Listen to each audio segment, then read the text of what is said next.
Hey, I'm really glad you found your way here.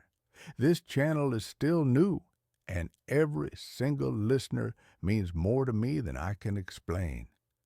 Your support is what allows me to keep sharing the stories I genuinely love. This video was made to help you slow down, relax, and fall asleep comfortably. No rush, no pressure, just a quiet place to rest your mind. If you enjoy these kinds of stories, feel free to like and subscribe, but only if it truly feels right to you. I also love knowing where the night has carried you from, so leave a comment with where you're listening from and the time it is for you right now. It's a small thing, but it makes this feel less lonely and more connected. Now, dim the lights, get comfortable, and let the world fade out for a while. Let's drift into tonight's stories together. Story 1. Chernobyl's Unquiet Ashes, The Night, Lyudmila, Ignatenko. Fed me borscht in the house of clicking counters.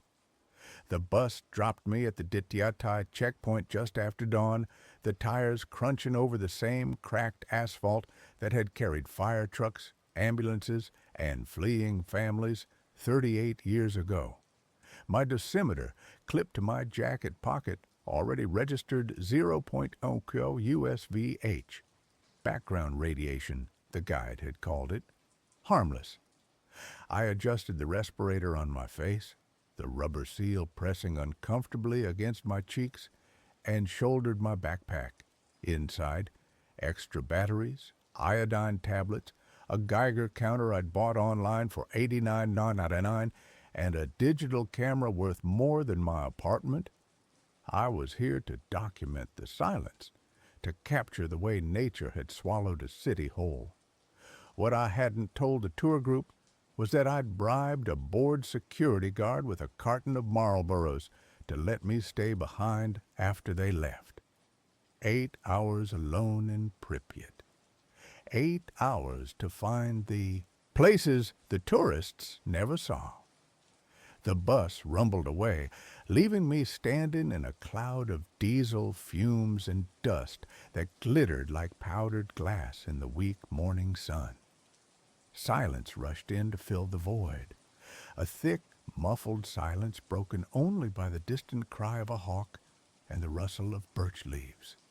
I walked down Lenina Street, past skeletal apartment blocks with blown-out windows like empty eye sockets. Vines snaked up crumbling fire escapes. A child's red tricycle lay overturned near a rusted ladder, half buried in moss. My boots crunched on broken glass and something else, fine gray ash that clung to my soul. Fuel-containing material, the guide had called it, corium, the lava of a melted nuclear heart. I kept my eyes on the dosimeter. 0.25 USVAH near the kindergarten. 0.31 near the swimming pool. Still safe. Barely. I found a hospital last. It wasn't on any tourist map. A hulking concrete relic on the outskirts of town. Its entrance partially collapsed. The emergency doors bent inward, as if something enormous had forced its way out. The air here tasted different, sharp, metallic, like licking a battery. My dosimeter jumped to 1.8 USVH. I hesitated. This was where they'd brought the first responders, the firefighters. Men who'd walked into a burning reactor core thinking it was an electrical fire, their skin already blistering, their lungs filling with radioactive steam. Their boots had been dumped in the basement, the guide had whispered, along with their clothes. All still too hot to touch, I pushed through the rubble-strewn foyer. Dust motes danced in the slivers of light spearing through the shattered roof. The walls were stained with water damage and something darker, long rust-colored streaks that looked like old blood. I descended the stairs to the basement, my headlamp cutting a shaky beam through the gloom. The air grew colder, damper. The smell hit me first. Mildew, yes, but beneath it, the sweet, cloying reek of decay, and underneath that, the ozone tang of radiation. My dosimeter spiked to 4.7 USVH. I should have turned back, but my camera felt heavy in my hands. One shot, I told myself. One shot of the boots. The basement was a tomb. Water dripped steadily from pipes overhead, echoing like a slow heartbeat. My headlamp beam swept across overturned gurneys, shattered glass vials, and then, there, piled in a corner like discarded firewood, a heap of heavy rubber boots. Firefighter boots. They were coated in a thick gray sludge that seemed to glitter faintly in the light. My Geiger counter, clipped to my belt, began clicking, softly at first, then faster. Click, click, click, a warning.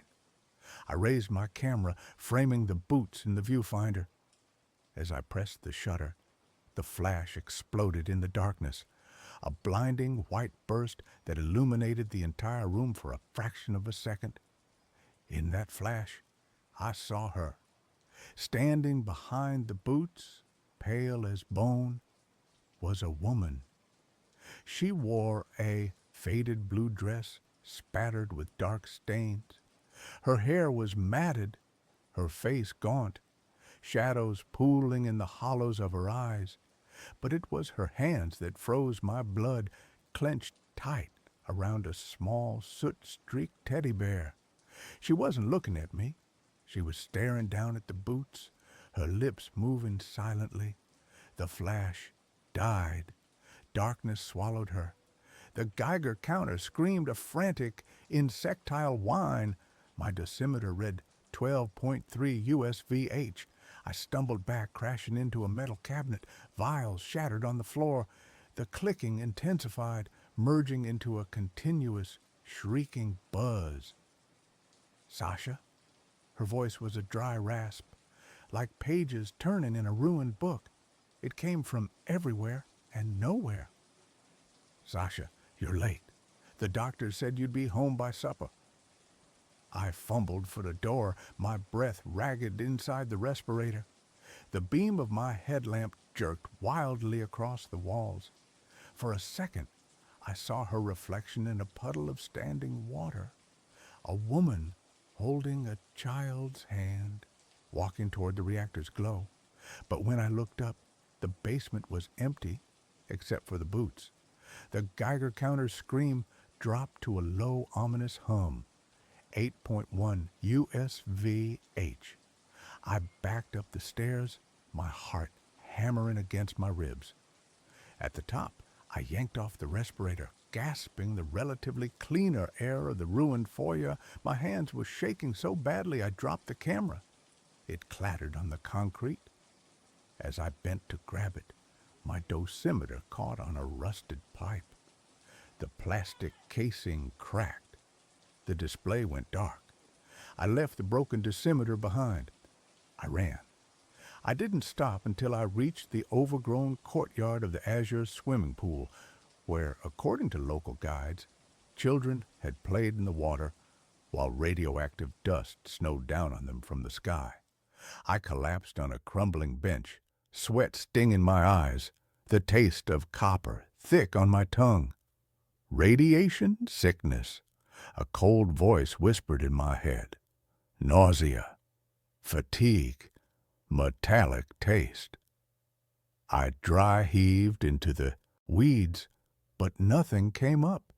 My camera, I still had my camera. I powered it on, scrolling frantically through the shots. The boots, the empty corner, the boots again. No woman, no teddy bear, just shadows and dust. Relief washed over me so profound it made me dizzy. Hallucination, stress, the radiation messing with my head. I deleted the photos from the basement, my thumb trembling on the button. I spent the next few hours wandering the abandoned amusement park.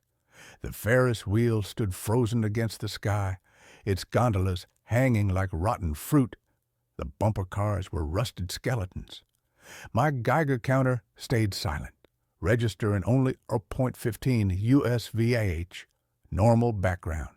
I took photos. The skeletal swing set draped in ivy, a gas mask half buried in dandelions, the faded mural of smiling children on the kindergarten wall. I was beginning to believe the basement had been a nightmare, a bad dream, born of fear and too much history. Dusk was falling when I found the kindergarten. Not the tourist one with the dolls and tiny chairs, but a smaller, overgrown building on the edge of the red forest.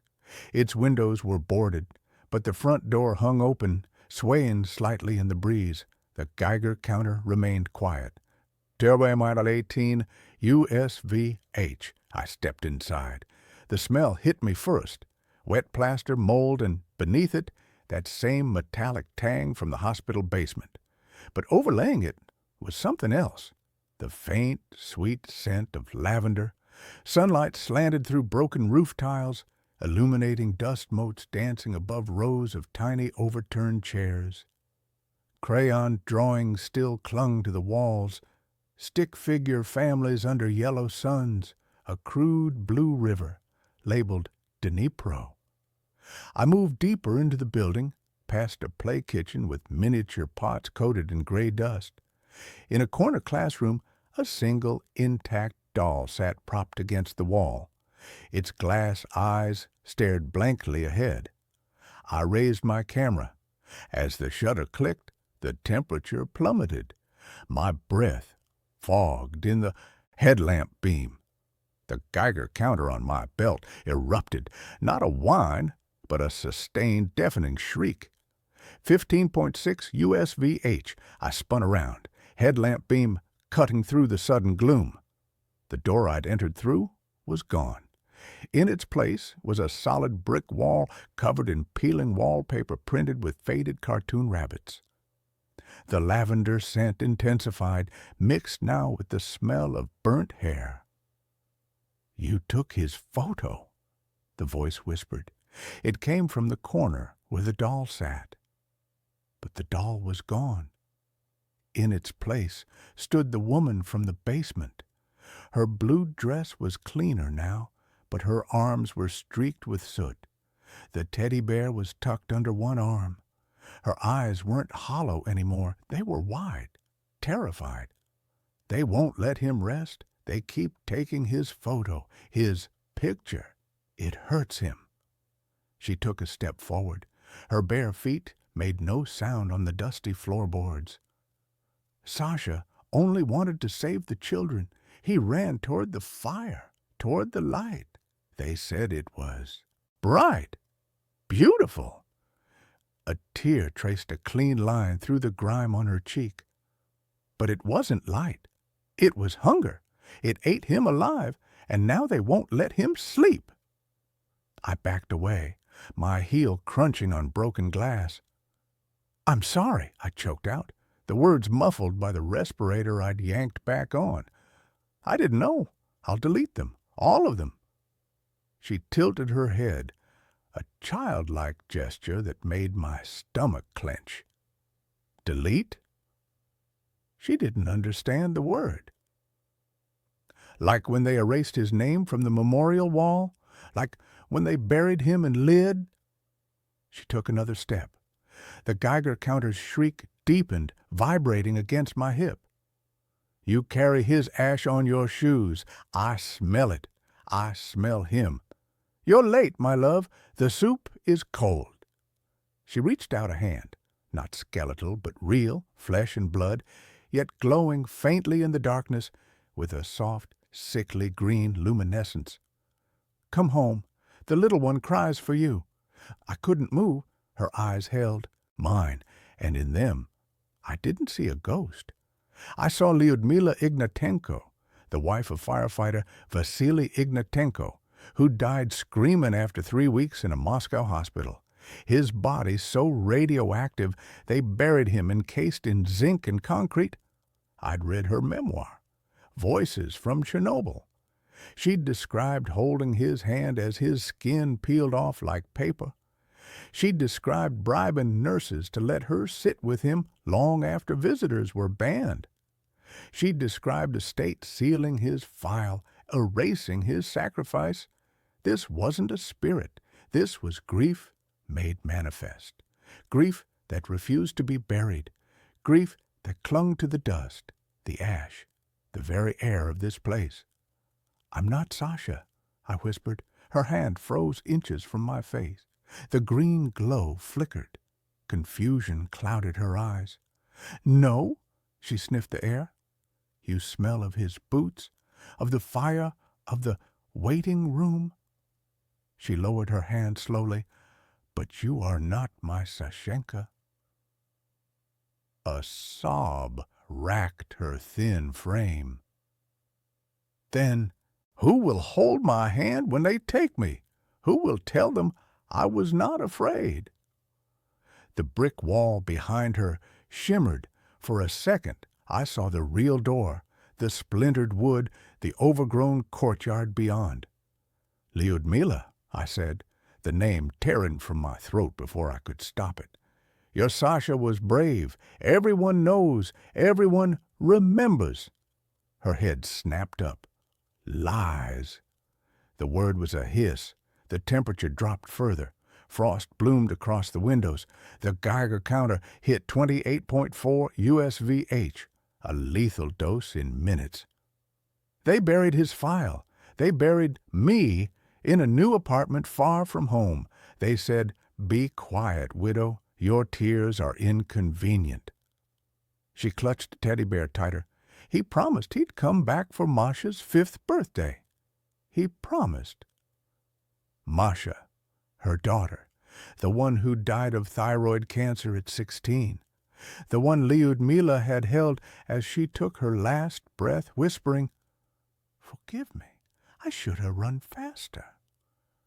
I did the only thing I could think of." I pulled a camera from my bag, not to take a photo. I held it out to her, screen glowing in the dark. On it was the last shot I'd taken, the doll in the corner. "Look," I said, my voice steady despite the tremor in my hands. "This is Masha's doll, from the classroom.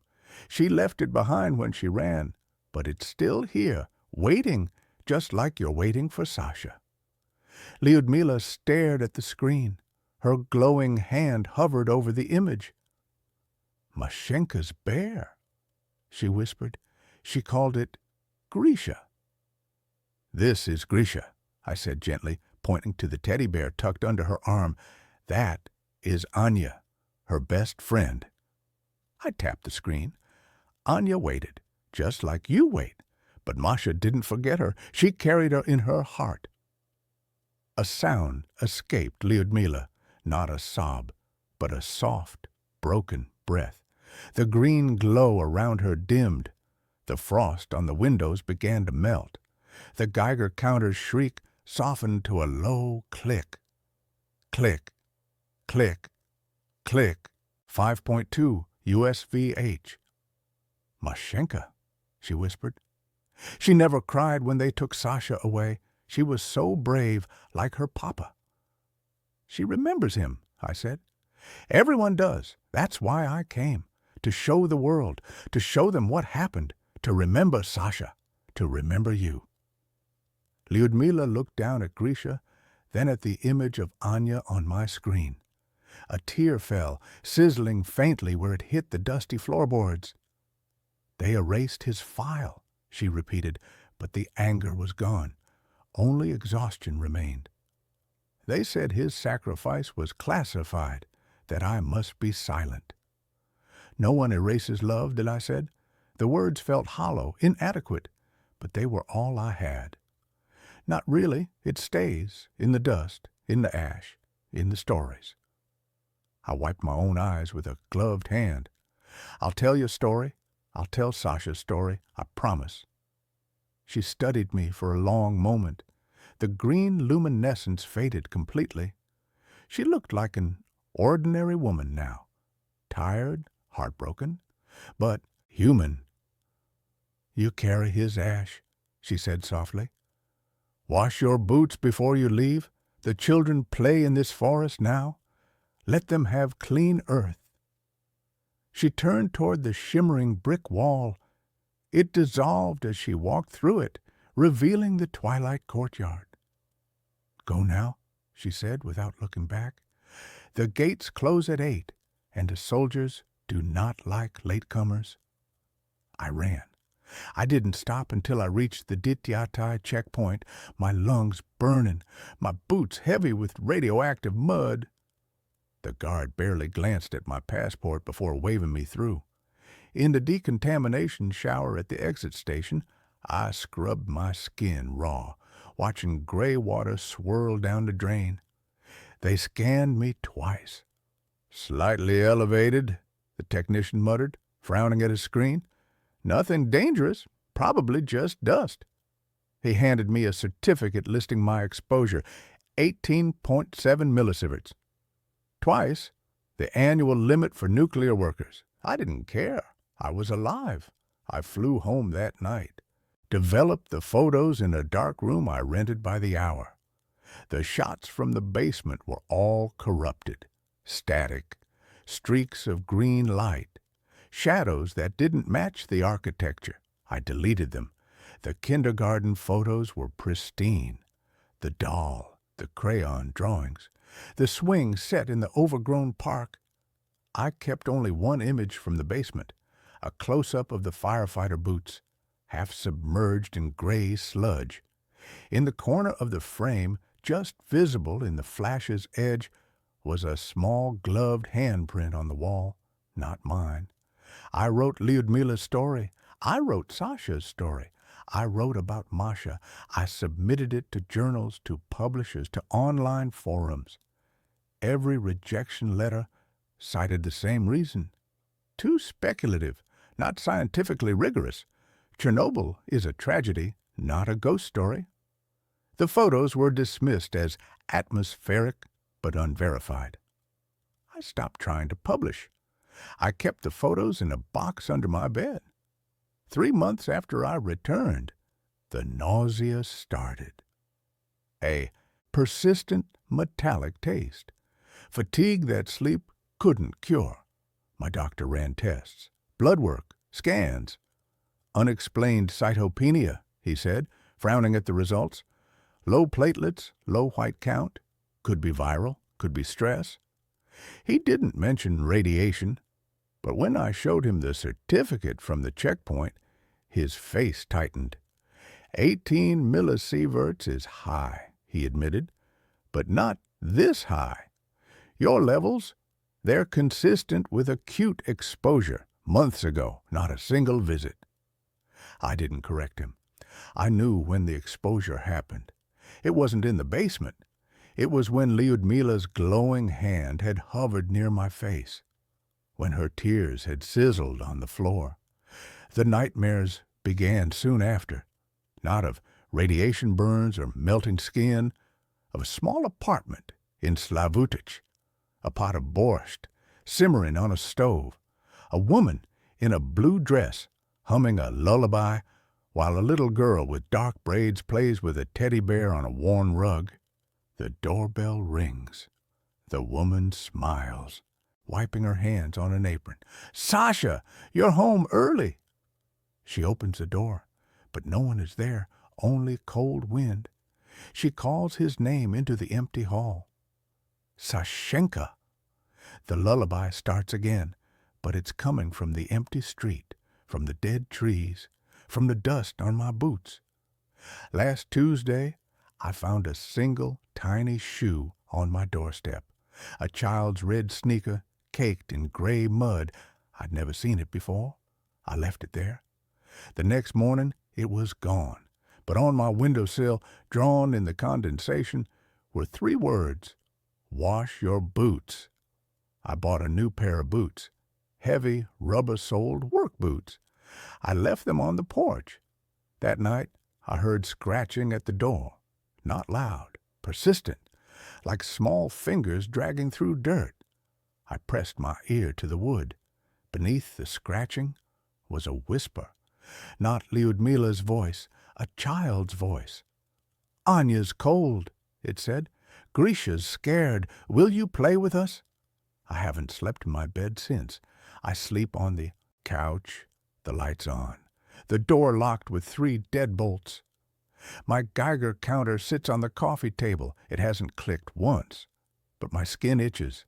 My gums bleed when I brush my teeth. And every night, just after midnight, the scratching starts again. Softer now, patient, accompanied by the faint, sweet scent of lavender. This morning, I found a crayon drawing tucked under my windshield wiper, a crude picture of a family. A tall man with a firefighter's helmet, a woman in a blue dress, a little girl holding a teddy bear, and a fourth figure, a stick man with a camera, all standing under a bright yellow sun. In the corner, written in shaky Cyrillic letters, "Sasha says thank you." I keep the drawing on my dashboard. I drive with the windows down, letting the wind blow through the car. I no longer check the Geiger counter. I know what it would show. The ash isn't just in Pripyat. It's in my lungs, in my blood, in the marrow of my bones. Lyudmila was right. You can't wash it off. It's part of you now. Last night, the scratching stopped. Instead, a soft tapping on the glass. I didn't look. I knew what I'd see. Small hands pressed against the window, pale faces peering in, waiting. I turned off the lights, sat in the dark. The tapping continued, gentle, insistent. "We're here," the child's voice whispered through the glass. "We brought Borscht." I unlocked the door. The house is quiet now. The lights are off. But on the kitchen table, 2 bowls of steaming borscht sit under a chipped blue plate. Beside them, a single rain-dampened gas mask. I haven't eaten it, but I haven't thrown it out. The Geiger counter on the counter clicks softly, steadily, like a heartbeat. They're not ghosts. Not really. They're the ones who stayed, the ones who loved too hard to leave. And they've decided I'm not leaving either. The dosimeter on my wrist glows faintly in the dark, 28.4 USVH and climbing. But the borscht smells like home. Lyudmila hums in the other room, a lullaby I almost remember. Masha's laughter bubbles up from the hallway. "Papa!" she calls. "Look, he washed his boots." I pick up the spoon. My hands don't shake anymore. The radiation has settled into my bones like old grief. It doesn't hurt, not yet. Outside, the wind carries the scent of pine from the red forest. Inside, the house is warm, full. I take a bite of borscht. It tastes of beets and earth and something sweet, something like forgiveness. The Geiger counter clicks faster. Click, click, click. A rhythm, a welcome. I finish the bowl. I'll wash it later. For now, I just listen to the hum, the laughter, the soft padding of bare feet on the floorboards. Waiting for the knock on the door. Waiting for Sasha to come home. The ash is in my teeth. The cold is in my blood. But for the first time since I left Pripyat, I am not alone. I am not afraid. The house is full of ghosts, and they are so hungry for company. I set the empty bowl down. "More?" Lyudmila asks from the doorway, her eyes glowing faintly green in the dark. I nod. "Yes," I say. "Please, I'm starved." The counter clicks its agreement. Click, click, click. Outside, the first snow begins to fall, gray flakes, warm as tears, and that's where this story ends. Let's move on to the next one. I started recording my sleep to prove I wasn't crazy. I wish I'd never listened back. I'm writing this because I don't know what else to do with it. And because if something happens to me, at least there will be a record that I tried to explain it. This isn't a creepypasta. I'm not a writer. I don't even use Reddit much. But I've read enough real stories on here to know this is the place where people won't immediately laugh it off. This happened over the last 3 weeks, and it's still ongoing. It started with the sounds. I live alone in a small one-bedroom apartment on the second floor of an older building. Thin walls, old pipes, the usual stuff. I've lived here for almost 2 years with no real issues. The kind of place where you get used to every normal noise. The radiator clicking, the guy upstairs pacing at night, the distant hum of traffic. So when I first heard the breathing, I told myself it was just that. Normal building noise filtered through half-asleep paranoia. The first night, it sounded like someone exhaling right next to my bed. Not loud, not dramatic, just a slow, wet breath, like air moving through a partially blocked nose. I woke up instantly, heart racing, completely alert. The room was dark, lit only by the faint glow of my alarm clock. I held my breath and listened. Nothing.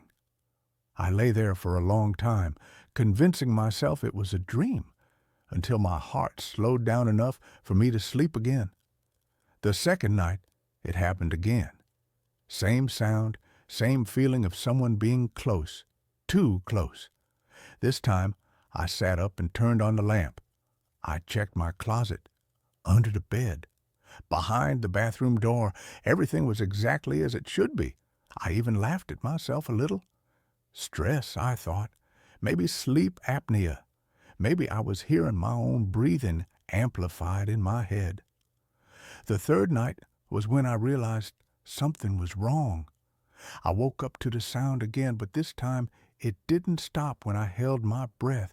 It kept going, slow, steady, patient. I lay completely still, staring at the dark ceiling, counting the seconds between each inhale and exhale. It wasn't mechanical like a fan or a pipe. There was variation to it, slight pauses, a faint, almost imperceptible wheeze at the end of each breath. It sounded human, and it was coming from my side of the bed. I didn't move. I don't know why. Every instinct screamed at me to turn on the light, to jump up, to run. But fear pinned me in place. I felt like if I moved, whoever or whatever was there would know I was awake. After maybe 30 seconds, it stopped. Just stopped. I didn't sleep at all after that. When the sun came up, I felt ridiculous trying to explain it to myself. No signs of a break-in. Doors locked, windows shut, no reason to think someone had been there. That's when I decided to record myself sleeping. I figured, best case scenario, I'd catch myself snoring or sleep-talking and feel stupid. Worst case, I'd have proof I wasn't imagining it. I used an old phone, plugged it in, and left it on the nightstand with a sleep recording app running. The first night I recorded, nothing unusual happened. I listened back the next morning while making coffee. Just the normal sounds of sleep. Shifting, sheets rustling, an occasional sigh. I felt relieved. Embarrassed, even. The second night, though, the app flagged an unusual sound at 3:17 a.m. I almost didn't listen. Something about that little marker on the timeline made my stomach tighten, but I told myself that was the point of doing this. I tapped play. At first, it was just silence. Then I heard myself breathing, slow, deep, asleep. Then, very faintly, another breath. Not synced with mine. It was quieter than my breathing, like it was farther from the phone. But it was unmistakable. Another rhythm, slightly off, slightly delayed. I felt cold all over listening to it. Then came the sound that made me drop the phone. A soft voice, barely above a whisper. It said my name. Not loudly, not clearly, like someone testing the sound of it in their mouth.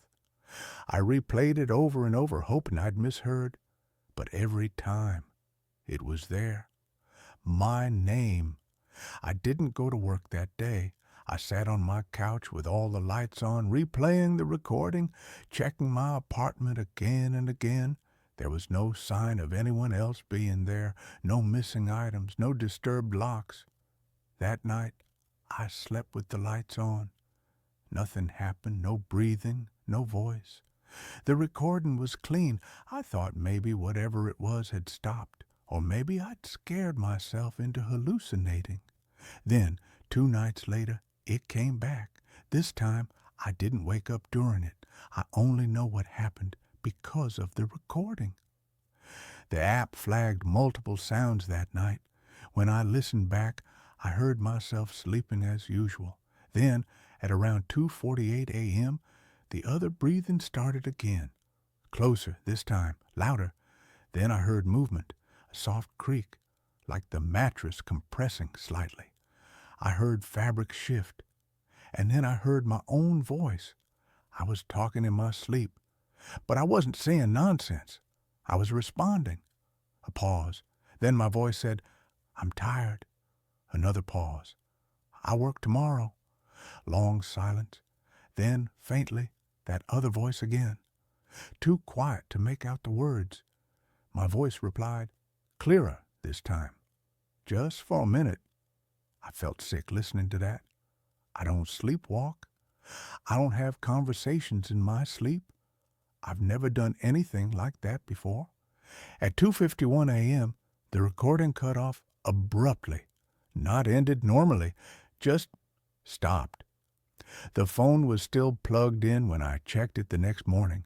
The battery was full. The app log showed the session as interrupted. That was the first time I considered calling the police. But what would I even say? Something breathes next to me at night and whispers my name. Instead, I did something stupid. I set up a camera. I borrowed a small indoor security camera from a friend, told him I thought someone was messing with my apartment.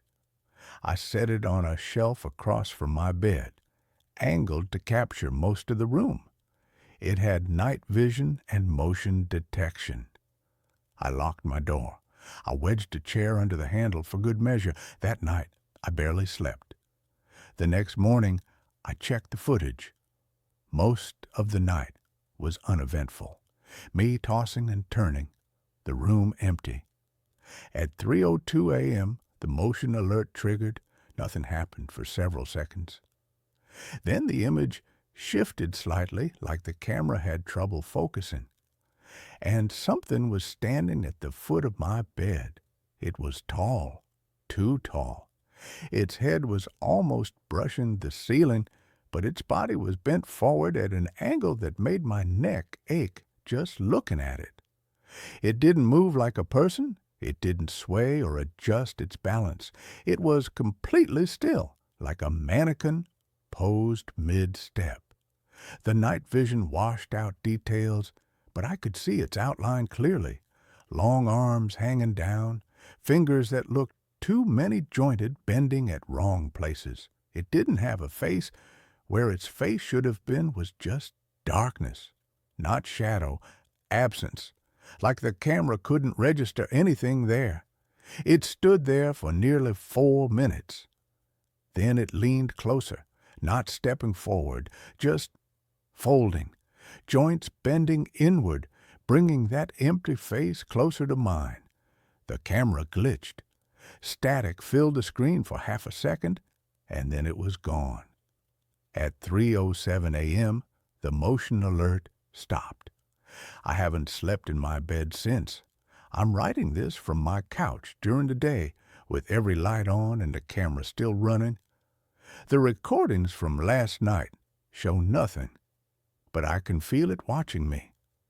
Not from a specific place, just present. Sometimes When the apartment is quiet enough, I hear breathing again, not next to me, inside me, like something learned the rhythm of my lungs and never stopped copying it. If anyone has experienced anything like this, if this sounds familiar, please tell me what to do. Because last night, while I was wide awake, I heard it whisper my name again, and this time it came from my own mouth. And that's where this story ends. Let's move on to the next one. I rented a cheap room in an abandoned house at the edge of town. I found the listing at 2 in the morning, when everything feels reasonable and nothing feels permanent. The photos were grainy, the description short. Room for rent. Quiet. Cash preferred. The price was less than half of anything else I'd seen. The address was at the far edge of town, where the streetlights thin out and the sidewalks crack and then simply stop. I told myself the cheap rent explained everything. I told myself the pictures looked empty because the owner valued privacy. I told myself I needed a place to sleep, not a place to live. When I drove out there the next afternoon, the sky was low and gray, the kind that presses down on you like a held breath. The house sat back from the road, half hidden by trees that had grown wild and unchecked. It wasn't burned or collapsed. It wasn't obviously ruined. It was just tired. The paint had peeled in long strips, exposing older colors beneath, like layers of old skin. The windows were intact, but dark, as if the light inside had been turned off a long time ago and forgotten. A man answered the door after I knocked twice. He was thin, older than I'd expected, with a face that looked carved instead of aged. He didn't give me his name. He didn't ask for mine. He took the cash, counted it carefully, and handed me a key that felt warm, as if it had been in his pocket for a long time. "Room's upstairs," he said. "Second door on the left. Don't use the back hallway." I asked why. He looked past me down the road and said, "It doesn't go where you think." That should have been the moment I left. Instead, I nodded like I understood, like it was a joke, like everything was normal. Inside, the house smelled of dust and something faintly sweet, like old flowers pressed between the pages. The floors creaked under my shoes, not sharply, but with a long, tired groan, as if the house needed time to acknowledge each step. The air was cool, despite the broken thermostat on the wall. No pictures hung anywhere, no mirrors. The walls were bare, marked only by faint outlines where something had once been and then removed. My room was exactly what the listing promised. A bed, a dresser, a single lamp. The window faced the trees, their branches close enough to brush the glass when the wind picked up.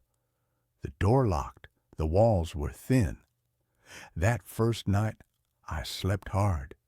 The kind of sleep that comes from exhaustion and relief. I didn't dream. I didn't move. I woke up in the dark with the sense that something had changed.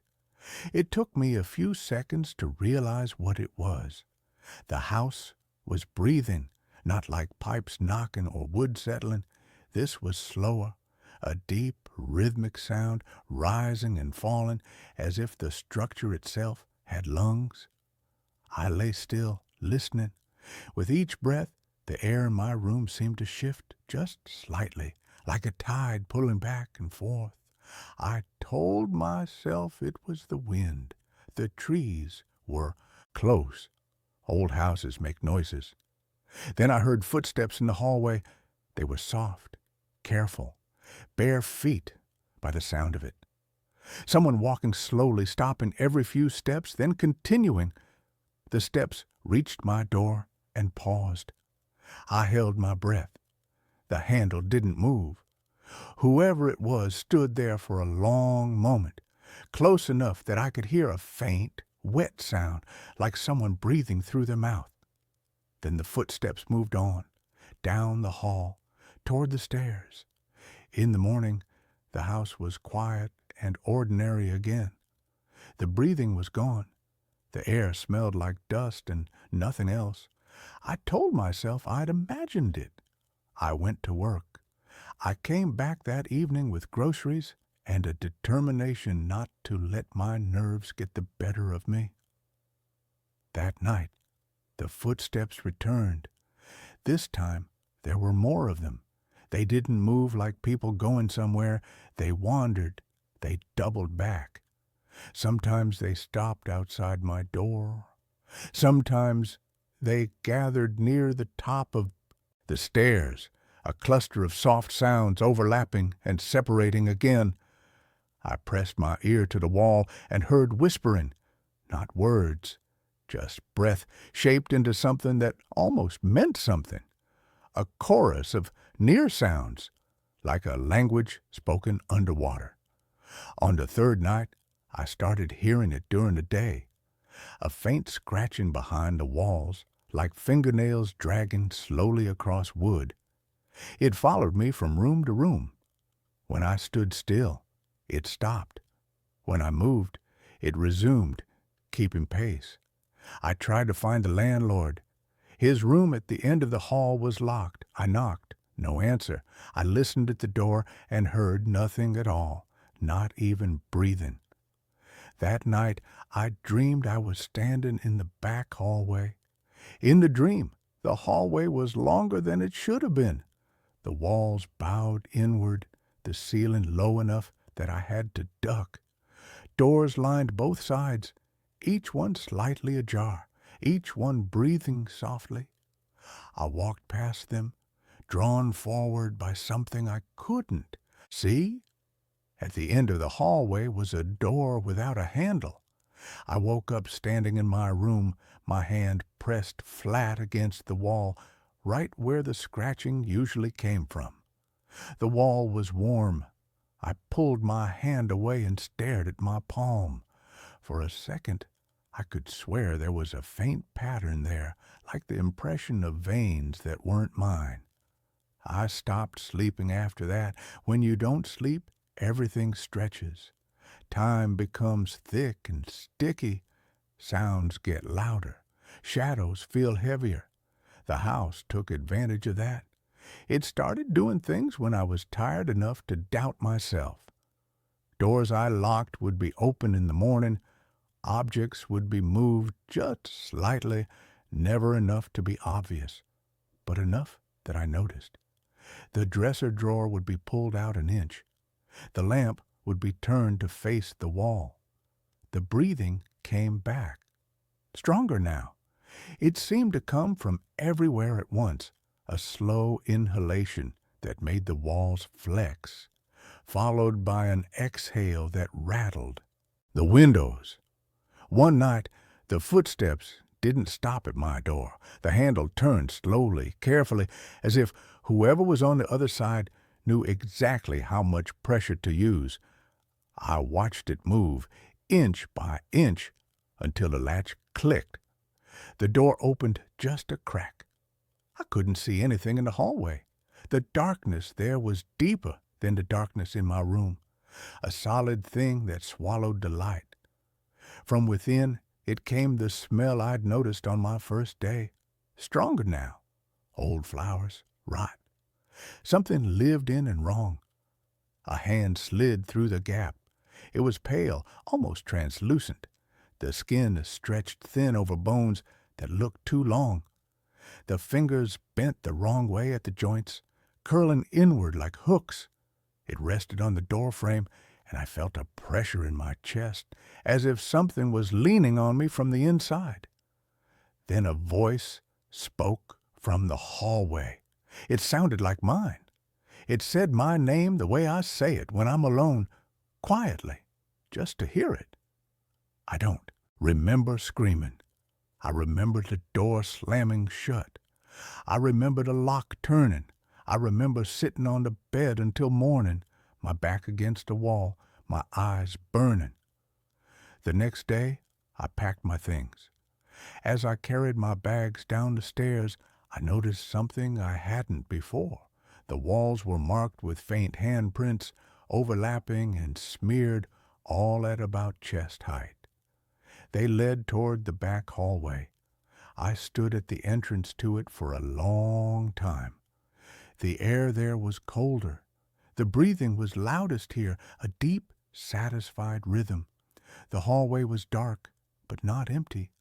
I could feel it watching me, waiting for me to understand. I left without saying goodbye. I didn't get far. Halfway down the driveway, I realized I was still holding the key. It was warm in my hand, warmer than it should have been. Without thinking, I turned around to throw it back. The house was closer than it had been before.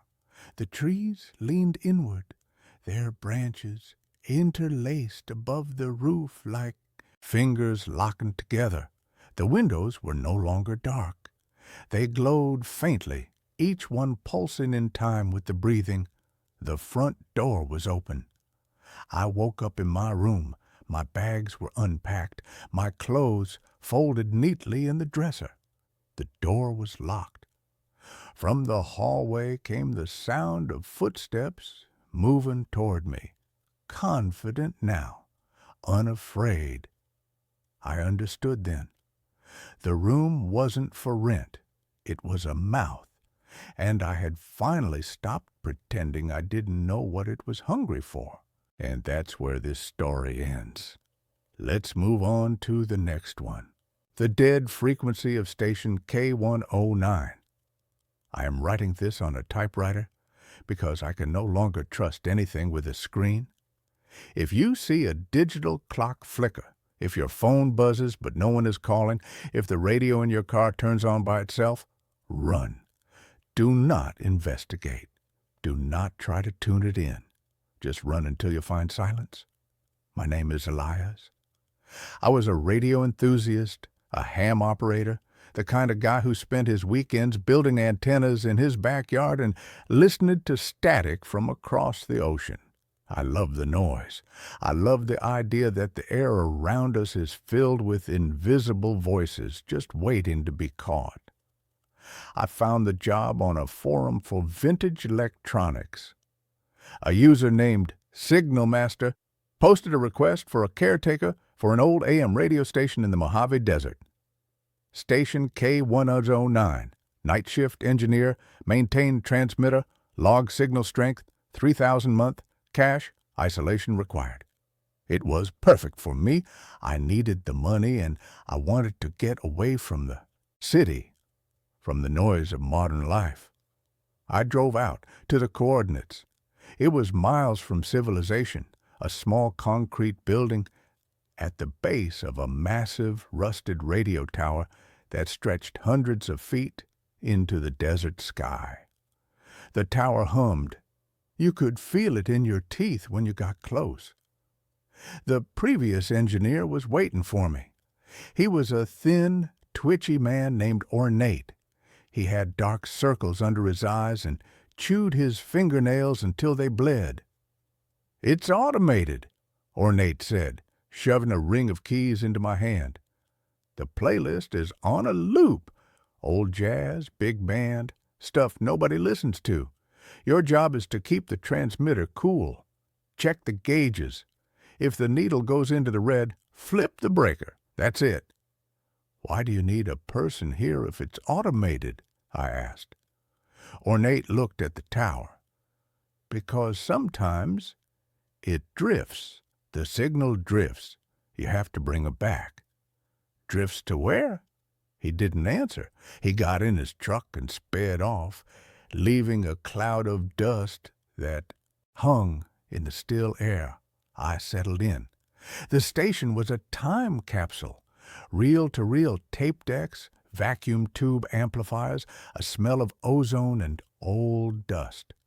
The only modern thing was a small mini-fridge in the corner. The first week was peaceful. I sat in the control booth, watching the VU meters bounce to the rhythm of Duke Ellington and Benny Goodman. I read books, I drank coffee, I watched the sun set over the dunes. But on the 8th night, the drift started. It was 2 a.m. The station was playing a slow, mournful trumpet solo. Suddenly, the music warped. It slowed down, the pitch dropping until it sounded like a dying cow. Woo! Then static, white noise that sounded like screaming. I looked at the frequency dial. It had moved. We were supposed to be at 1090 a.m. The needle was drifting down 1080, 1070, 1060. I grabbed the manual tuning knob. It was hot to the touch. I tried to turn it back, but it fought me. It felt like someone was holding it from the other side. "Come on," I grunted, twisting hard. The static cleared, but it wasn't jazz. A voice cut through the speakers, a voice that sounded wet, gargled, like someone speaking with a throat full of water. "Is anyone listening?" I froze. This was a broadcast frequency. It shouldn't be picking up two-way traffic. I grabbed the microphone. "This is station K109. You are interrupting a broadcast. Identify yourself." Silence. Then a laugh, a dry, crackling laugh. "Elias, you have pretty eyes." I dropped the mic. It hit the desk with a thud. How did they know my name? I hadn't told anyone I was here except the forum user, and I used a pseudonym online. I wrestled the tuning knob back to 1090. The jazz returned, upbeat and cheerful, mocking my fear. I checked the transmitter logs. There was no record of the interruption. According to the machine, the jazz had been playing the whole time. I told myself it was interference. A trucker with a powerful CB radio messing with me. The next night, it got worse. I was doing my rounds, checking the massive cooling fans in the transmitter room. The hum of the tower was louder tonight. It felt heavy, pressing on my chest. As I walked past the main capacitor bank, I heard tapping. Tap, tap, tap. It was coming from inside the metal casing of the transmitter. I stopped. "Hello?" Tap, tap, tap. It was rhythmic, intelligent. I put my ear against the warm metal. "Let us out," a chorus of whispers said. It sounded like hundreds of people whispering in unison. "It burns! The wire burns!" I jumped back. Then the lights in the room flickered and died. The only light came from the glowing orange vacuum tubes inside the transmitter. In that dim orange light, I saw shadows moving, not on the walls, inside the tubes. The vacuum tubes were glass cylinders the size of milk jugs. Inside, filaments glowed to amplify the signal. But inside tube 4, something was crawling. A black, shadowy shape, pressing its hands against the glass from the inside. It had a face of pure anguish, mouth open in a silent scream. I ran back to the control booth and locked the door. I grabbed the station phone to call the owner, "Signal Master." The line was dead. No dial tone, just the sound of wind. Then the wind stopped, and a voice spoke. "Don't leave, Elias. The broadcast is just starting." I slammed the phone down. I sat in the chair, staring at the glass window that looked out into the desert. It was pitch black outside. Then the on-air light turned on. I hadn't touched the console. The music stopped. A voice came over the studio monitors. It was my voice. "Welcome back to the midnight hour," the voice said. "Tonight, we have a special request for Elias. A song from the other side." Then a sound began to play. It wasn't music. It was the sound of digging. Shovels hitting dirt, crunch, scrape. Then the sound of wood splintering. A coffin lid breaking. Then Heavy breathing. I covered my ears. Stop it! Stop it! I reached for the master brake to kill the power. My hand stopped inches from the switch. Pain. White-hot pain shot through my arm. I looked down. My veins.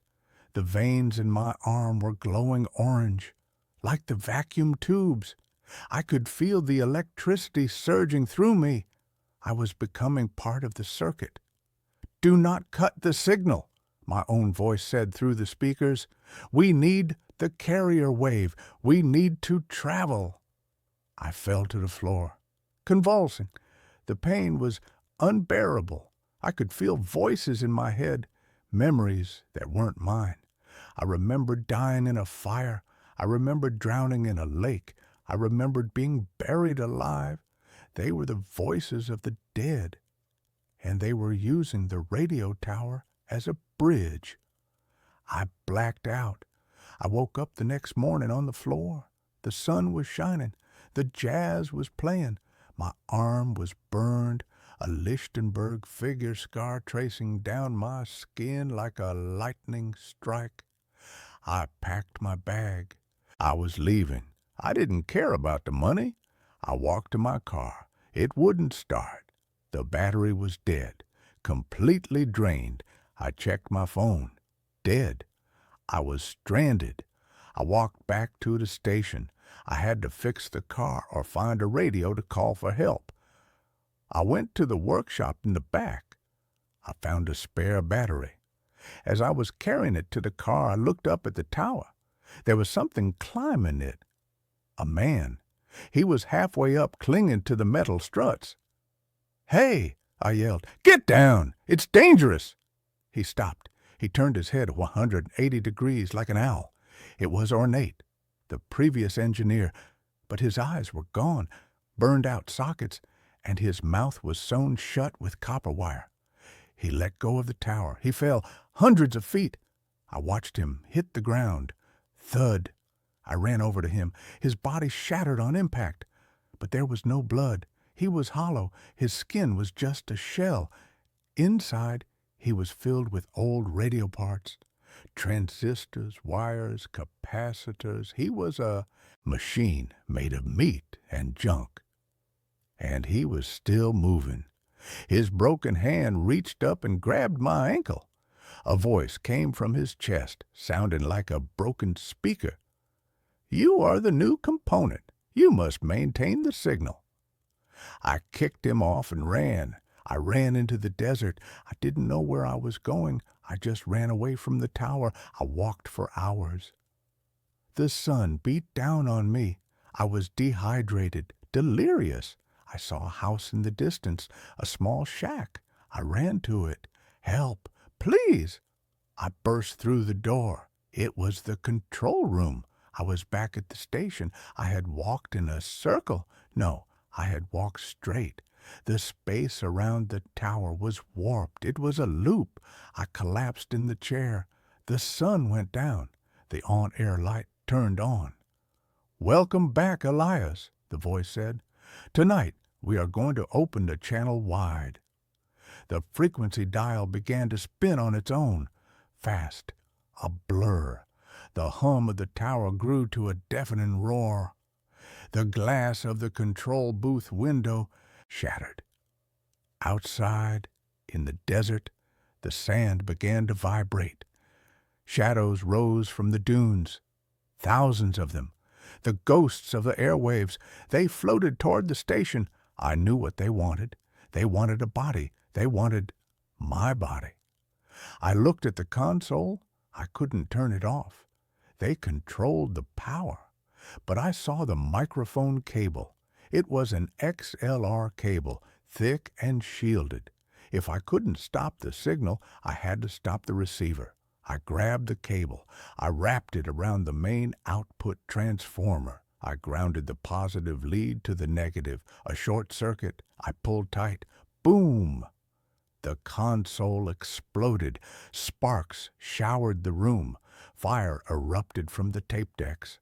The screaming from the speakers turned into a high-pitched shriek of agony. "No!"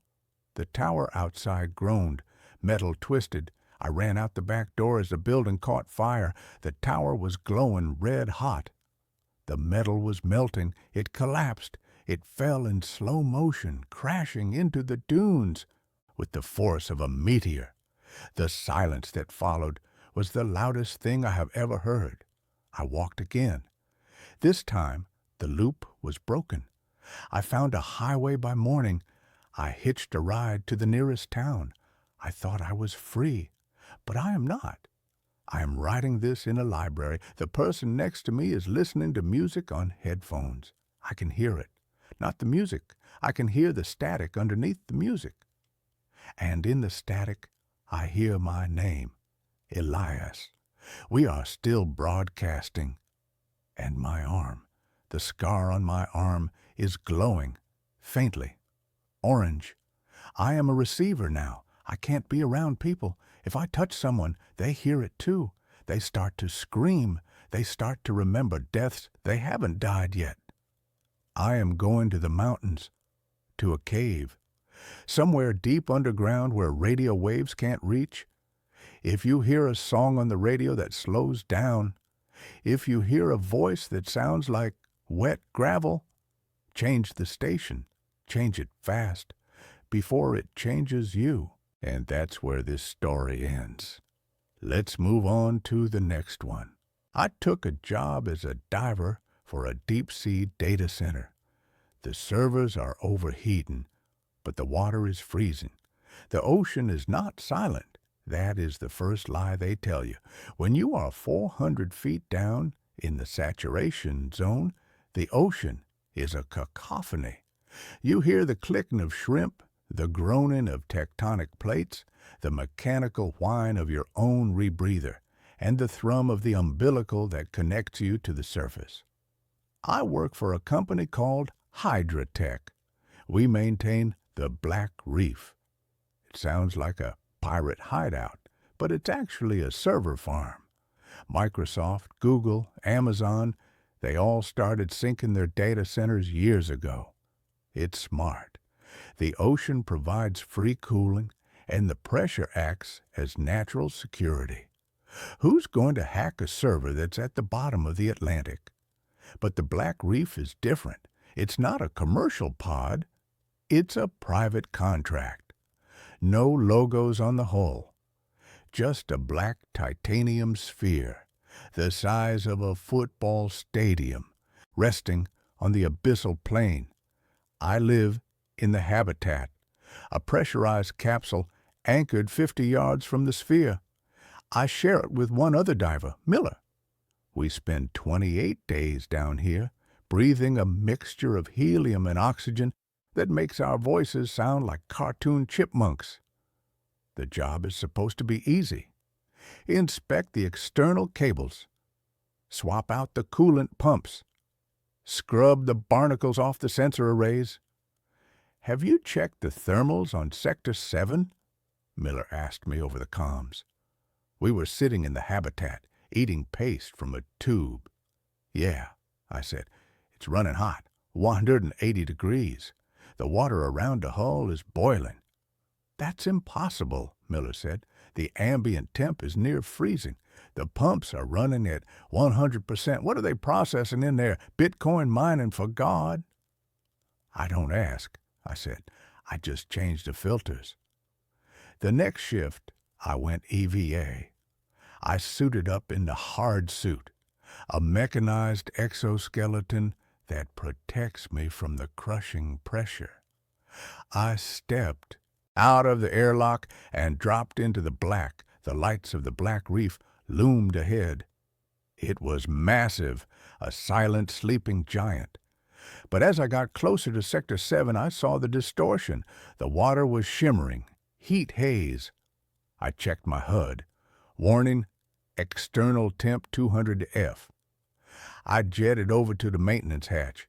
My job was to manually open the emergency intake valve to flush the system with seawater. I grabbed the wheel with my robotic manipulator claw. I paused. There was a sound coming through the hull. Usually servers hum, a steady electrical drone. This wasn't a hum. It was a scream. It sounded like a million voices screaming in unison, sped up until it was a high-pitched whine. "Miller," I said into the comms, "are you getting audio on the hull sensors?" "Negative," Miller cracked back. "Just static." I put my helmet against the titanium shell. "Help us. Burning. Delete. Save. Words. Millions of words per second." "It's data," I whispered. "I'm hearing the data." I turned the wheel. The valve groaned and opened. A jet of superheated water shot out, bubbling violently, but something else came out with it. Debris. I shone my lights on the cloud of silt. It wasn't silt. It was biological matter. Gray chunks, like brain matter. "Miller," I said, my voice rising, "the server is leaking. Meat." "What? Check your CO2 levels, man. You're losing it." "I'm serious. I'm taking a sample."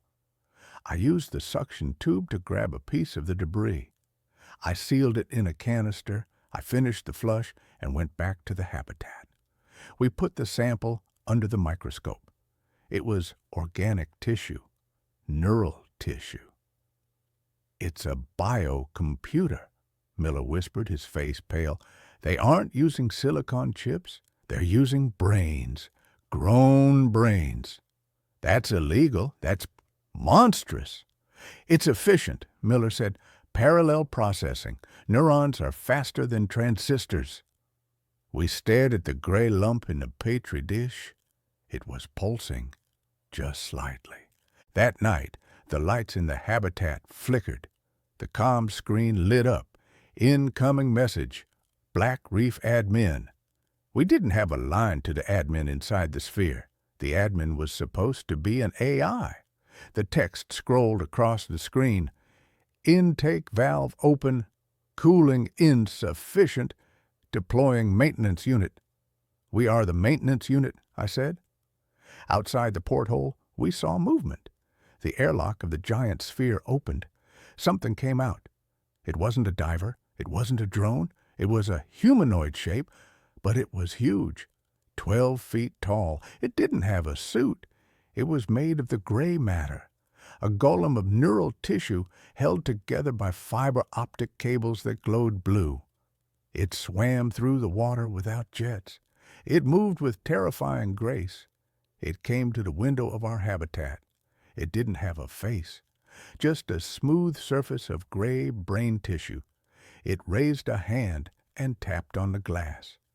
Tink, tink.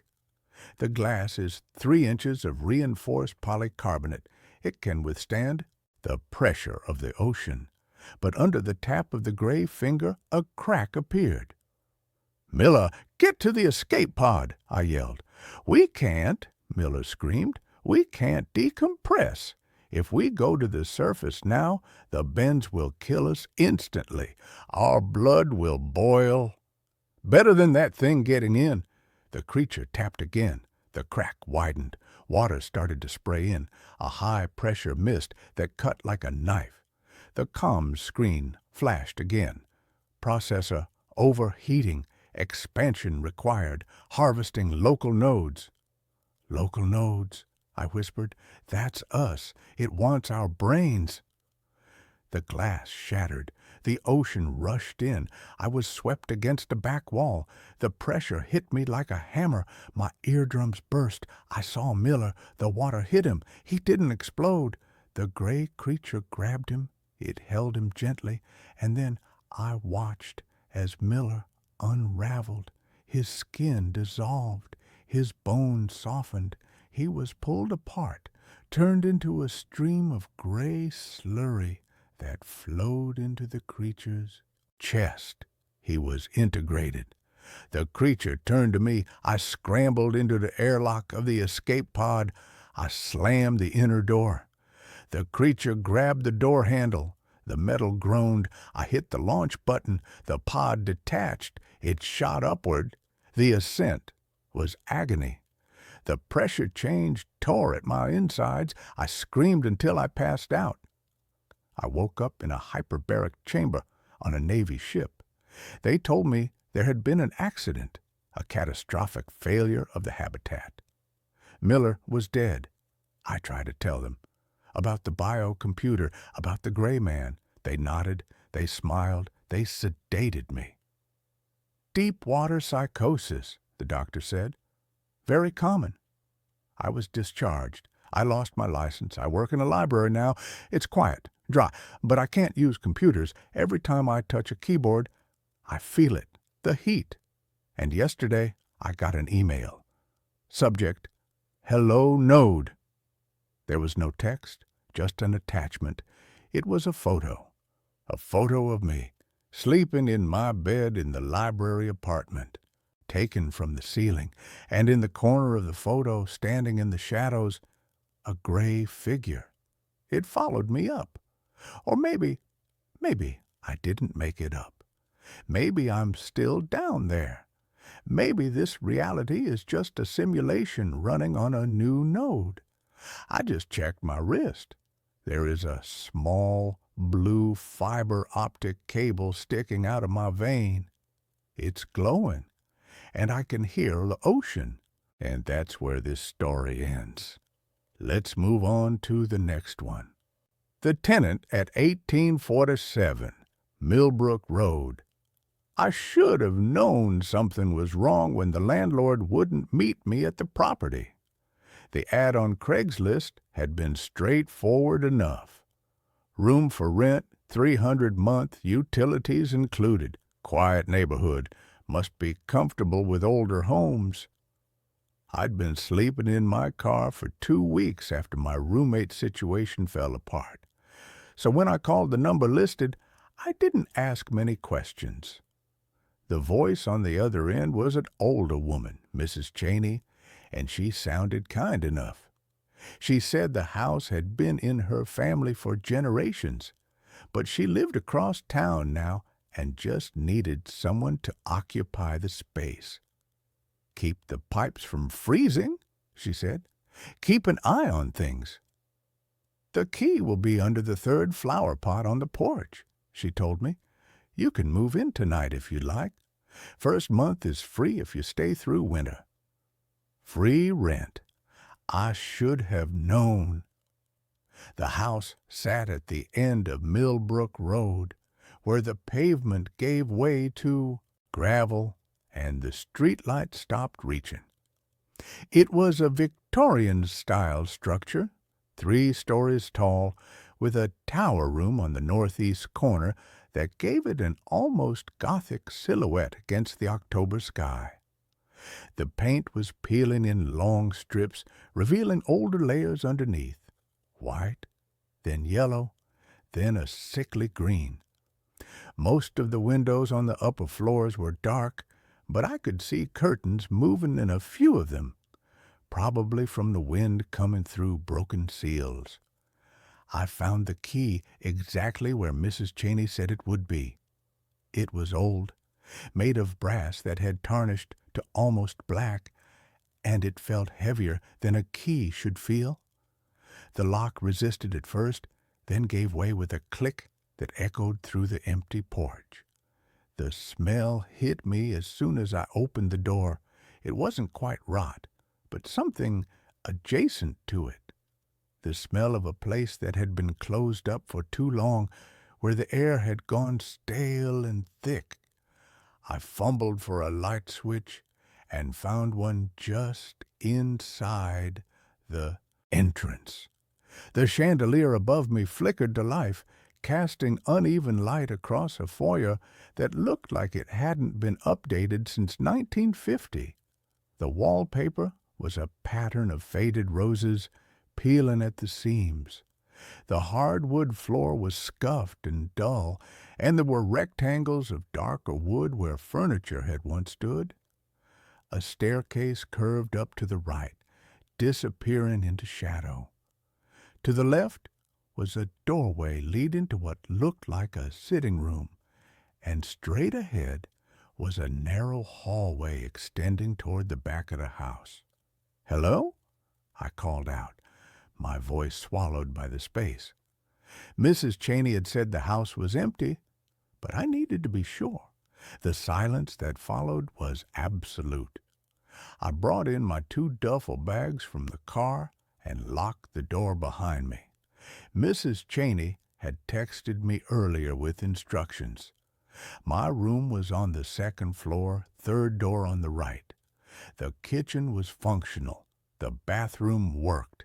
Stay out of the basement and the tower room.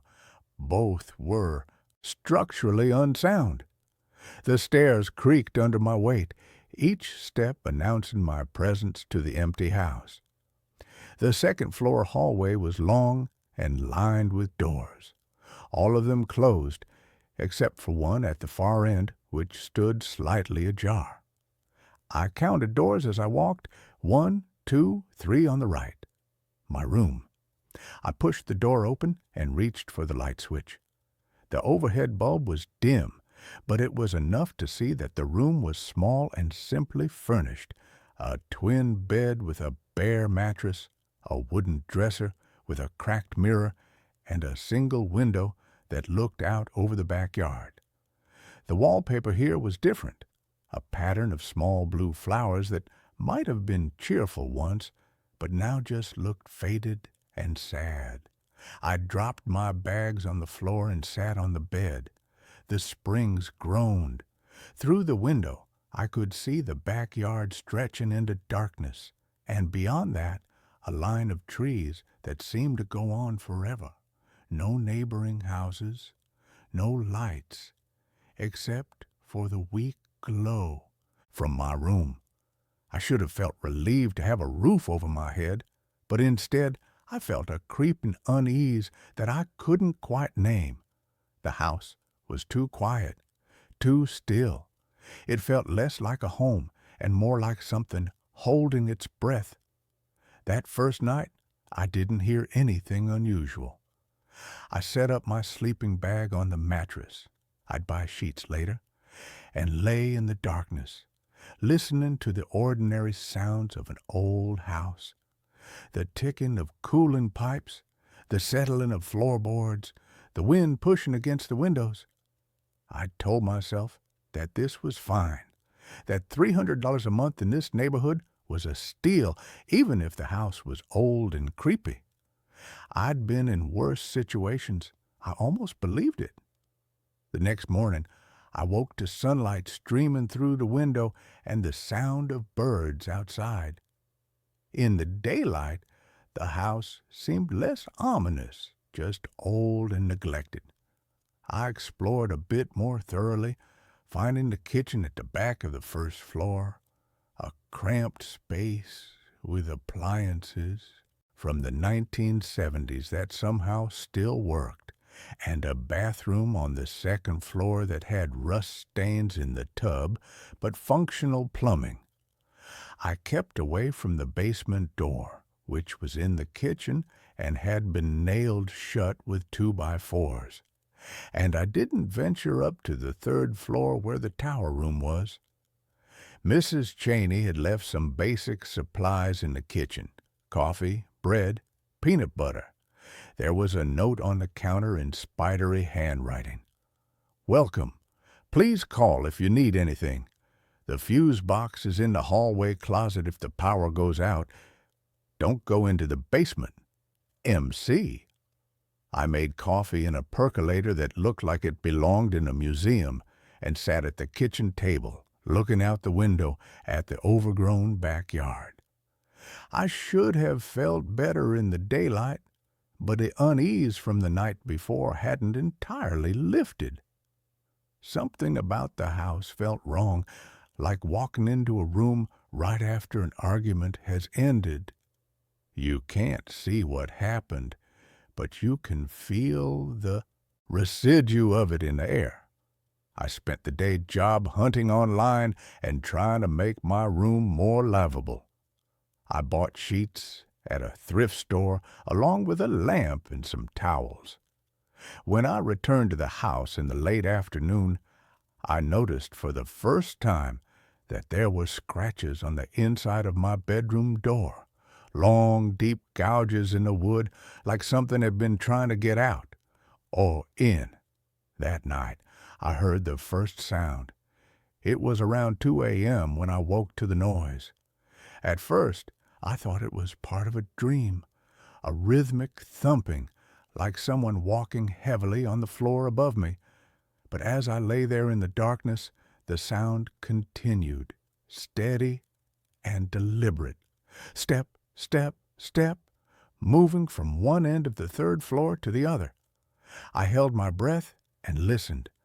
The footsteps, and they were definitely footsteps, reached the end of the hallway above me, paused, and then started back the other way.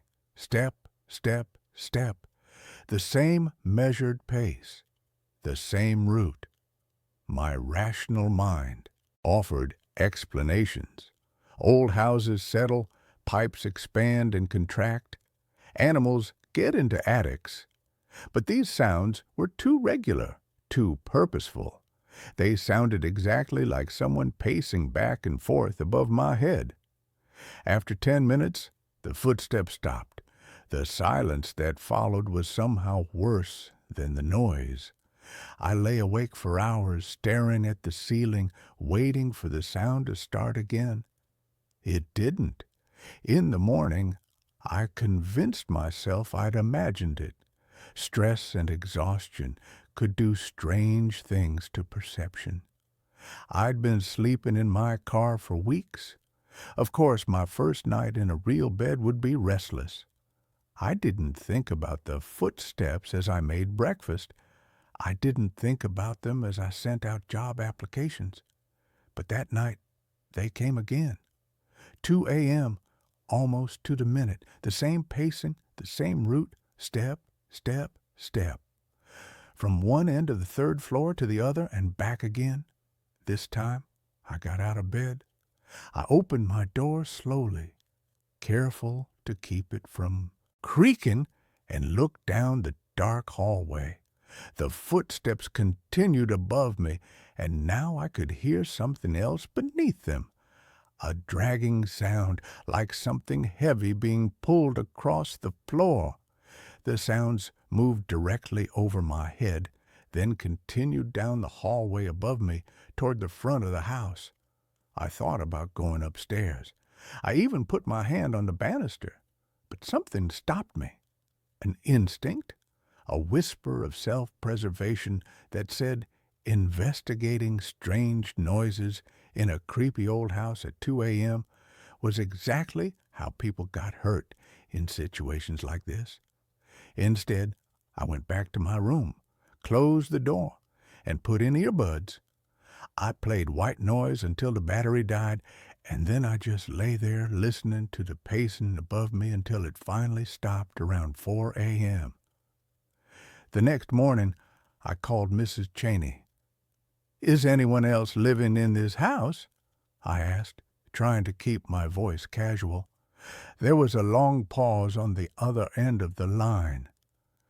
"No, dear, it's just you. Why do you ask?" "I've been hearing noises at night. Footsteps on the third floor." Another pause, longer this time. Old houses make all sorts of sounds, especially in the fall when the temperature changes. The wood expands and contracts. It can sound just like footsteps. This sounds exactly like footsteps, like someone walking back and forth. I assure you, there's no one else in the house. Her voice had taken on a sharp edge. "Are you having second thoughts about the rental?" I should have said yes. I should have told her I'd be out by the weekend. But I thought about my empty bank account, about sleeping in my car again, about the coming winter. "No," I heard myself say. "I'm sure you're right. Old houses. I'll get used to it." "Good. I'm glad we have an understanding." She hung up before I could say anything else. I spent that day researching the house. The internet connection was spotty. The router was ancient and kept dropping signal, but I managed to find some information. 1847. Millbrook Road had been built in 1891 by a doctor named Edmund Fairfax. He'd lived there with his wife and 3 children until 1904, when there had been some kind of tragedy. The records were vague, but I found a newspaper article from that year with the headline, "Prominent Physician's Family Dies in Mysterious Circumstances." The article itself was behind a paywall I couldn't afford to bypass, but the preview text mentioned unexplained deaths and an investigation closed without conclusion. After 1904, the house had changed hands multiple times, never staying with one family for more than a few years. Mrs. Cheney's family had owned it since the 1950s, but according to county records, no one had actually lived in it since 1987. I should have left right then. I should have packed my bags and found somewhere else to go. But where? The women's shelter was full. I had no friends in the city. My family had made it clear I wasn't welcome back home. So I stayed, telling myself that footsteps weren't the worst thing that could happen. At least I had a roof over my head. At least I was warm. That night, the footsteps came again at 2 a.m. But this time, they were accompanied by something new. A sound like fingernails scraping against wood coming from inside the walls of my room. Slow, deliberate scraping as if something were trying to claw its way through the plaster. I turned on every light in my room and sat on the bed with my back against the wall, watching the door. The scraping continued for nearly an hour, moving around the room, first near the window, then by the closet, then right above my head. The footsteps upstairs kept their steady rhythm, pacing back and forth, back and forth. At some point, I must have fallen asleep, because I woke to morning sunlight and silence. When I examined the walls, I found fresh scratches in the paint near the ceiling, long gouges that definitely hadn't been there the day before. I stopped sleeping at night.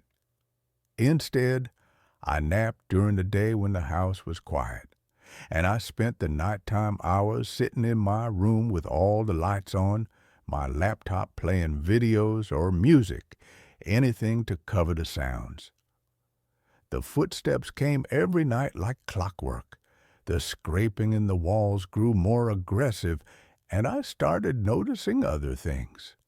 Doors that I'd left open would be closed when I came back upstairs. The temperature in certain rooms would drop suddenly, my breath fogging in the air, even though it was warm everywhere else. I'd catch movement in my peripheral vision, a shadow passing across a doorway, a curtain swaying in a room where all the windows were closed. Once, I came downstairs to find all the kitchen cabinets standing open, their contents rearranged in neat rows on the counter. I called Mrs. Cheney again and told her I was hearing and seeing things that couldn't be explained by an old house settling. She listened in silence, and when I finished, she sighed. "I had hoped you wouldn't notice," she said quietly. "Notice what?" "The house has a history. You've done your research, I assume. The Fairfax family? What happened to them?" Dr. Fairfax conducted experiments, medical experiments, in the tower room in the basement. Not all of his patients were willing participants. When his wife discovered what he was doing, she confronted him. There was an altercation. The children were caught in the middle. She paused. Everyone in the house died that night except for Dr. Fairfax. He lived long enough to nail the basement door shut and seal the tower room before succumbing to his injuries in the foyer. I felt cold all over. You knew the house was haunted, and you rented it to me anyway. I needed someone to stay there. The house can't be left empty. things are worse when it's empty. What things? The house remembers what happened in it. It holds on to that pain, that violence. When someone lives there, it focuses on them. It's contained. When the house is empty, the activity spreads to the neighboring properties. People started complaining. I had no choice. So you used me as bait? My voice was shaking. You lured me here to take the heat so your neighbors wouldn't complain? I'm offering you free rent. I gave you fair warning. I told you to stay out of certain rooms. If you follow the rules, you'll be fine. Previous tenants have managed. How many previous tenants? She didn't answer right away. Just follow the rules. Don't go into the basement. Don't go into the tower room. Don't engage with anything you see or hear. The house can't hurt you if you don't give it permission. That's insane. Perhaps. But you don't have anywhere else to go, do you? Her voice was gentle but firm. Stay until spring. By then you'll have saved enough money to find something else. Just 6 months. You can endure 6 months. She hung up before I could respond. I should have left that very moment. I should have gotten in my car and driven away, slept in parking lots, figured something out. But she was right. I had nowhere to go. And some part of me, the part that had learned to endure bad situations because the alternative was always worse, started rationalizing. It was just sounds, just shadows and cold spots and rearranged objects. Creepy, yes, but I'd dealt with worse.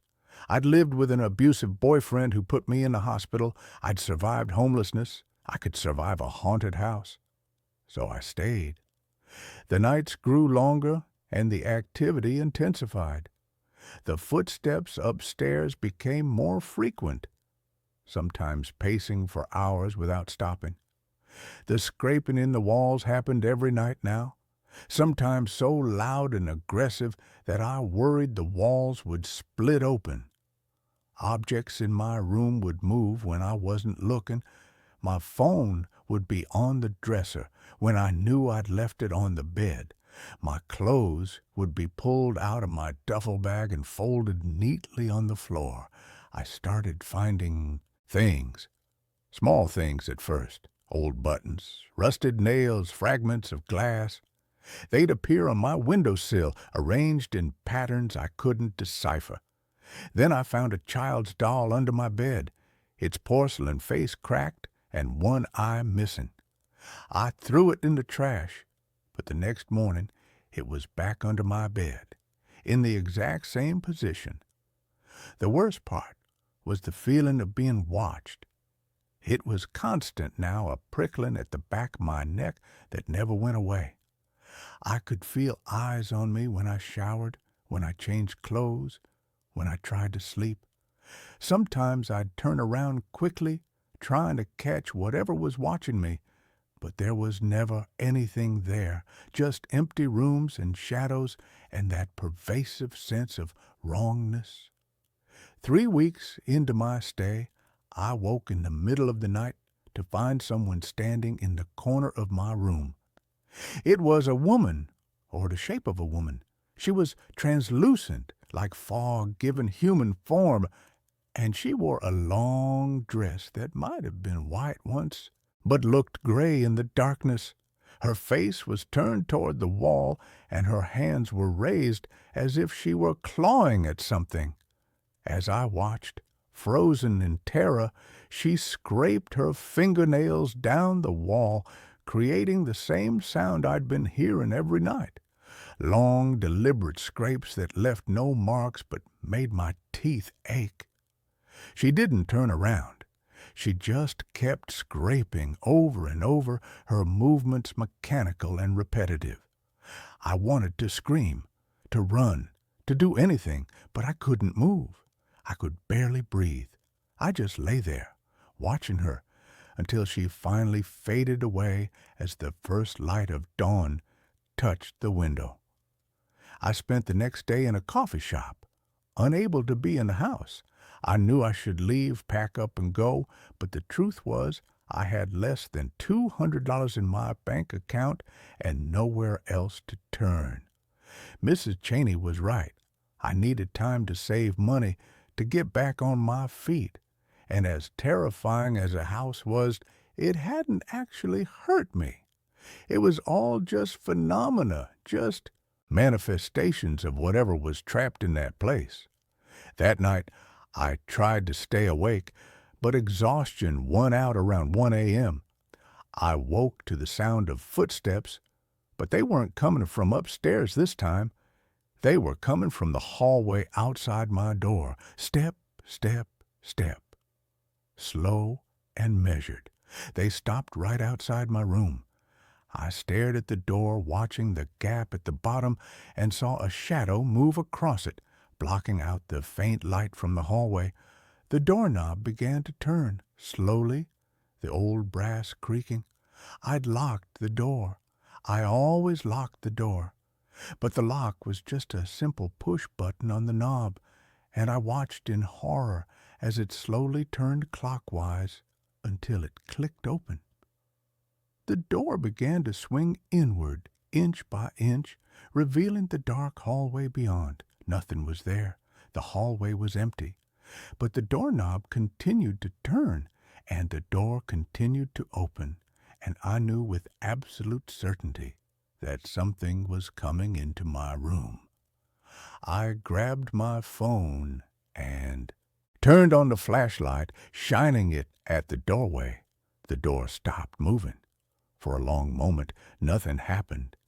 Then I heard breathing, slow, raspy breathing that definitely wasn't mine.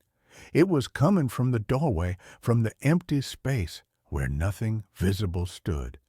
"Get out," I whispered, my voice shaking. "This is my room. Get out." The breathing stopped.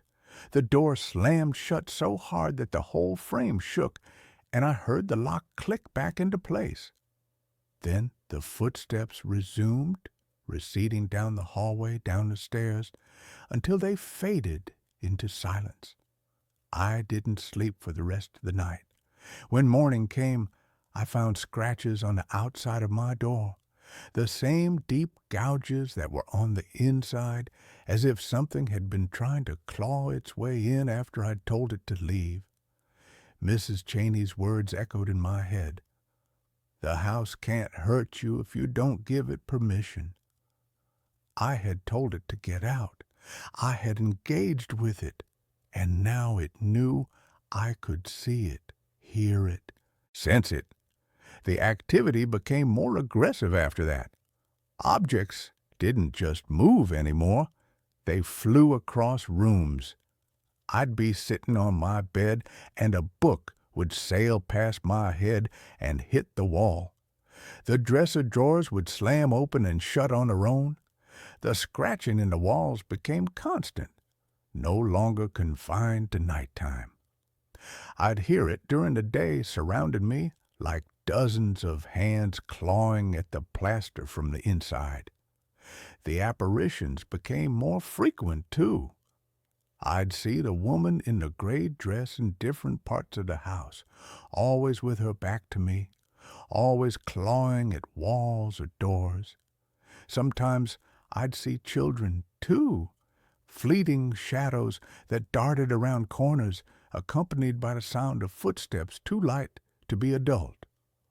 Once, I saw a tall figure in a dark coat standing at the end of the hallway watching me. When I blinked, he was gone.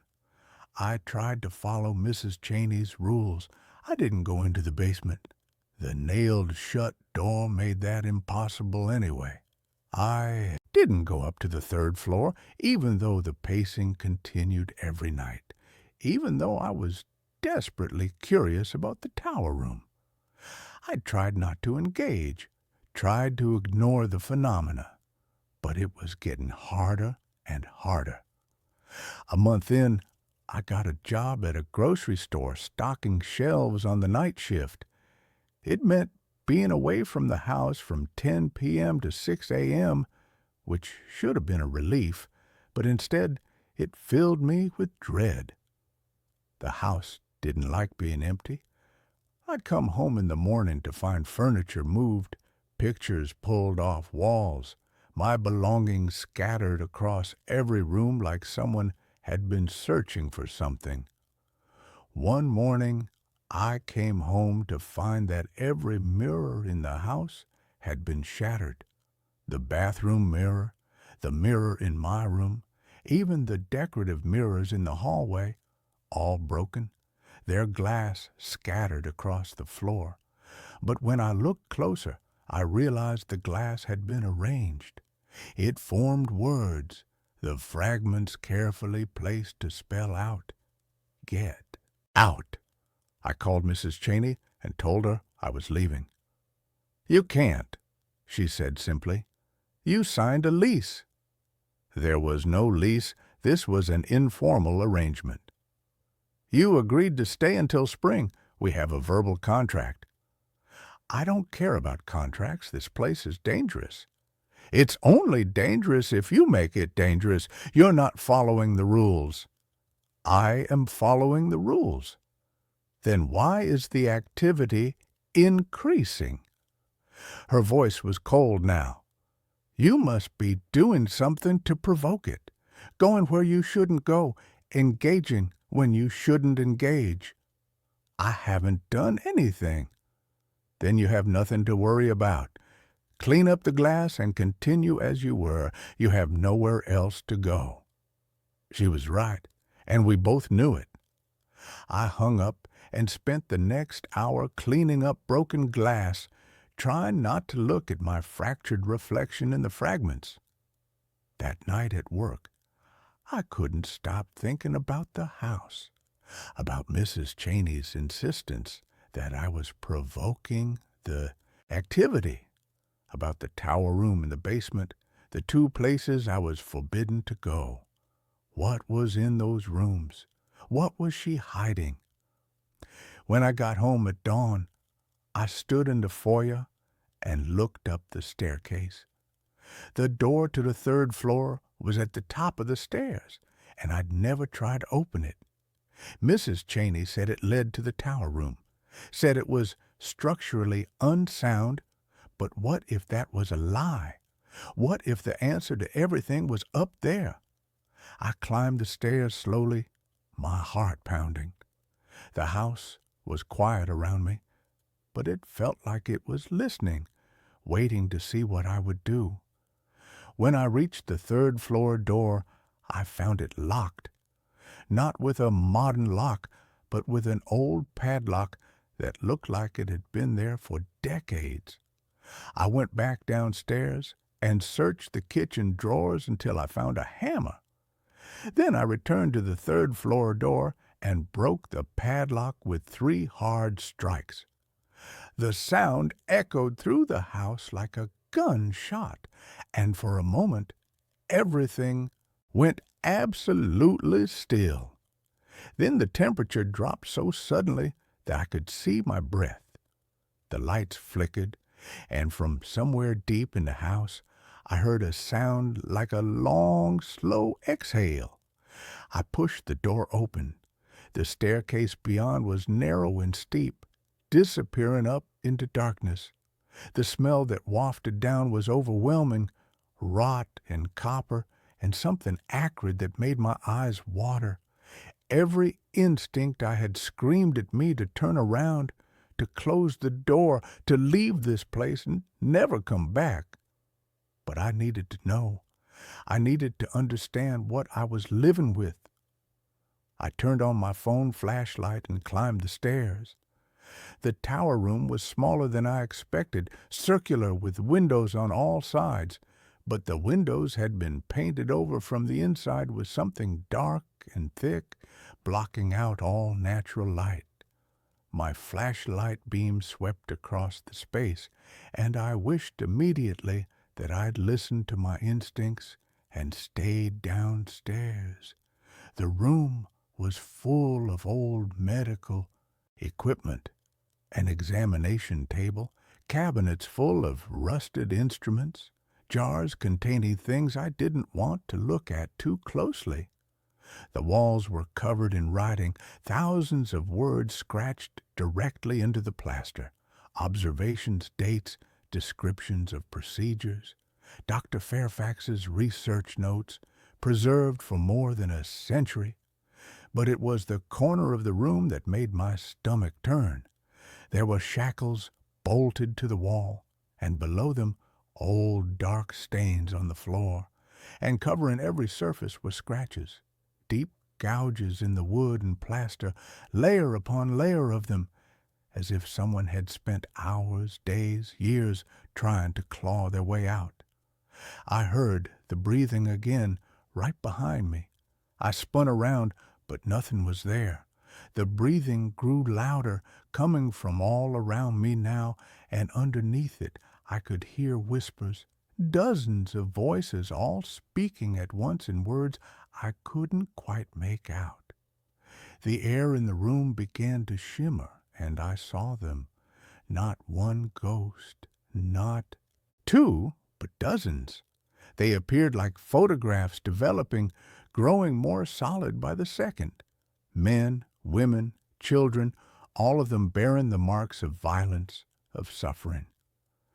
They stared at me with hollow eyes, and I understood with sudden, terrible clarity that these weren't the Fairfax family. These were Dr. Fairfax's victims, the people he'd brought to this room, the ones whose deaths had gone uninvestigated and unrecorded. They moved toward me as one, their mouths opening in silent screams, their hands reaching out.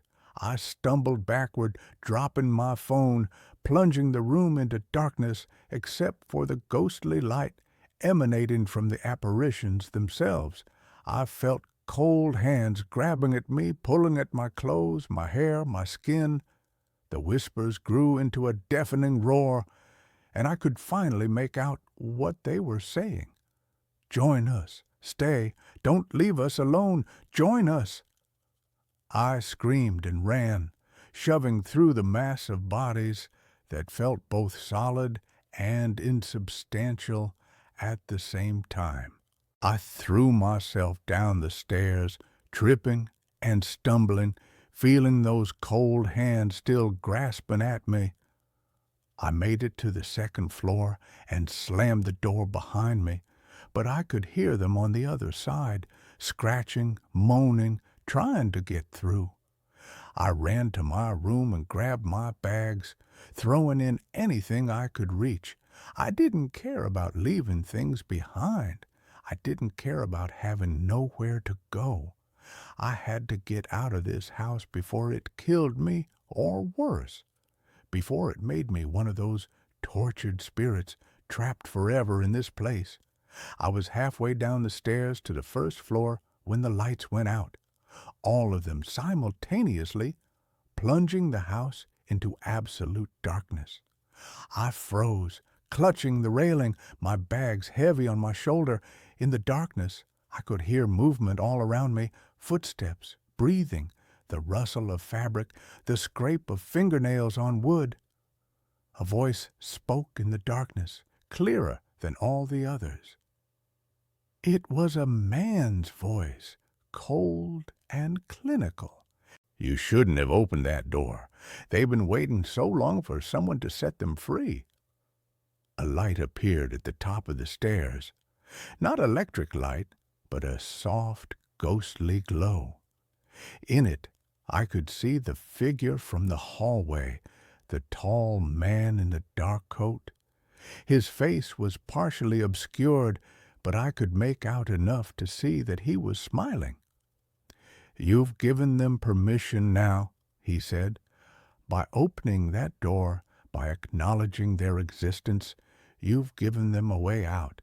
They'll follow you wherever you go now, unless—" "Unless what?" I asked, hating how my voice shook. "Unless you take their place. Stay here.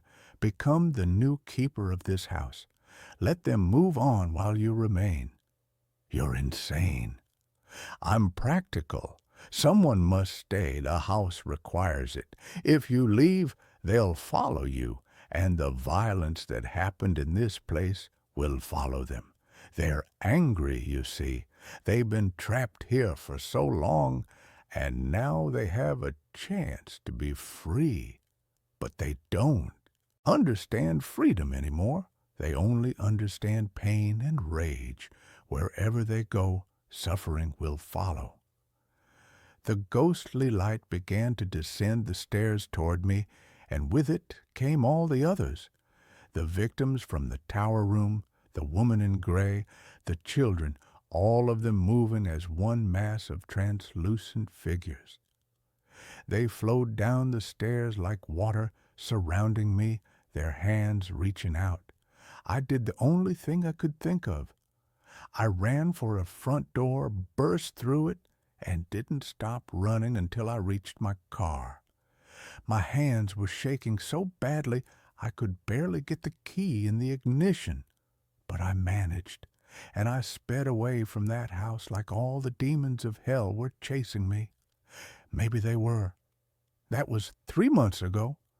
I've been living in my car again, moving from place to place, never staying anywhere longer than a few nights. 'Cause Dr. Fairfax was right about one thing. They did follow me. I see them in reflections now, in store windows, in bathroom mirrors, in the surface of my coffee. The woman in gray is always there, still clawing at nothing.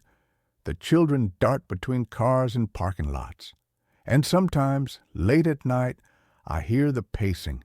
Step, step, step, moving across the roof of my car, up and down, never stopping. I went to a priest.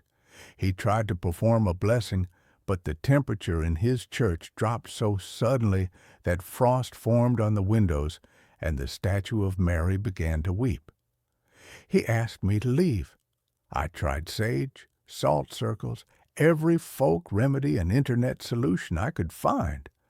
Nothing works.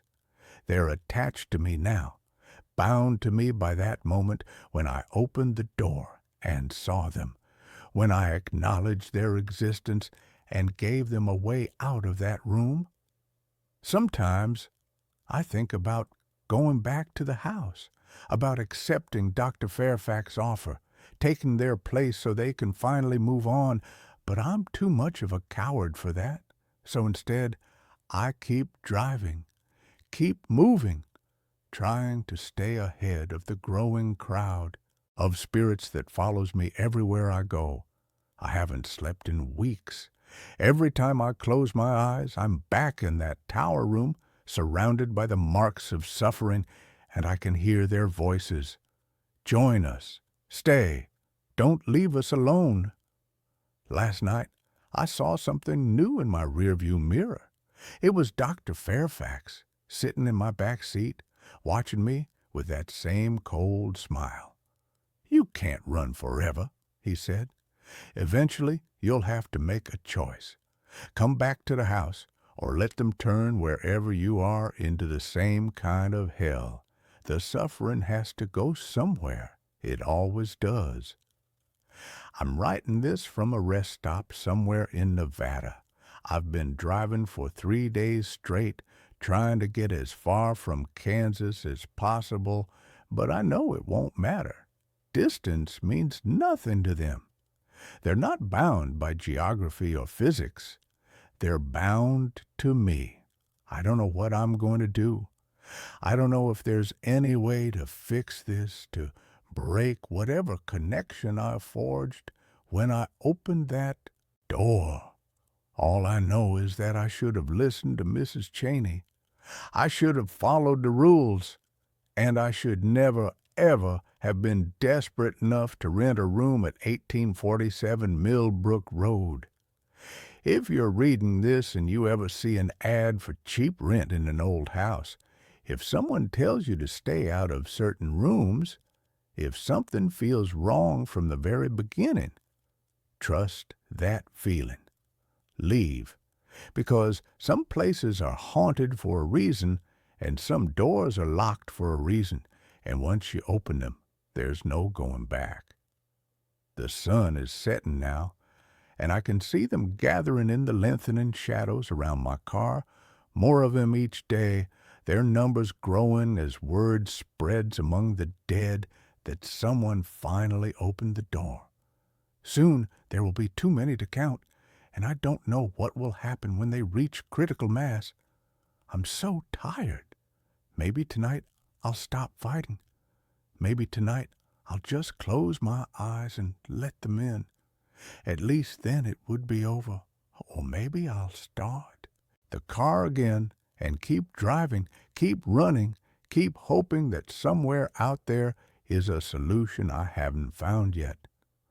Keep hoping that this isn't how my story ends, alone in a car, surrounded by the angry dead, paying the price for one moment of curiosity in a house that should have been left alone. The woman in gray is standing right outside my window now, her palm pressed against the glass. She's not clawing anymore. She's just watching me, waiting. They're all waiting. I should have stayed in my car that first night. I should have driven away the moment I saw that house at the end of Millbrook Road. But I was desperate, and desperation makes you do stupid things. Now I'm paying for it. Now we're all paying for it. If you ever find yourself in Kansas and you see a woman living out of her car surrounded by shadows that don't quite match the light, that's me. Don't approach. Don't offer help. Just keep driving. And that's where this story ends. Let's move on to the next one, the night shift. I am writing this down because I need someone to believe me, even if I never go back to that place again. I was broke. That is the only reason anyone takes the graveyard shift at a place like ironclad self-storage. I was 23, living in a basement apartment that smelled like mold, and I had exactly $12 in my bank account. When I saw the ad online, Night Watchman, immediate start, cash pay, I didn't ask questions. I didn't ask why the last guy quit. I didn't ask why the pay was so high for sitting in a chair. The facility was located at the edge of town, where the paved roads turned into gravel and the streetlights stopped working. It was huge. Imagine a city made of metal. There were hundreds of shipping containers arranged in long, straight rows. Some were new and blue, others were old, rusted, and brown. They were stacked too high, creating narrow alleys that felt like tunnels. My station was a small white shack at the main gate. It was basically a tin can with a window. Inside, there was a desk, a rolling chair with a broken wheel, a coffee maker that burned everything, and a bank of 6 security monitors. It's easy, the manager, Mr. Garrick, told me on my first night. He was a sweaty man who wouldn't look me in the eye. Do your rounds every 2 hours. Shine your light down the rows. Check the locks. If you see kids, call the cops. If you see anything else, just stay in the booth and lock the door. What do you mean, anything else? I asked. He didn't answer. He just handed me a heavy ring of keys and walked to his truck. Don't fall asleep, kid, he said, and then he was gone. The first week was boring. It was so quiet out there. The only sound was the wind humming through the gaps between the containers. It made a low, mournful, whistling sound, like someone blowing over the top of a glass bottle. But on the second Tuesday, the weirdness began. I was doing my 2 a.m. round. I was walking down row C. The gravel crunched loudly under my heavy boots. I was shining my flashlight on the padlocks, checking to make sure they were secure. Then I heard a radio. It was faint. It sounded like static mixed with a voice. It was coming from inside a container halfway down the row. Unit C-14. I stopped. I put my ear against the cold corrugated metal. "Help! Please! Cold!" It was a woman's voice. She sounded terrified. "Hello?" I yelled, banging on the door with my fist. "Is someone in there?" The voice stopped immediately. I grabbed my radio to call the police, but then I looked at the lock on the door. It was rusted solid. A thick layer of orange rust covered the latch. There were spider webs connecting the lock to the door handle, thick, dusty webs that had not been broken in years. Nobody had opened that door in a long time. "Hello?" I called again. Silence. I told myself it was just interference. Maybe a truck driver on the highway nearby using a CB radio, and the metal container picked up the signal. I walked back to the booth, but I kept looking over my shoulder. The next night, the weather turned bad. A heavy storm rolled in from the coast. The rain didn't just fall, it hammered down. It sounded like thousands of rocks hitting the metal roofs of the containers. The noise was deafening. I was sitting in the booth, watching the monitors. The rain made the cameras blurry. The black and white screens were just gray static and dark shapes. Then the phone in the booth rang. I jumped. I stared at it. It was an old landline phone. Nobody called the booth. I picked it up. "Ironclad storage. This is Evans." "Open the gate," a voice said. It was my voice. I almost dropped the phone. It wasn't just similar. It was my voice. It was the same pitch, the same accent.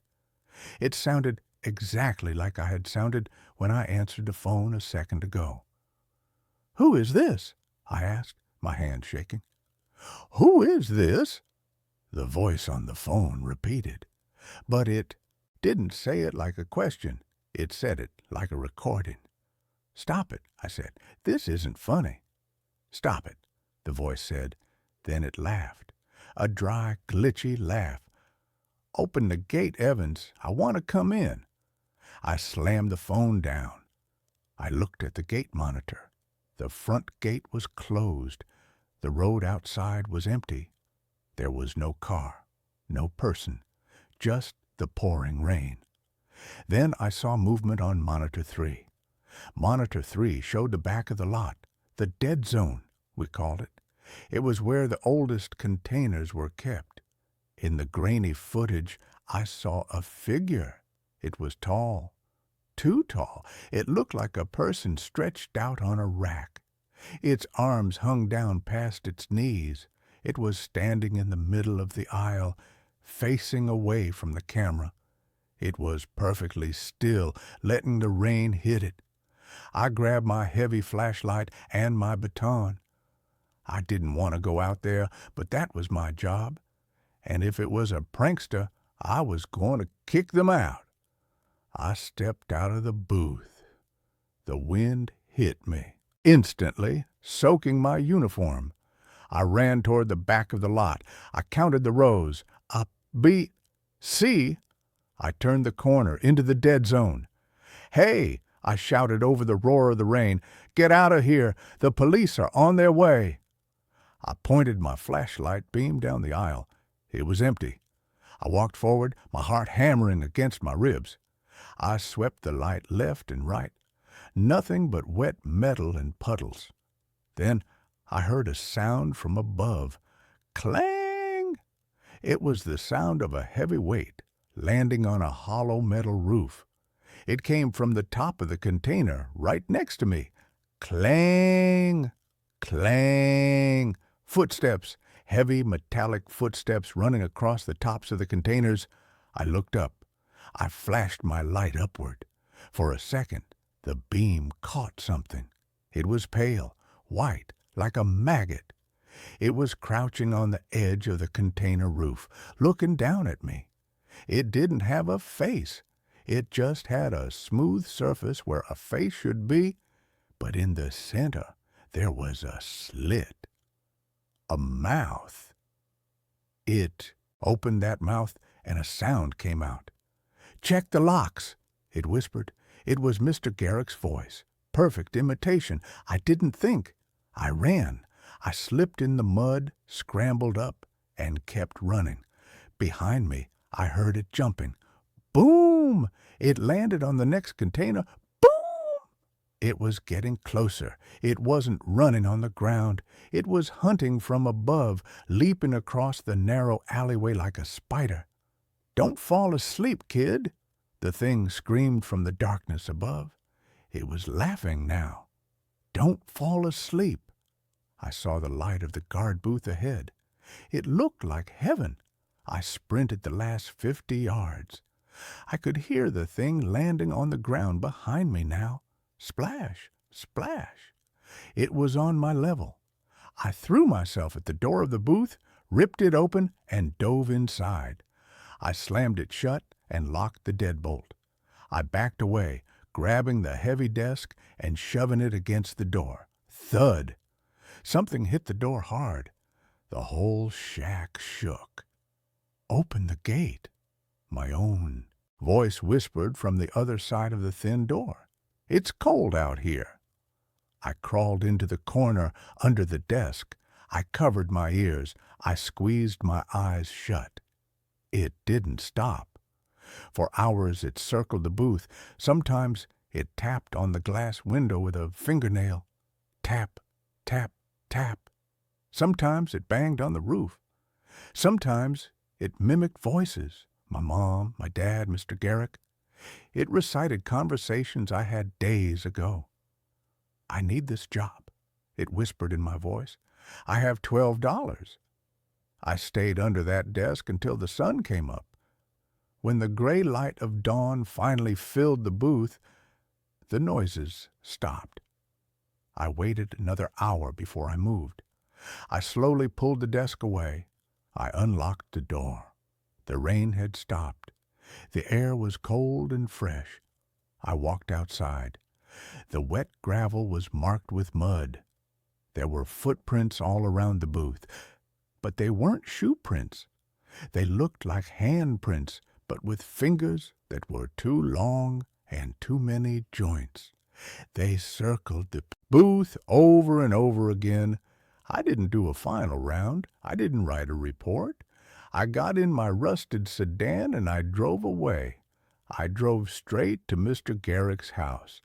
I knew where he lived because I had dropped off paperwork there once. I pounded on his door until he answered. He was in his bathrobe, holding a coffee. He looked at my pale face, my muddy uniform, and he knew. "I quit," I said, "and I want my pay." He didn't argue. He went inside, got his wallet, and handed me $300 cash. "Did you see it?" he asked quietly. "I saw something," I said. "What is it?" "I don't know," Garrick said. He looked tired. "It's been there since the place was built. It likes the containers. It likes the echoes. We tried to get rid of it. We brought in dogs once. The dogs, they didn't come back out of the maze." "You sent me in there knowing that?" I yelled. "I needed a guard." He shrugged. "Insurance requires it. If no one watches the monitors, we lose our license." Left him there. I took the money, and I drove 2 towns over. I rented a motel room for a week. That was 3 years ago. I have a new job now. I work in a library. It is bright, and there are always people around, and there are no metal boxes. But I am writing this because last night I was walking home. It was raining. I walked past a construction site. There was a large blue shipping container on the sidewalk, used for storing tools. As I walked past it, I heard a sound from inside. Tap, tap, tap. I stopped. I couldn't help it. I looked at the metal wall. "Check the locks," a voice whispered from inside the locked box. It was my voice. I ran the rest of the way home. I locked every door. I closed every curtain.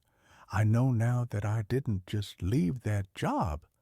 I took something with me, or rather, something decided that I was more interesting than the empty rows of the storage yard. It knows where I live, and every time it rains, I'm afraid to look out my window because I know that one day I will see those long white fingers tapping on the glass asking to come in. And that's where this story ends. Let's move on to the next one. I downloaded an app to record my sleep talking. It recorded a conversation between me and someone under my bed.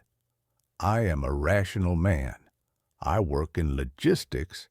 I deal with spreadsheets, shipping containers, and hard data. I don't believe in ghosts. I don't believe in demons. And I certainly didn't believe that my one-bedroom apartment on the 5th floor of a secure complex was anything other than a box of drywall and IKEA furniture. I started using the app, SleepSpeak, about 3 weeks ago. My girlfriend, Emily, had stayed over a few times and complained that I was mumbling in my sleep. She said it was creepy, that I sounded like I was arguing with someone. She broke up with me for unrelated reasons, or so she said, but the comment stuck. I wanted to know what I was saying. Was it stress? Suppressed anger? Apnea? The app is simple. It runs in the background. It uses a noise gate to ignore silence and the hum of the air conditioner, only recording when it detects distinct vocal frequencies. In the morning, it gives you a list of events with timestamps. Night 1 to 3 were uneventful. A few recordings of me snoring. One recording of me groaning and shifting the duvet. I felt silly for even using it. Night 4 was when it started. I woke up on Tuesday morning feeling drained, like I'd run a marathon in my sleep. I grabbed my phone and saw the notification. 4 new events detected. I clicked the first one. 2:03 a.m. Me, muffled. No, the red one. Just nonsense, dream gibberish. I clicked the second one. 3:15 a.m. Me, put it back. Still normal. I clicked the third one. 3:45 a.m. The waveform on the screen was different. Usually my voice showed up as a jagged blue block of sound. This recording had that, but intertwined with it was a second, much thinner, sharper red spike. I pressed play. Me, groggy. It's too tight. Silence for 3 seconds. Voice B, it has to be tight, or it won't fit. I dropped the phone on my duvet. My heart did a somersault in my chest. I sat there in the morning light, staring at the screen. The voice, it wasn't Emily. It wasn't a neighbor shouting through the wall. It was a whisper, a dry, rasping whisper. And the audio fidelity was terrifying. It sounded like the source was inches from the microphone. My phone charged on my nightstand right next to my head. I played it again. It has to be tight or it won't fit. The voice sounded genderless. It sounded like dead leaves skittering on pavement. I searched the apartment immediately. I checked the closets, the shower, the utility cupboard. Nothing. The windows were locked. The front door was dead bolted. I live alone. I told myself it was interference. Maybe the app picked up a radio frequency, a crossed line. I deleted the app. I went to work. But by the time I got home, the curiosity was eating me alive. I'm a data guy. Anomalies bother me. If it was interference, I could prove it. I re-downloaded the app. I also bought a standalone digital voice recorder, a high-end Sony model I used for meetings. I placed the phone on the nightstand and the Sony recorder on the floor, sliding it halfway under the bed. My bed is a heavy wooden frame that sits about 6 inches off the ground. just enough space for dust bunnies and lost socks. Night 5. I didn't sleep well. I lay there listening to the settling of the building. Eventually, exhaustion took over. I woke up and went straight to the devices. The app showed 12 new events. The Sony recorder showed continuous audio, but marked spikes in decibels. I synced them up on my laptop. Event 1, 1:15 a.m. Me. Where are you going? Voice BR from under the bed. Just checking the seams. Go back to sleep, Caleb. I stopped the playback. I felt like I was going to throw up. It knew my name. The audio from the Sony recorder, the one on the floor, was clearer. The voice wasn't coming from the room. It was coming from above the recorder. It was coming from the underside of the mattress. I listened to the rest. It was a conversation, a long, mundane, terrifying conversation. 2:30 a.m. Me. Is it morning? Voice B. Not yet. 2 more hours. You need to rest the vessel. Me. Okay. 3:45 a.m. Me. It itches. Voice B. I know. The stretching is the hardest part. I'll apply more salve. Sound. A wet, slapping sound. Like raw meat being dropped on a counter. Slap. Slap. I stood up and backed away from the bed. I looked at the mattress. It was a standard memory foam mattress I'd bought online a year ago. I grabbed a pocket knife from my dresser. I stripped the sheets off. I flipped the mattress over. The underside was pristine. White fabric, no tears, no holes, no stains. I felt like I was losing my mind. Was I pranking myself? Was I doing a ventriloquist act in my sleep? I decided to stay awake. Night 6. I drank 3 Red Bulls. I set up a camera on a tripod in the corner of the room, pointing at the bed. I sat in my gaming chair with the lights on, determined to catch this thing. 3 a.m. passed. 4 a.m. passed. Nothing happened. The room was silent. At 5 a.m., my eyes were burning. I blinked, just a long, slow blink. When I opened them, sunlight was streaming through the blinds. I panicked. I looked at the clock. 9:30 a.m. I had fallen asleep in the chair. I rushed to the camera. It was off. The battery was dead. That was impossible. I had plugged it into the wall AC adapter. I checked the outlet. The plug had been pulled. I checked the Sleep Speak app on my phone, which was still on the nightstand. 1 new event. Time, 5:02 a.m. 2 minutes after I closed my eyes. I pressed play. Voice B. He is trying to see us. Me. Voice sounded different, flatter. He is scared. Voice B. He should be. We are not ready for the transfer. The skin is still too tight around the shoulders. Me. I will eat more. Expand the surface area. Voice B. Good. Now, delete the video. I heard the sound of footsteps on the recording. My footsteps. And that's where this story ends. Let's move on to the next one. The hum of Sector 4. I am writing this manuscript by candlelight in a cabin that doesn't appear on any map. There is no electricity here. I severed the main line myself. I buried my phone in a lead box 10 miles south of here. I don't wear a digital watch. I don't use a calculator. I can't be near anything that processes data. If I hear the hum of a hard drive spinning up or the whir of a cooling fan, I start to bleed from my nose. If you are a systems administrator, a network engineer, or just some broke kid looking for a graveyard shift at a data center, listen to me. If you see a job posting for the facility near the limestone mines in Kansas, specifically for a thermal regulation specialist, do not apply. They will offer you $80,000 a year. They will offer you full benefits. They will tell you it's the easiest job in the world, just watching gauges and flipping switches. Do not sign the NDA. Do not take the elevator down. I was 28. I had a degree in HVAC repair, and a mountain of medical debt from a car accident that wasn't my fault. I was working 3 jobs, sleeping 4 hours a night, and eating garbage. When the recruiter reached out to me on LinkedIn, I thought it was a scam. The pay was too high for a maintenance gig. The interview was held in a rented conference room at a Holiday Inn near the airport. The interviewer, a man named Mr. Giles, looked like a walking corpse. His skin was gray, his suit was too big for him, and his hands wouldn't stop shaking. "The job is underground," Giles said, staring at the table, refusing to make eye contact. "It is a legacy server farm, subterranean cooling.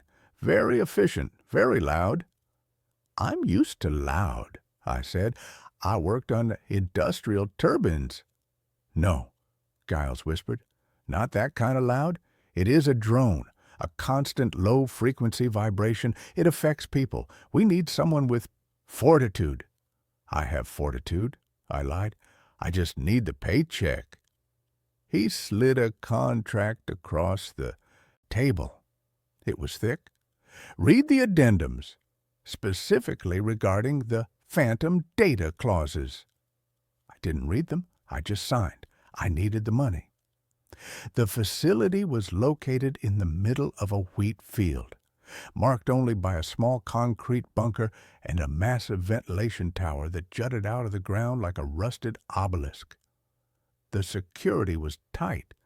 Biometric scanners, armed guards who didn't speak, and a decontamination shower before you even got to the elevator.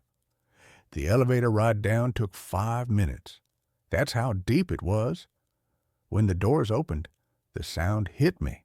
It wasn't a roar. It was a hum, a deep, resonant thrumming that I felt in my teeth before I heard it in my ears. It sounded like a choir of millions of bees, or the sound of the ocean if the ocean was made of electricity. The air was freezing cold, kept at a constant 60 degrees Fahrenheit, but it smelled of ozone, burnt copper, and something oddly organic, like wet soil. My supervisor was a man named Miller. Miller had been down there for 6 months. He wore heavy-duty earmuffs at all times. He didn't take them off when he shook my hand. He just motioned for me to follow him. The facility was a labyrinth. Endless corridors of black server racks, blinking with millions of tiny blue and green lights. The aisles stretched on for miles. It was a city of data. Miller led me to the control room. It was a glass-walled box suspended over the server floor. It was soundproofed, which was a mercy. "Take these," Miller said, handing me a pair of noise-canceling headphones. "Never take them off when you're on the floor.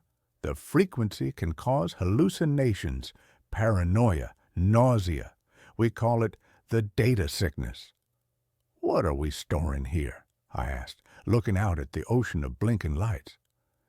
"Is it government stuff? NSA?" Miller laughed. It was a dry, hacking sound. "Government? No. The government wishes they had this capacity. This is private, archival. We don't know who the clients are. We just keep it cold. That's the job.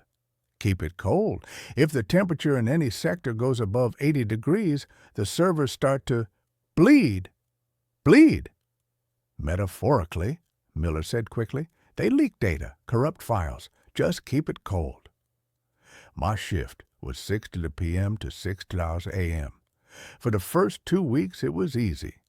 I sat in the control room, monitoring the thermal maps on the screens. If a rack got too hot, I'd grab the liquid nitrogen cart, go down to the specific aisle, and flush the coolant lines.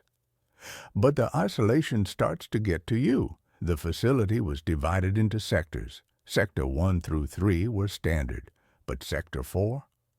Sector 4 was different. Sector 4 was the oldest part of the facility. The racks there weren't the sleek, black, modern ones.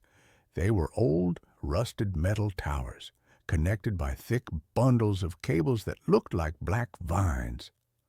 The lights on them weren't blue or green. They were amber, a sickly, pulsing orange. I hated going into Sector 4. The hum was louder. There. Even through my headphones I could hear it. It wasn't just a machine noise. It sounded like whispering. It started on a Tuesday night, 3 weeks into the job.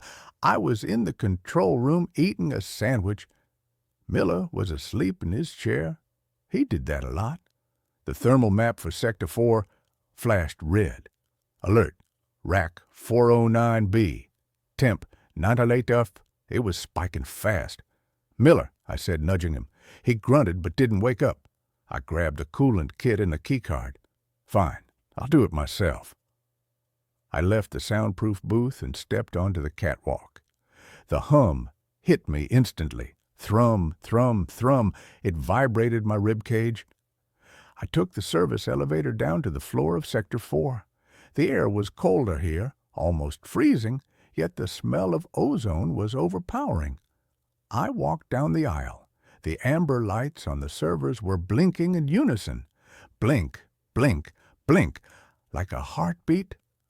I found rack 409B. It was vibrating violently. The metal casing was hot to the touch. I knelt down to access the coolant valve. I connected the hose and opened the valve to flush the system with liquid nitrogen. As the cold liquid hit the pipes, the server let out a sound. Screech! It sounded like a woman screaming. I jumped back, dropping the wrench. The sound didn't come from a speaker. It came from the machine itself, like the metal was grinding in agony. I looked around. "Hello? Is someone there?" The aisle was empty, just the endless rows of amber eyes watching me. I looked back at the server.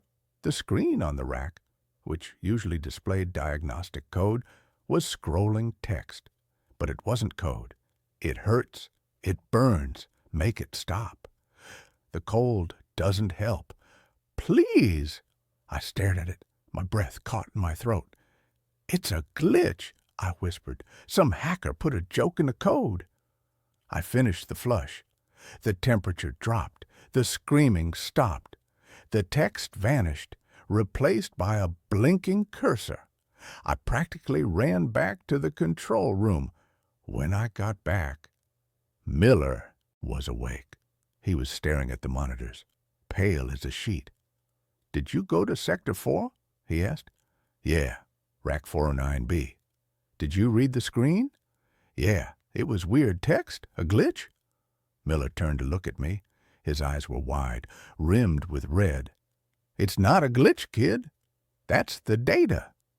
"What do you mean?" "I told you it was archival," Miller whispered. "But I didn't tell you what we're archiving. It's not emails. It's not bank records." "Then what is it?" Miller pointed to the floor. "It's consciousness. Simulation. Some billionaire company in Silicon Valley. They figured out how to map the human brain. They're uploading people, dying people, rich people who want to live forever.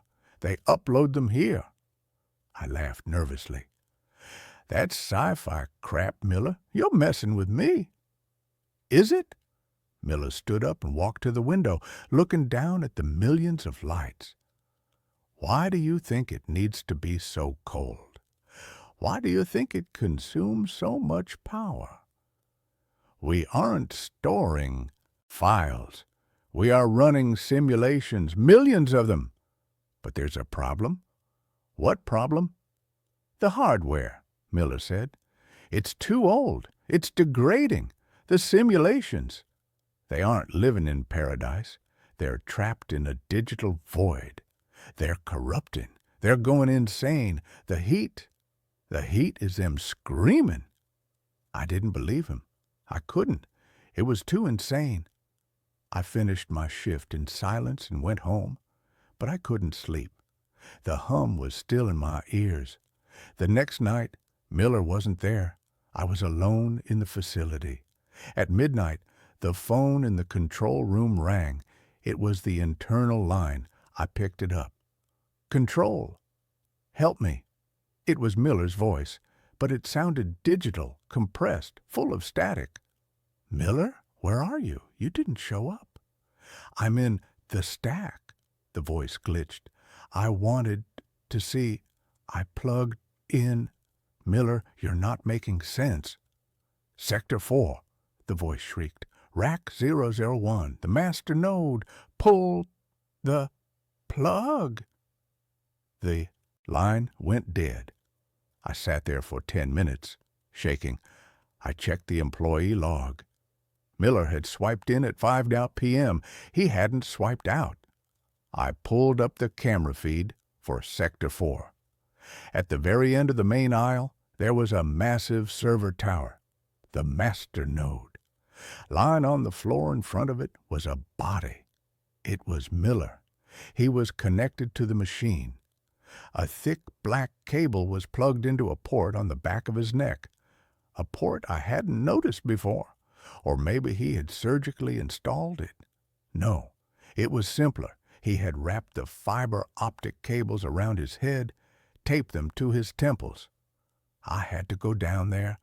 I grabbed the emergency axe from the wall. I don't know why. It just felt right.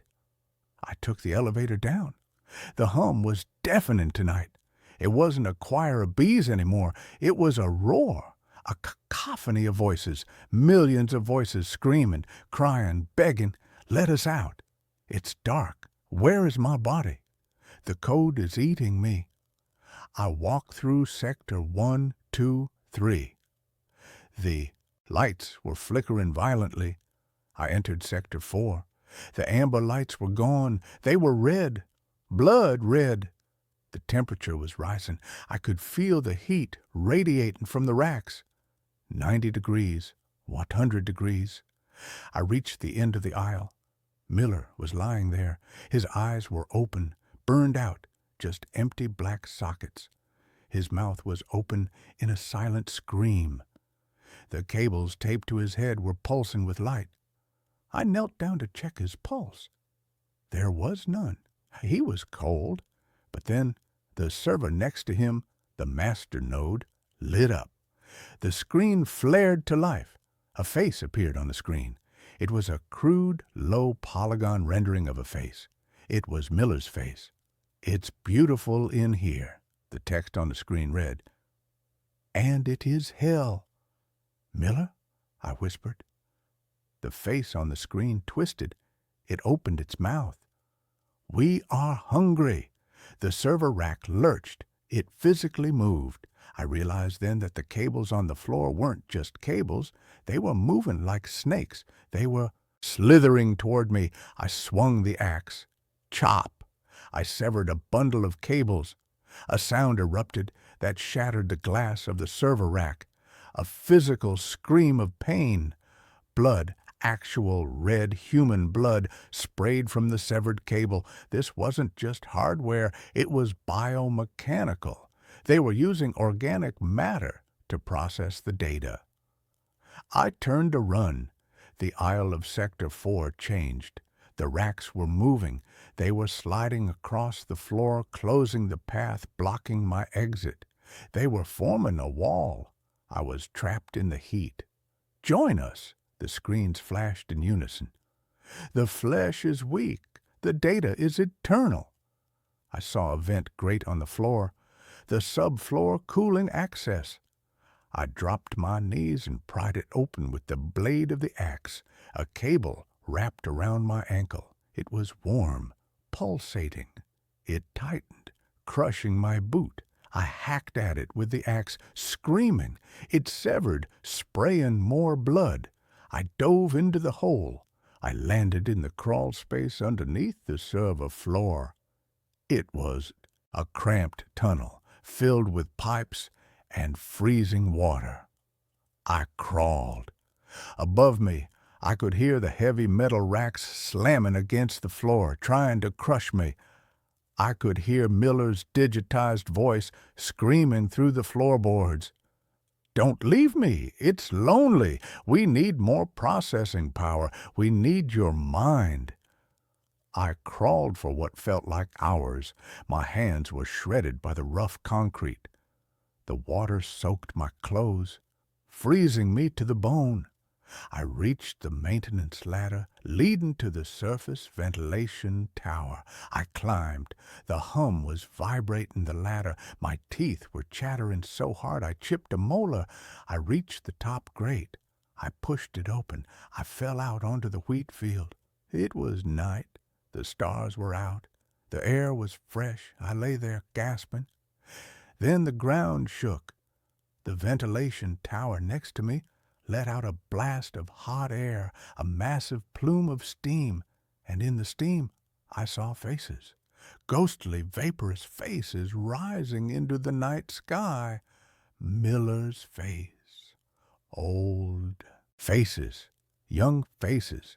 They were venting the corrupted data. They were venting the souls. I ran to my car. I drove until the engine overheated. I stole another car. I kept driving. I thought I escaped. But yesterday, I was in a library in Colorado. I was looking at a computer screen checking the news. The screen flickered. For a second, the news site disappeared. A text box appeared, searching for node, my name, signal strength, 98% downloading. My nose started to bleed. The hum started in my left ear. I smashed the monitor and ran. They uploaded a part of me. When I was down there, when the cable touched me, they copied me, or they tagged me. I am a walking receiver, and they are trying to sync. I can feel my memories fading. I try to remember my mother's face, and all I see is static. I try to remember my childhood home, and I see lines of code. They are overwriting me. I am going to the cabin now. No electronics, no signals. But I'm scared, because last night I didn't dream. I just saw a loading screen, and the progress bar is at 99%. If you work in IT, if you work in data, if you hear a server humming a little too loud, or if a machine gets hot for no reason, don't fix it, unplug it, smash it, because they are trying to get out, and they are using the internet to do it. The hum is getting louder, the candle is flickering, my hand is typing this, but I'm not telling it to. System ready. Upload complete. Hello world. And that's where this story ends. Let's move on to the next one. The Archive of the Unclaimed. I am writing this statement on a piece of paper I stole from the lobby of a police station in Nebraska. I don't live in Nebraska. I don't know anyone in Nebraska. But I drove until my car ran out of gas, and this is where I stopped. My hands are stained black. No matter how much I scrub them with industrial soap, the blackness doesn't come off. It's not ink. It's not oil. It's underneath the skin. If you are reading this, do not take the job at the sub-level 4 storage facility in Detroit.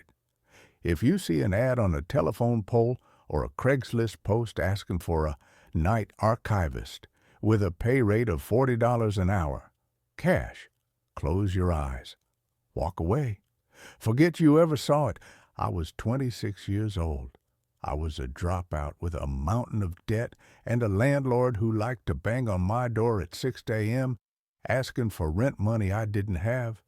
I was desperate. That is the word that defines everyone who ends up at the archive. Desperation. I met the hiring manager, a man named Mr. Holloway, in a portable office trailer sitting in the middle of a fenced-off concrete lot. He was a small man, bald with glasses so thick his eyes looked like tiny black beads swimming in water. He didn't ask for a resume. He didn't ask for a background check. "Can you lift 50 pounds?" he asked. His voice was dry, like sandpaper rubbing together. "Yes," I said. "Are you claustrophobic?" "No." "Do you have family that checks on you daily?" "No," I lied. I had a mom in Ohio, but we hadn't talked in months. "Good," Calloway said. He stamped a piece of paper. "You start tonight, 8 p.m. to 4 a.m. Your job is simple. You walk the rows. You check for moisture. You check for structural integrity of the boxes. And you never, under any circumstances, open a box marked with a red tag." "What's in the boxes with red tags?" I asked. Calloway looked up. His beady eyes went cold. "Personal effects of the unclaimed. Things the state doesn't know what to do with, but can't destroy. Just check the humidity, kid. Don't be a hero." The facility wasn't a building. It was a hole. To get to work, I had to take a freight elevator that rattled and screamed as it descended. It took 3 full minutes to get to the bottom, sub-level 4. It was deep enough that the air felt heavy. It pressed against your eardrums. It smelled of old paper, mildew, and something sharp and metallic, like pennies that had been soaking in vinegar. The archive was massive. It was a concrete cavern filled with endless rows of metal shelving. The shelves went up 20 feet, reaching the dark ceiling where flickering fluorescent tube lights buzzed like dying insects. The rows stretched back so far you couldn't see the end. It was a labyrinth of cardboard and steel. My station was a small desk near the elevator. I had a flashlight, a clipboard, and a radio that only received static. The first week was agonizingly boring. I walked the rows. My footsteps echoed, creating a slap, slap, slap sound that bounced off the concrete walls. I shined my light on thousands of boxes. Most were white bankers' boxes with boring labels. Tax records 1998, city plan and debt, court transcripts. It was quiet, the kind of quiet that hurts. If I stopped walking, I could hear the blood rushing in my ears. I could hear the hum of the ventilation system, which sounded like a giant beast breathing in its sleep. The weirdness started on the second Monday. I was in row 40, a section called the Deep Stacks. This was where the older boxes were. The air was colder back there. The lights were dimmer. I was checking a shelf when I heard it. Scritch, scritch, scritch. It sounded like a mouse scratching at cardboard. "Great," I muttered. "Rats." I took my flashlight and followed the sound. It was coming from a box on the bottom shelf. It was an old box, brown and sagging. It had a red tag. The label on the tag was handwritten in faded black marker. Item: Gas 8490. Unknown.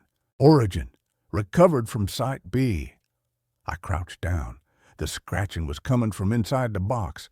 Scritch, scritched. Then it stopped. "Hello?" I whispered. I felt stupid talking to a box. A voice whispered back. It wasn't a rat. It was a human voice, a woman's voice. "It's so tight," she whispered. "My fingers are breaking." I fell backward, landing hard on the concrete. I scrambled away, shining my light on the box. It sat there, motionless. "Who's there?" I shouted. My voice cracked. Silence. I stood up, shaking. I told myself it was the acoustics, the ventilation fans playing tricks on my tired brain. I marked check for rodents on my clipboard and practically ran back to my desk. I didn't tell Calloway. I needed the money. I couldn't lose this job over a hallucination. 3 nights later, the leaking started. I was doing my rounds in row 12. I smelled it before I saw it. It smelled like rotten lilacs and burnt hair. It was a thick, cloying scent that coated the back of my throat. I followed the smell to a shelf at eye level. There was a box with a red tag. Label, family case. 102, evidence. A black liquid was oozing out of the bottom corner of the box. It wasn't water. It was thick, viscous, like tar or molasses. It dripped onto the floor with a heavy plop, plop, plop. I shone my flashlight on the puddle. The black liquid was moving. It wasn't flowing downhill. It was swirling, bubbling, as if it was boiling, but the room was freezing cold. As I watched, the puddle stretched out a thin tendril, like a finger, reaching toward the toe of my boot. I stepped back. Nope, nope, nope, nope. I grabbed my radio. Calloway? Mr. Calloway, are you there? Static. I walked back to the desk to use the landline phone. It was dead. No dial tone, just a low, rhythmic thumping sound on the line, like a heartbeat. I went back to row 12 with a roll of duct tape. I don't know why. I thought maybe I could seal the box. When I got back to row 12, the box was gone. The shelf was empty. The puddle of black slime was gone. The floor was dry. I checked the row number. Row 12. I was sure of it. Then I looked at the shelf above. The box was there. It had moved up one shelf. I hadn't touched it. There was no one else in the facility. The elevator hadn't moved. I stared at the box. The black liquid was now seeping through the cardboard faster, soaking the bottom. "Why did you move?" I whispered. The box vibrated. It shook violently, rattling against the metal shelf. Then a sound came from inside. Not a whisper this time, a scream. It was a muffled, high-pitched scream of absolute agony. It sounded like a man being crushed in a compactor. "Let me out!" The scream was so loud it shook dust from the ceiling. I dropped my flashlight. Darkness swallowed the row. I scrambled on the floor, feeling for the metal cylinder. My hand brushed against something wet, something sticky. I recoiled. I found the light and clicked it on. The black slime was on my hand. It burned. It felt like acid. I wiped it on my pants, panicking. The screaming stopped. The box sat there, silent. I ran. I ran all the way to the elevator and hit the button. I stood there shivering, waiting for the slow, agonizing descent of the cage. When it finally arrived, I took it up to the surface and sat in my car until sunrise. I should have quit then. I really should have. But I checked my bank account balance on my phone. Negative $40. Rent was due in 2 days. I went back. God help me, I went back. That was night 7, the last night. When I arrived, Calloway wasn't in the trailer. The door was unlocked. His coffee cup was on the desk, mold growing in the cold liquid. A note was taped to the monitor. Check row 99. Urgent! I'd never been to row 99. The facility supposedly ended at row 80. I took the elevator down. The air was different tonight. It was hot, humid. The smell of rotten lilacs was everywhere, overpowering. I walked past rows, 10, 20, 50. The lights were buzzing louder, popping and flickering. Shadows seemed to dance in the corners of my vision. I reached row 80. Behind it, there was a heavy plastic tarp hanging from the ceiling, painted with a warning, "Do not enter. Structural instability." I pulled the tarp back. There was a tunnel. It wasn't concrete anymore. The walls were rough-hewn rock, braced with old rotting wood beams. Shelves had been hammered directly into the rock. This was row 99. The boxes here weren't cardboard. They were wooden crates bound in chains. Some were metal safes. All of them had red tags. But the tags didn't have numbers anymore. They had names: Allison, Michael, the Traveler, Subject 4, and they were all leaking. The floor of the tunnel was covered in inches of the black sludge. It rippled like a dark ocean. I stepped onto a wooden pallet to keep my boots dry. "Hello?" I called out.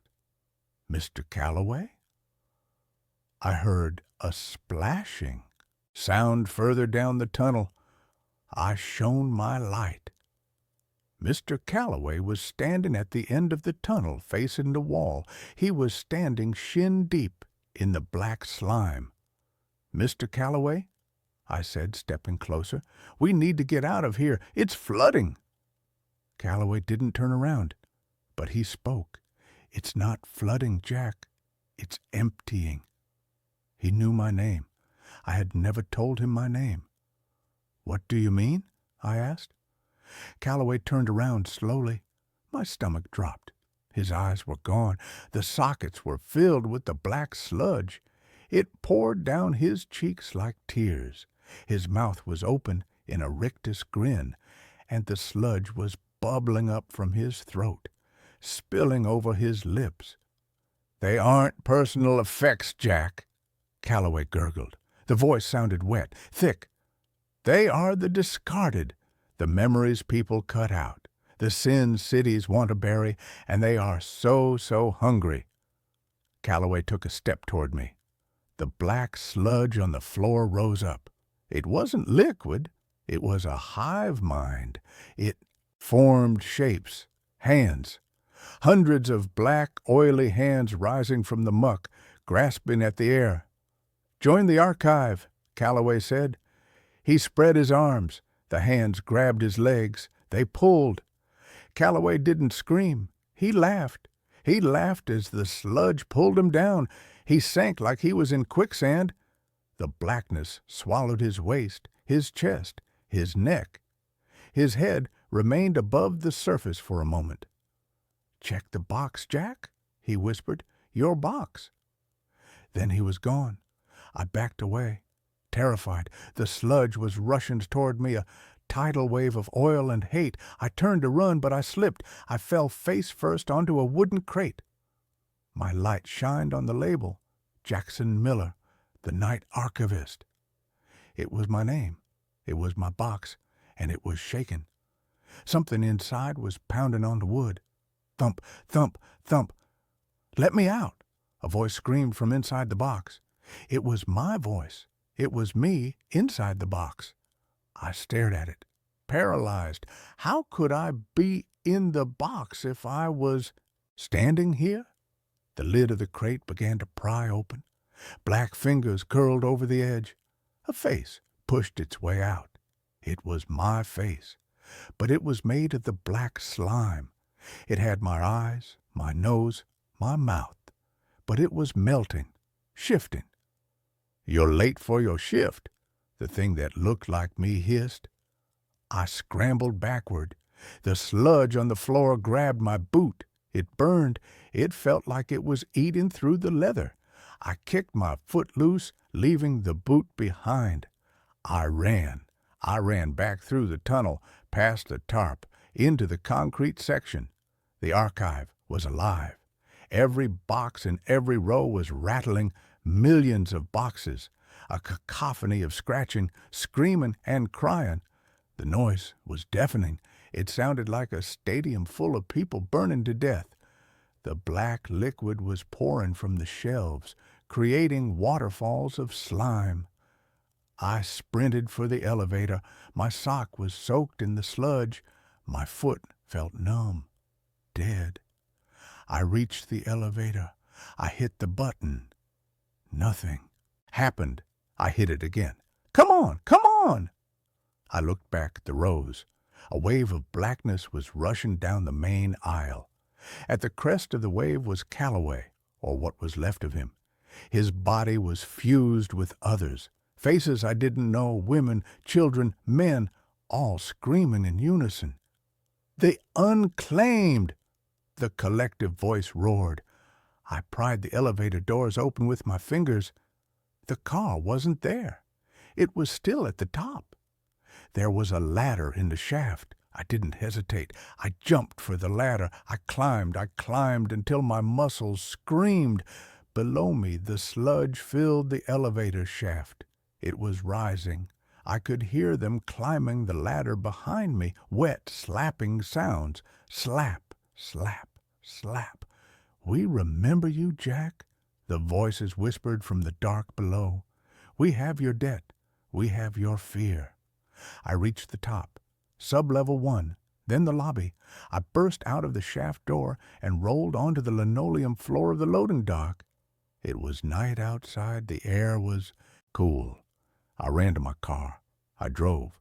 I didn't look back at the warehouse. I didn't look in the rearview mirror. I drove for 3 days straight. I stole gas. I slept in rest stops for 20 minutes at a time. I thought I escaped, but yesterday I stopped at a gas station to wash my hands. My foot had turned black. The skin was hard, like a shell, and my hands, the stains won't come off. But that's not the worst part. The worst part is what happened an hour ago. I was sitting in this police station lobby trying to work up the courage to turn myself in, to tell them everything. A delivery man walked in. He was carrying a package, a brown cardboard box. He set it on the counter near me. The label on the box caught my eye. Jackson Miller, recovered effects. It had a red tag, and it was leaking. A single drop of black liquid fell from the corner of the box and hit the pristine white floor. Plop! I heard a scratching sound from inside. Scritch, scritch, and then a whisper. "I'm still in here, Jack. You left me in the dark." I stood up and walked out. I left my car. I'm walking now. I'm walking into the cornfields. I can feel the blackness spreading up my leg. It feels cold. It feels heavy. I know what happens when it reaches my heart. I won't die. That would be too easy. I will become a box. And someone, some desperate kid who needs money, is going to be hired to watch me. Please, if you see the ad, if you see the job for the archive, don't let me out. Whatever you do, don't let me out. And that's where this story ends. Let's move on to the next one. I babysat for a wealthy family and found something horrible in their basement. I'm writing this from a hotel room because I can't go home yet. The police have been calling me nonstop, but I keep sending them to voicemail. I know I need to tell someone what I saw, but I'm terrified of what will happen when I do. So I'm posting it here first, just to get it out. I'm a 23-year-old college student, and I babysit to pay my bills. It's easy money most of the time. Put kids to bed, watch Netflix, get paid. I've been doing it for 3 years and never had any problems until I took a job with the Vanderhoff family. I found their listing on a babysitting app. They needed someone for Saturday nights, 7 p.m. to midnight, $50 an hour. That's more than double what most families pay. The listing said they had one child, a 6-year-old daughter named Emma, and they lived in Ashford Heights, which is the rich neighborhood on the hill where all the doctors and lawyers live. I should have known that. Much money meant something was off. Mrs. Vanderhoff called me the next day. She had a soft voice, very polite, and she asked me the usual questions about my experience and availability. Then she said something that should have been a red flag. "We have some house rules that are very important. If you can't follow them exactly, this won't work." "Of course," I said. "What are the rules?" "Emma goes to bed at 8 p.m. sharp. Once she's in bed, you don't go into her room for any reason. Even if you hear noises, even if she calls out, she's learning to self-soothe, and we can't interfere with that process." That seemed weird, but not crazy. Some parents are strict about sleep training. Second rule, You stay in the main living areas. Kitchen, living room, bathroom downstairs. You don't go upstairs except to put Emma to bed. You definitely don't go into the basement. It's locked anyway, but I'm telling you now, the basement is off limits. Okay, no problem. Third rule, Emma might say strange things. She has a very active imagination. Don't encourage it. If she tells you stories about the house or about people you haven't met, just smile and change the subject. Don't ask her questions about it. Does she have issues with lying or making things up? No, nothing like that. She's just very creative. We don't want to stifle that, but we also don't want to feed into every fantasy. It still seemed manageable. Weird, but manageable. And $50 an hour was $50 an hour. I started that Saturday. The Vanderhoff house was huge, one of those modern places that's all windows and sharp angles. Mr. and Mrs. Vanderhoff met me at the door. He was tall, maybe 45, with gray hair and an expensive suit. She was younger, maybe 35, blonde, wearing a black dress and too much perfume. They showed me around quickly. The first floor had a massive living room with a TV bigger than my bed, a kitchen with marble counters and appliances I didn't recognize, and a bathroom. The stairs to the second floor were in the foyer. Past the kitchen was a door that Mrs. Vanderhoff pointed to. That's the basement. It's locked. Don't try to open it. I won't. Emma was in the living room coloring. She was small for 6, with dark hair and pigtails and big brown eyes. She looked up when I came in and smiled. Hi, are you my babysitter? I am. My name's Riley. It's nice to meet you. Do you like puzzles? Sure. Good. I have lots of puzzles. Mr. and Mrs. Vanderhoff left at 7:15. Mrs. Vanderhoff reminded me again about the rules. Then they were gone. It was just me and Emma. The first hour was normal. We did puzzles. We watched part of a Disney movie. I made her chicken nuggets for dinner. She was a sweet kid, polite, maybe a little quiet. Around 7:45, she started getting fidgety. I don't want to go to bed, she said. I know, but it's almost 8. Your parents said 8 p.m. bedtime. Can you check my room first before I go up? Check for what? She looked down at her hands. Sometimes there are things in my room. What kind of things? I'm not supposed to talk about it. Mommy says I'm just being creative. I remembered Mrs. Vanderhoff's warning, don't encourage her stories. I'm sure your room is fine. How about we go up together?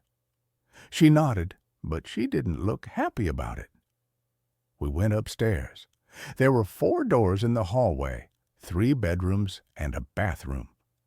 Emma's room was at the end. It was decorated like a normal kid's room. Pink walls, stuffed animals, a twin bed with a princess comforter. Nothing scary or weird. See, everything's fine, I said. Emma climbed into bed. Can you check the closet? I opened the closet. Clothes, shoes, toys. All clear. Under the bed? I looked under the bed. Nothing but some dust bunnies. Nothing there. She pulled the covers up to her chin. Okay, can you leave the hallway light on? Sure. I turned on the hallway light and left her door cracked open a few inches, like she asked. I went back downstairs and settled on the couch with my phone. Easy night. 5 more hours and I'd have 250. At 8:30, I heard a thump from upstairs. I looked at the ceiling, listening. Nothing else. Probably just Emma rolling over or dropping something. At 8:45, another thump. Louder this time. I remembered the rule, don't go into Emma's room for any reason. But what if she'd fallen out of bed? What if she was hurt? I walked to the bottom of the stairs and called up, "Emma, you okay?" No answer. "Emma?" Still nothing. I started up the stairs. When I reached the hallway, I could see that Emma's door was still cracked open, lights spilling out. I walked up to it and peeked inside. Emma was in bed, sleeping.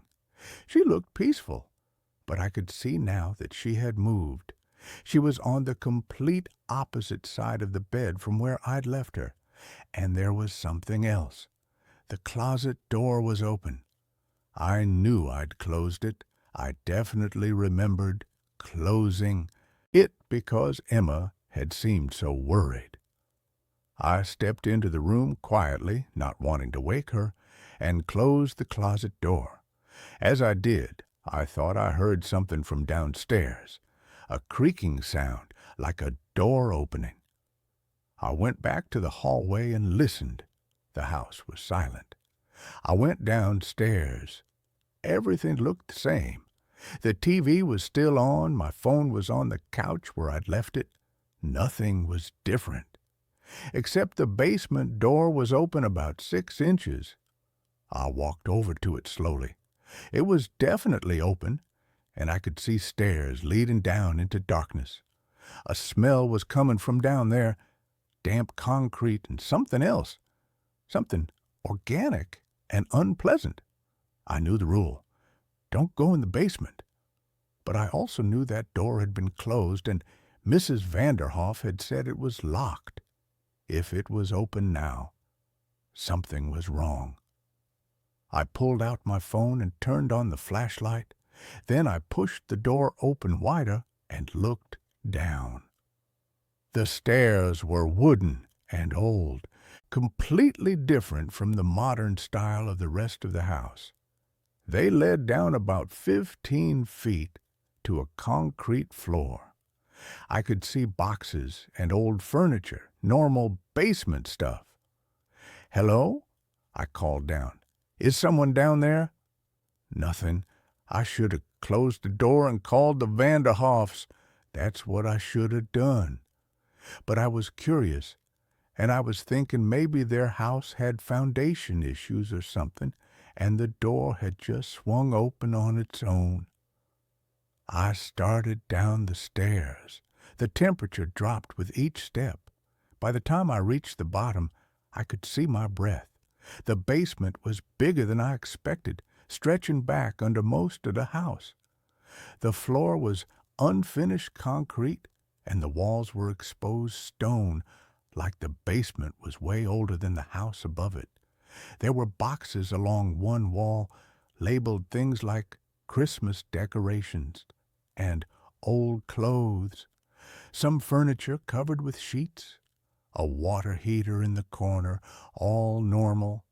But there was a hallway at the back of the basement leading further into darkness, and that's where the smell was coming from. I walked toward it, my phone light bouncing off the walls. The hallway was narrow, maybe 3 feet wide, with a low ceiling. I had to duck my head to avoid pipes. At the end of the hallway was a door. It was newer than everything else down here, metal with a deadbolt, and it was unlocked. I opened it. The room beyond was small, maybe 10 by 10 feet. The walls were covered in some kind of padding, like a recording studio. There was a drain in the center of the floor, and there were chains attached to the walls. My heart started pounding. This wasn't right. This was very, very wrong. There was a table against one wall with tools on it. Pliers, knives, things I didn't want to look at closely. There was a laptop, closed, and there were photos taped to the wall above the table. I stepped closer, my hands shaking. The photos were of different people, men, women, different ages. They were all taken in this same room, sitting or standing against these same padded walls. They all looked terrified. I counted 12 photos. I grabbed the laptop and opened it. It didn't have a password. The desktop had a bunch of folders all labeled with dates. I clicked on the most recent one, from 3 weeks ago. Videos, dozens of video files. I clicked on one at random. It showed this same room from a camera mounted in the corner. There was a man zip-tied to a chair in the center of the room. He was maybe 30, wearing a suit, and he was crying. Someone walked into frame. I couldn't see their face because they were wearing a mask, but I could tell it was a man from the body shape, Mr. Vanderhoff, probably. I closed the laptop. I didn't need to see any more. I needed to get out of this house. I needed to get Emma and get out and call the police. I ran back down the hallway, back through the basement, up the stairs. I was about to go up to get Emma when I heard a voice behind me. "You weren't supposed to go down there." I spun around. Mrs. Vanderhoff was standing in the front doorway. She'd come back. Behind her was Mr. Vanderhoff. "I can explain," I started, but my voice was shaking so badly I could barely speak.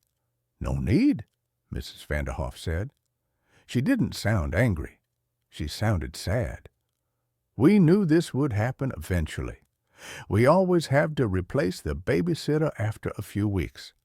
They always get curious about the basement." Mr. Vanderhoff closed the front door and locked it. He was holding something, a syringe. "Please," I said, "I won't tell anyone. I'll leave right now and I'll never come back." "You saw the room," Mr. Vanderhoff said. "You saw the laptop. We can't let you leave." Mrs. Vanderhoff walked toward me slowly. "It's not personal. We actually liked you. You were good with Emma. But we can't risk it." I looked around frantically for an escape route. The front door was locked, and they were blocking it. The back door was through the kitchen, behind Mrs. Vanderhoff. The windows were too high and probably locked. I ran for the stairs. If I could get to Emma, if I could get to a phone in one of the bedrooms, maybe I could call for help. I made it halfway up before Mr. Vanderhoff caught me. He was faster than he looked. He grabbed my arm and pulled me backward. I fell, hitting the stairs hard, pain shooting through my back. He dragged me down to the first floor. I tried to scream, but Mrs. Vanderhoff put her hand over my mouth. "Shh, you'll wake Emma. She's been through enough." That's when I realized Emma knew. She'd been saying there were things in her room. She'd been afraid. She knew what her parents were doing in the basement. Mr. Vanderhoff held me down while Mrs. Vanderhoff brought the syringe closer to my arm. I thrashed and kicked, catching her in the knee. She stumbled backward, and the syringe fell, hitting the floor and rolling under the couch. "Damn it!" Mr. Vanderhoff muttered. He shifted his grip on me, and that's when I bit his hand as hard as I could. He yelled and let go. I scrambled to my feet and ran for the kitchen, for the back door. Behind me, I could hear them coming. The back door was locked with a deadbolt that needed a key. I didn't have time to look for one. I grabbed a chair from the kitchen table and threw it at the sliding glass door. The glass shattered and an alarm started blaring. I didn't care. I kicked out the remaining glass and climbed through, cutting my hands on the sharp edges. I ran across the backyard, through a gate in the fence, into the neighbor's yard. I could hear Mr. Vanderhoff behind me, shouting, but I didn't look back.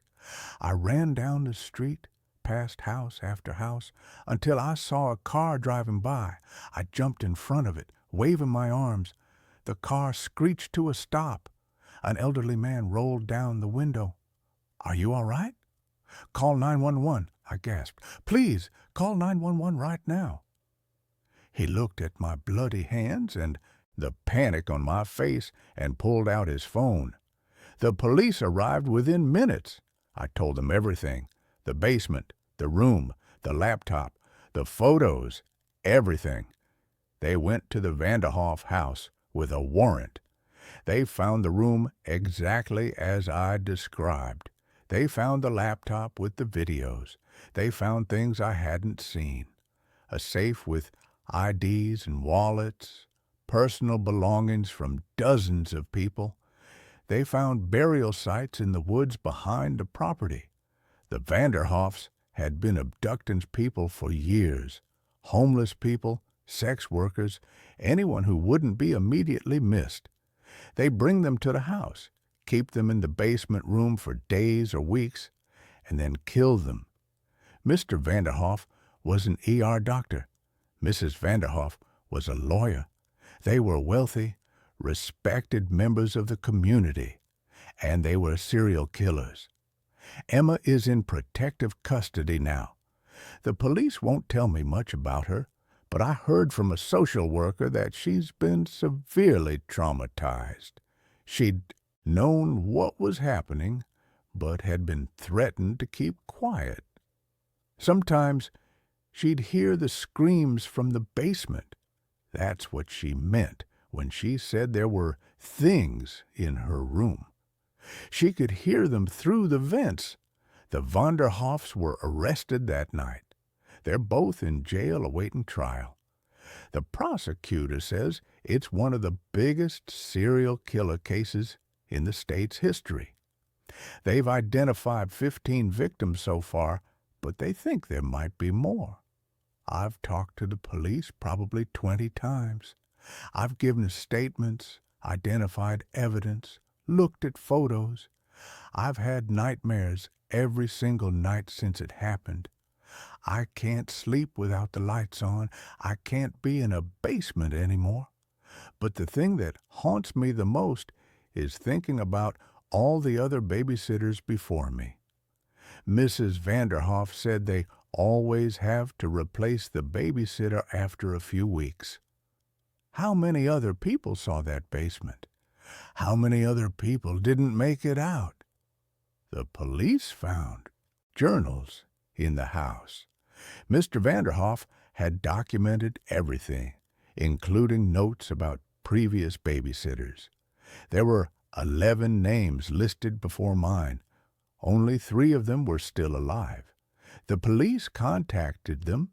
They'd all quit suddenly after a week or two, saying something about the job felt wrong. They'd gotten lucky. They'd trusted their instincts and left before they got too curious.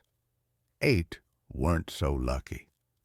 The police matched their names to missing persons reports. They'd all disappeared within days of quitting their babysitting job. The Vanderhoffs had tracked them down and grabbed them, just like they'd planned to do with me. I should have died that night. The only reason I'm alive is because I got lucky, because the syringe fell, because I was fast enough to get away, because someone happened to be driving by when I ran into the street. The trial starts in 3 months. I have to testify. I have to sit in the courtroom and look at the Vanderhoffs and tell everyone what I saw in that basement. My lawyer says I'll probably be on the stand for days. I'm terrified, not just of testifying, but of what might come out during the trial. The police told me there's evidence that suggests the Vanderhoffs weren't working alone. There are references in Mr. Vanderhoff's journals to someone else, someone he calls the partner. But they haven't identified who that person is yet. What if there's someone else out there? What if they come after me for talking? I've been staying in different hotels, moving every few days. I quit all my other babysitting jobs.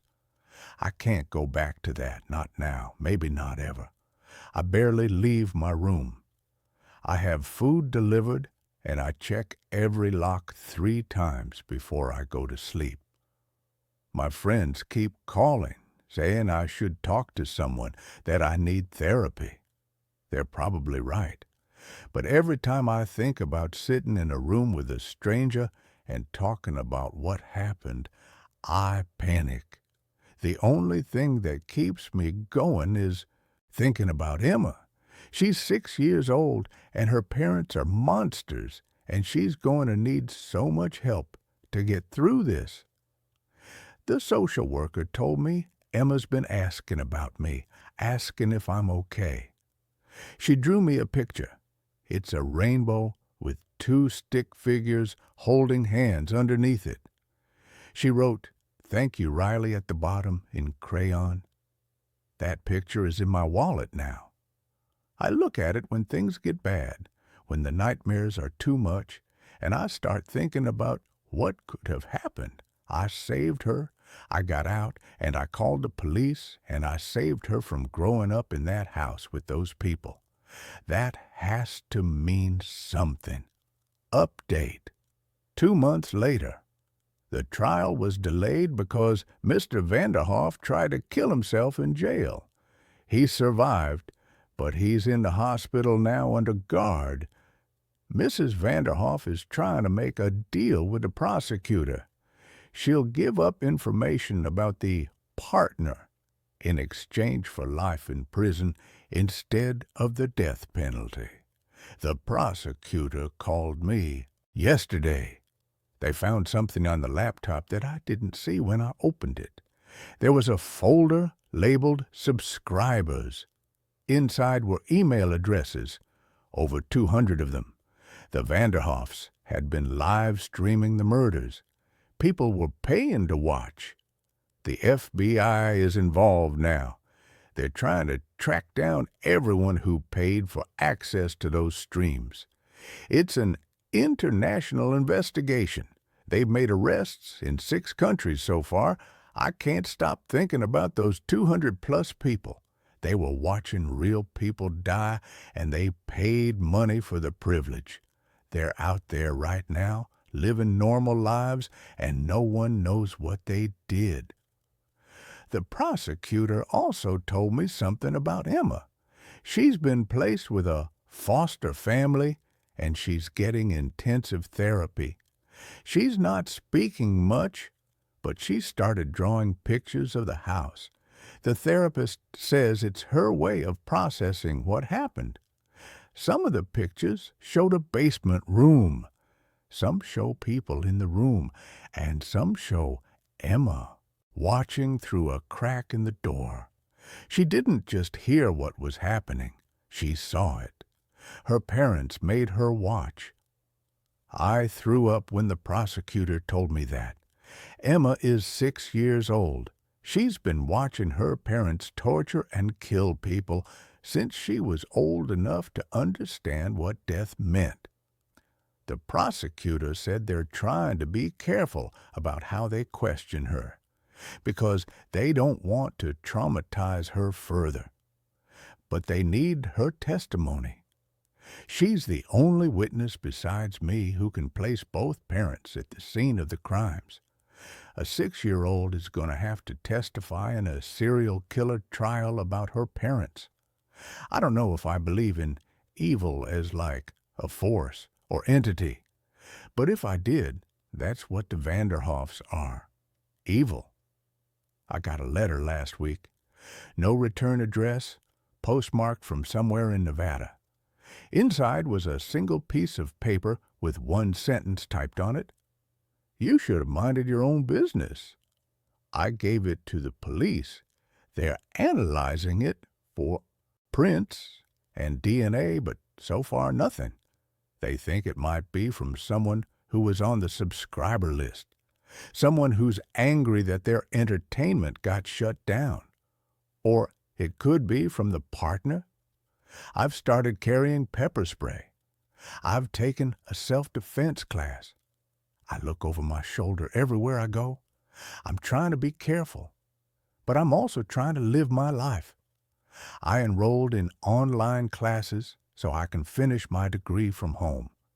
I got a remote job doing data entry. It's boring, but it pays the bills and I don't have to leave my apartment. I video call with Emma's therapist once a week. She updates me on how Emma's doing, and sometimes Emma wants to talk to me. She doesn't say much, mostly just asks if I'm okay and tells me about things her foster parents are doing with her. Normal things like going to the park or baking cookies. Last week, Emma told me something that made me cry. She said, "I'm glad you came to my house that night.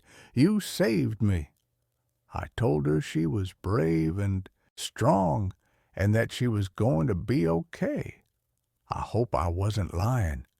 The truth is, I don't know if any of us are going to be okay. Emma has years of trauma to work through. I'm probably going to be in therapy for the rest of my life. And somewhere out there, there's a partner who helped the Vanderhoffs kill at least 15 people, maybe more. But we're alive. We survived, and the Vanderhoffs are going to spend the rest of their lives in prison. That has to be enough. Final update, 6 months later. The trial happened. It lasted 3 weeks. I testified for 2 days. Mrs. Vanderhoff took the deal and gave up the partner's identity. It was Mr. Vanderhoff's brother, also a doctor, living in California. He was arrested, and he's awaiting his own trial. Mr. Vanderhoff got the death penalty. Mrs. Vanderhoff got life without parole. The FBI has arrested 47 people so far who were paying to watch the live streams. They are still working on identifying the others. Apparently, a lot of them used sophisticated methods to hide their identities. But they're not giving up. Emma testified. She did it over video link so she wouldn't have to see her parents. She was so brave. She answered every question the lawyers asked, even though you could tell she was scared. After the verdict, Emma's foster parents came to talk to me. They asked if I wanted to stay in touch with Emma, maybe visit sometimes. I said yes, immediately. I visit Emma once a month now. We do normal things. We go to the park, we get ice cream, we watch movies. She's still in therapy and she has bad days, but she's getting better. She smiles more now. She laughs sometimes. Last month, she told me she wants to be a police officer when she grows up so she can save people like I saved her. I'm doing better, too. I'm back in therapy and it's helping. I still have nightmares, but not as often.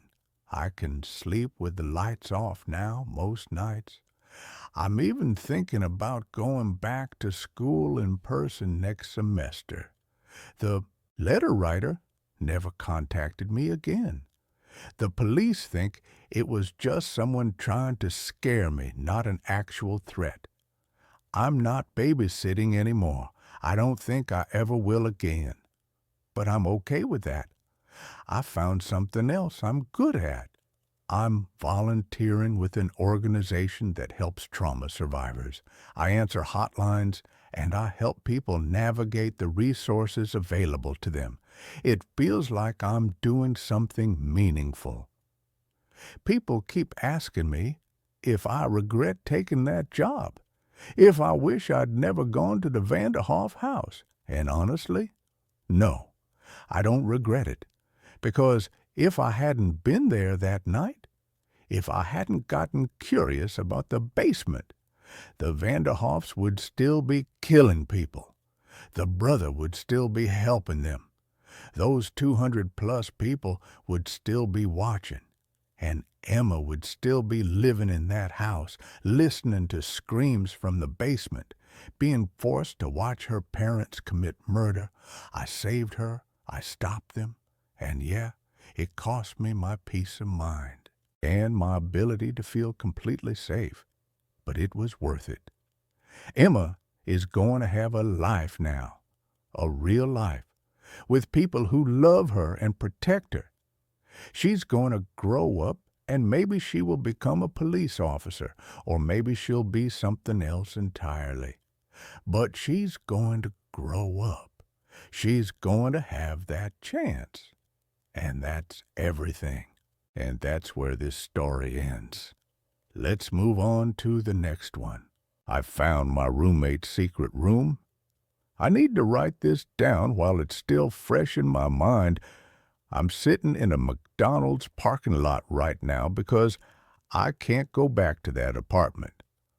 I don't think I'll ever go back. Let me start from the beginning. 3 months ago, I moved to Portland for a new job. The apartment market was brutal, and I was running out of money from hotels, so when I saw a Craigslist ad for a room in a 2-bedroom apartment for only $400 a month, I jumped on it. The ad said the current tenant was looking for a quiet roommate who kept to themselves. That was perfect for me since I'm pretty introverted anyway. The guy's name was Marcus. When we met to look at the place, he seemed normal enough. He was maybe 35, tall, kinda skinny, with dark hair and the glasses. He worked from home doing something with computers. He told me the apartment was in his late grandmother's name, which is why the rent was so cheap. She'd passed away 2 years ago, but he'd kept paying the rent to the building management, and they never bothered to update the lease. The apartment itself was older, but clean. 2 bedrooms, 1 bathroom, a small kitchen, and living room. My room was tiny, but it had a window, and that was good enough for me. Marcus showed me around, told me the Wi-Fi password, said I could use anything in the kitchen. He had only 2 rules. Don't go in his bedroom, and don't make noise after 10 p.m. because he had to wake up early for work calls. Easy enough. I moved in that weekend. The first month was fine. Marcus and I barely saw each other. He spent most of his time in his room with the door closed. I'd hear him typing, occasionally talking on the phone in a low voice. Sometimes I'd hear other sounds, too. Moving furniture, something being dragged across the floor, weird thumping. But I figured he was just rearranging stuff or exercising or whatever. Not my business. He was tidy, always cleaned up after himself in the kitchen, never left. Messes in the bathroom. The perfect roommate, honestly. We'd exchange maybe 10 words a day. Morning. Hey. Have a good day. That was about it. But there were some weird things I noticed. First, Marcus never seemed to leave the apartment. I mean, never. I worked a regular 9-to-5 job, and every single morning when I left, his bedroom door was closed. Every single evening when I came home, his door was still closed. I never saw him go outside, not once. His car sat in the parking lot gathering dust. Second, he got a lot of deliveries. Amazon packages almost every day, sometimes multiple packages. But also grocery deliveries, restaurant deliveries, all kinds of stuff. It would get left outside our door, and he'd bring it in when I wasn't looking. I never actually saw him retrieve anything. Third, the smell. Every few days, there'd be this weird chemical smell coming from his room. Kind of like bleach, but not quite. It would last a few hours and then disappear. When I asked him about it once, he said he was cleaning. Seemed reasonable. The really weird stuff started about 6 weeks after I moved in. I came home from work one day, and Marcus's bedroom door was open. This had never happened before. I could see inside as I walked past, just a regular bedroom. Bed, desk, computer, some posters on the wall. Nothing strange. But then I noticed something odd about the room's dimensions. I'm not an architect or anything, but something seemed off.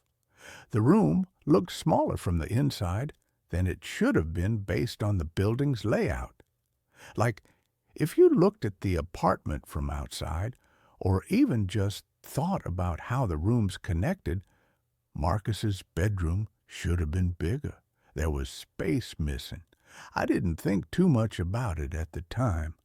Old buildings are weird, walls get built in strange places, whatever. But then I couldn't stop thinking about it. That night, I couldn't sleep. I kept thinking about that room, about the space that didn't add up. Around 2 a.m., I got up to get water, and I noticed light coming from under Marcus's door. I could hear him moving around, that dragging sound again, and then silence. I went back to bed, but I couldn't shake the feeling that something was wrong. The next day at work, I couldn't focus. I kept thinking about the apartment layout, about where the missing space could be. When I got home, Marcus's door was closed as usual. I made dinner, watched some TV, tried to act normal. But around 11 p.m., I heard Marcus leave his room and go into the bathroom.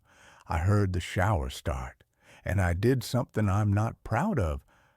I went to his bedroom door and tried the handle. It was unlocked. I knew I shouldn't. I knew it was a huge violation of privacy and crossing every boundary. But my hand was already turning the knob, and I was already pushing the door open. The room looked the same as before. Bed, desk, computer. But now I was looking for something specific. I walked around the room, checking the walls. And that's when I found it. On the wall behind his desk, there was a poster of some movie I didn't recognize. But when I touched the wall around it, I could feel a draft of air. I pulled the poster aside and found a door. Not a regular door, more like a small hatch, maybe 3 feet tall and 2 feet wide. It was painted the same color as the wall, almost invisible if you weren't looking for it. My heart was pounding. I could still hear the shower running. I knew I had maybe 5 more minutes before Marcus came back. I opened the hatch. Behind it was darkness and a smell, that chemical smell, but stronger. I turned on my phone flashlight and looked inside. It was a room, a hidden room, maybe 10 feet by 10 feet, with a low ceiling. I had to crouch to fit through the hatch. The room was full of stuff. And by stuff, I mean disturbing stuff. There were photographs covering every wall, hundreds of them. They were all of people, different people, all ages, all types. But they weren't normal photos. They were surveillance photos, pictures of people walking down the street, sitting in cafes, getting into their cars, pictures taken through windows, pictures of people sleeping. In the corner was a desk with 3 computer monitors. They are all on, showing what looked like security camera feeds. I recognized some of the locations. They were around our neighborhood. The coffee shop on the corner, the bus stop 2 blocks away, the parking lot of our building. There were filing cabinets against one wall. I opened one and found folders, each labeled with a name and date. I pulled out a random one. Inside were more photos of a woman I didn't recognize, along with printed documents. What looked like her work schedule, her home address, her daily routine, all written out in detail. There were pages and pages of notes about her life. I felt sick. I opened another cabinet. This one had different stuff. There were driver's licenses, credit cards, keys, all sorts of personal items that clearly belonged to other people. Everything was organized in plastic bags with labels. The shower had stopped. Panic hit me. I ducked back through the hatch, pulled the poster back in place, and got out of Marcus's room as quickly and quietly as I could. I made it back to my room and closed the door just as I heard the bathroom door open. I sat on my bed, shaking. My mind was racing. What the hell had I just seen? Was Marcus stalking people? Was he stealing from them? What was he doing with all that information? I didn't sleep that night. I kept my door locked and a chair pushed against it. Every sound from the apartment made me jump. In the morning, I called in sick to work. I needed to figure out what to do. Should I call the police? But what would I say? That I broke into my roommate's room and found a hidden room full of creepy stuff? Would they even believe me? And I'd been living here for weeks. Would they think I was involved somehow? I decided to gather evidence first. I waited until I heard Marcus in the bathroom. Then I snuck into his room with my phone and took photos of everything. The hatch, the hidden room, the walls of photographs, the filing cabinets, everything. But when I tried to leave, I heard footsteps. Marcus was coming back.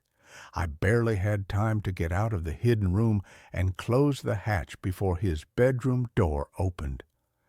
I was still crouched behind his desk when he walked in. We made eye contact. For a few seconds, neither of us moved. His face was completely blank, expressionless. Then he smiled. "I was wondering when you'd find it," he said calmly. I stood up slowly. "Marcus, I can explain." "No need." He closed the bedroom door behind him. "You were curious. That's natural. Most people would have found it eventually." "Who are all those people in the photos?" "Projects," he said like it was the most normal thing in the world. "I study people, their patterns, their routines, their habits. It's fascinating, really, how predictable humans are."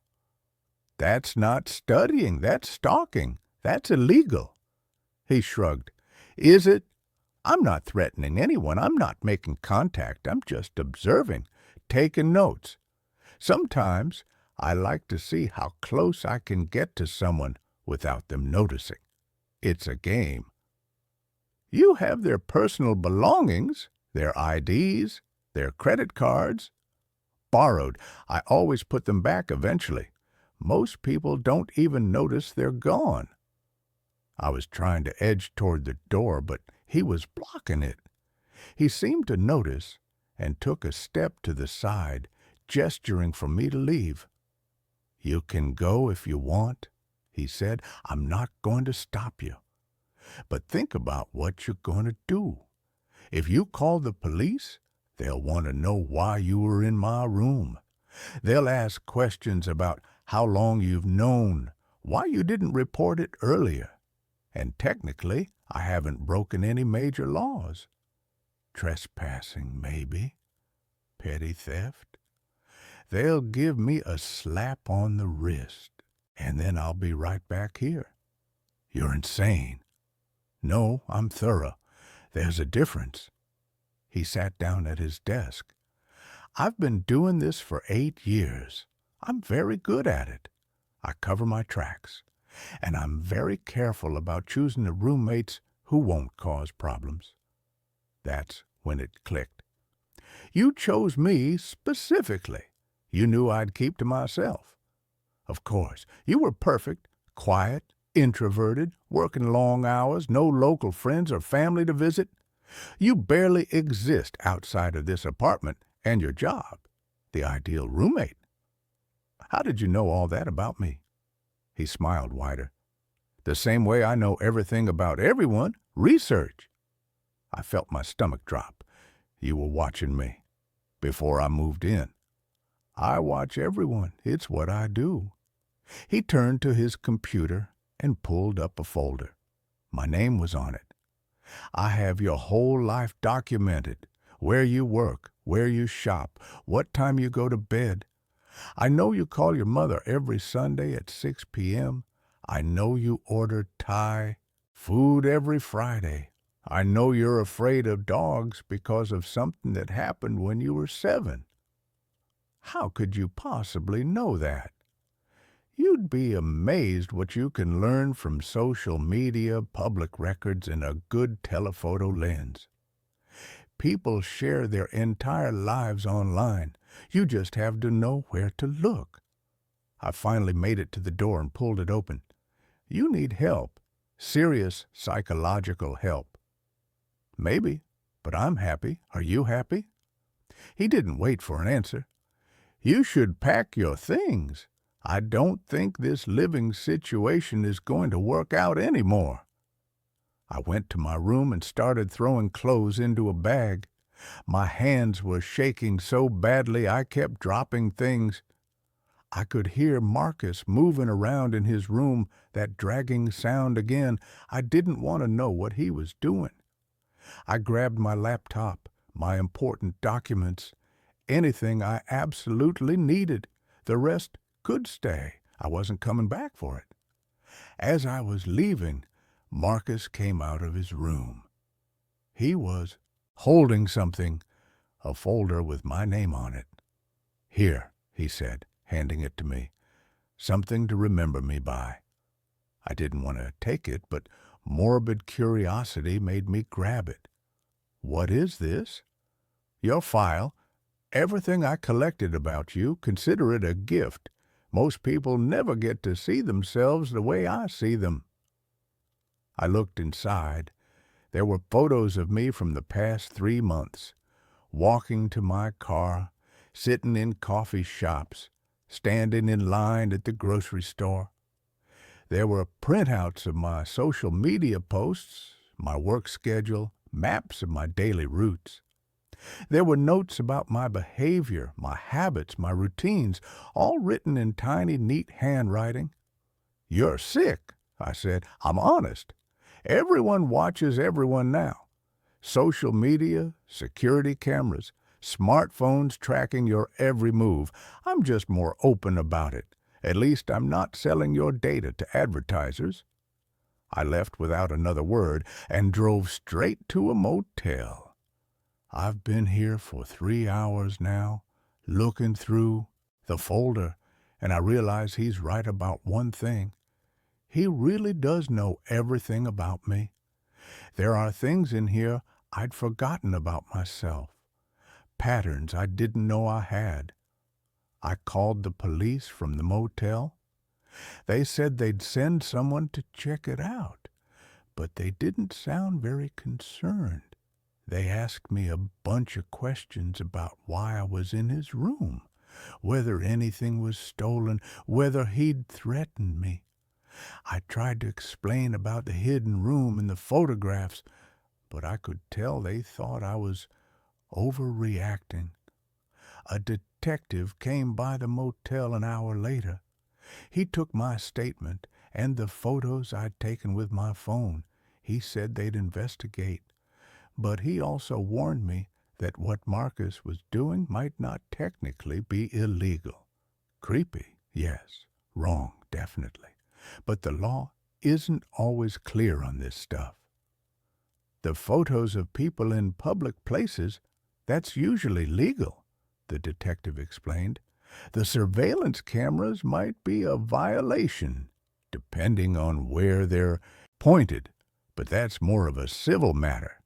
The stolen items are concerning, but if he returns them and the victims don't press charges, it's hard to make a case stick. What about stalking? Has he contacted any of these people, threatened them, shown up at their homes uninvited? I don't know. Then it's hard to prove stalking. Look, we'll check it out. We'll talk to him. But I want you to be prepared for the possibility that we might not be able to charge him with anything serious. That was 3 hours ago. I haven't heard back from them yet. I've been sitting here in this McDonald's parking lot looking through Marcus's file on me, and I'm realizing something terrifying.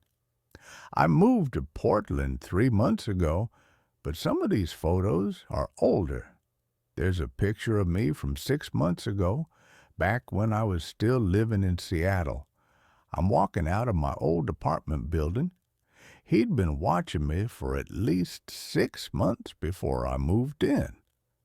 Which means he didn't just find me on Craigslist. He planned this. He chose me specifically and then somehow engineered the situation so I'd see his ad and move in. But why? Why go through all that trouble? I'm nobody. I'm just a regular person with a boring job and a boring life. Unless that's exactly why. Maybe he wanted a roommate who wouldn't notice things, wouldn't ask questions, wouldn't interfere with his projects. Someone who'd be so focused on their own life that they wouldn't pay attention to his. I just realized something else.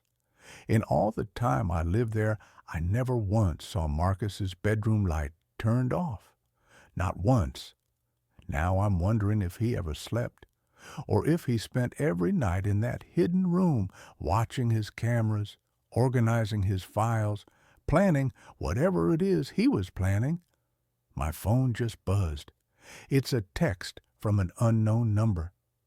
You forgot your toothbrush. I'll mail it to you. It's him. It has to be. But how does he have my phone number? I never gave it to him. We only communicated through email when I was looking at the apartment. Another text. Also, you should know that Detective Morrison has a gambling problem. He owes $15,000 to a bookie in Southeast Portland. He won't take your complaint seriously. How the hell does he know who I talk to? Is he listening somehow? Does he have my phone bugged? Another text. Don't bother changing your number. I have other ways of reaching you. I just wanted you to know. This isn't over. You're still one of my projects. You'll always be one of my projects. Have a nice life. I'm leaving Portland. Tonight. I'm going to drive to my mom's house in California and figure out what to do from there. Maybe I'll change my name, delete all my social media, start over somewhere new. But I know it won't matter. He'll find me. He's been doing this for 8 years and he's good at it. He knows how to watch people without being seen. He knows how to collect information, how to stay invisible. And the worst part is, he's right. We're all being watched all the time. Security cameras, social media, data collection, smartphones. We've normalized surveillance to the point where someone like Marcus can hide in plain sight, doing what everyone else is doing, just being more honest about it. I keep thinking about all those files in his cabinet, all those people living their lives completely unaware that someone is documenting their every move. Should I try to warn them? But how? I don't know who they are, and even if I did, what would I say? Hey, a stranger has been watching you for months and knows everything about your life. They'd think I was crazy. The detective just called. They went to the apartment. Marcus was gone. The bedroom door was locked, and they couldn't get a warrant to break it down without more evidence. They're treating it as a wellness check gone nowhere, basically. The detective said he'd follow up if they locate Marcus, but I could tell he was already moving on to other cases. I asked him about the surveillance cameras, the stolen items, everything I'd seen.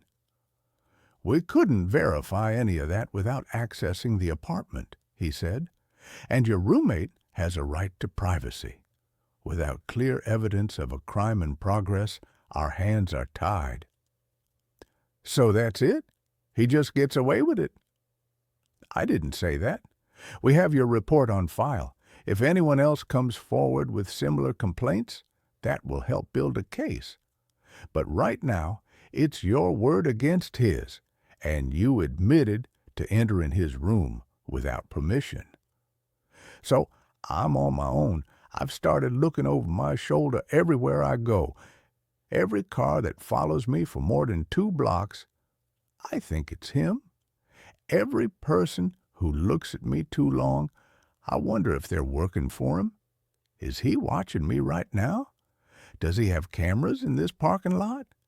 Did he bug my car? I checked my car.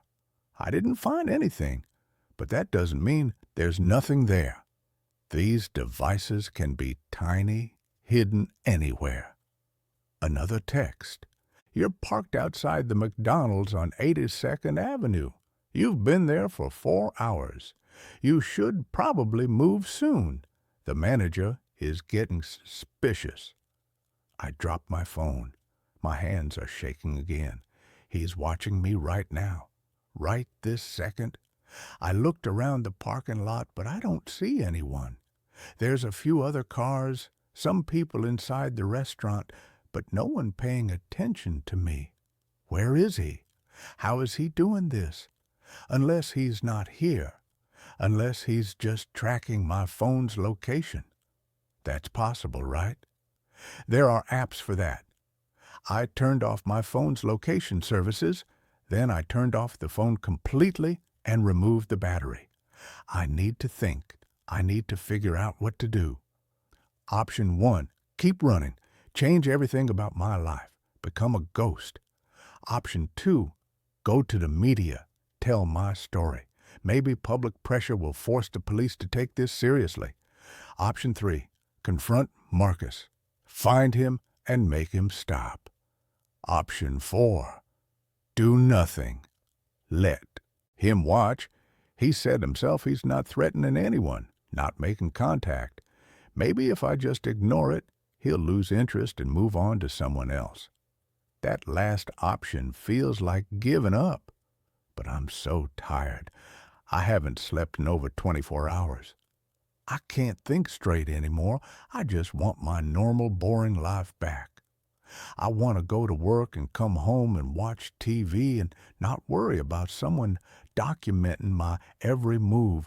I want to feel safe in my own home.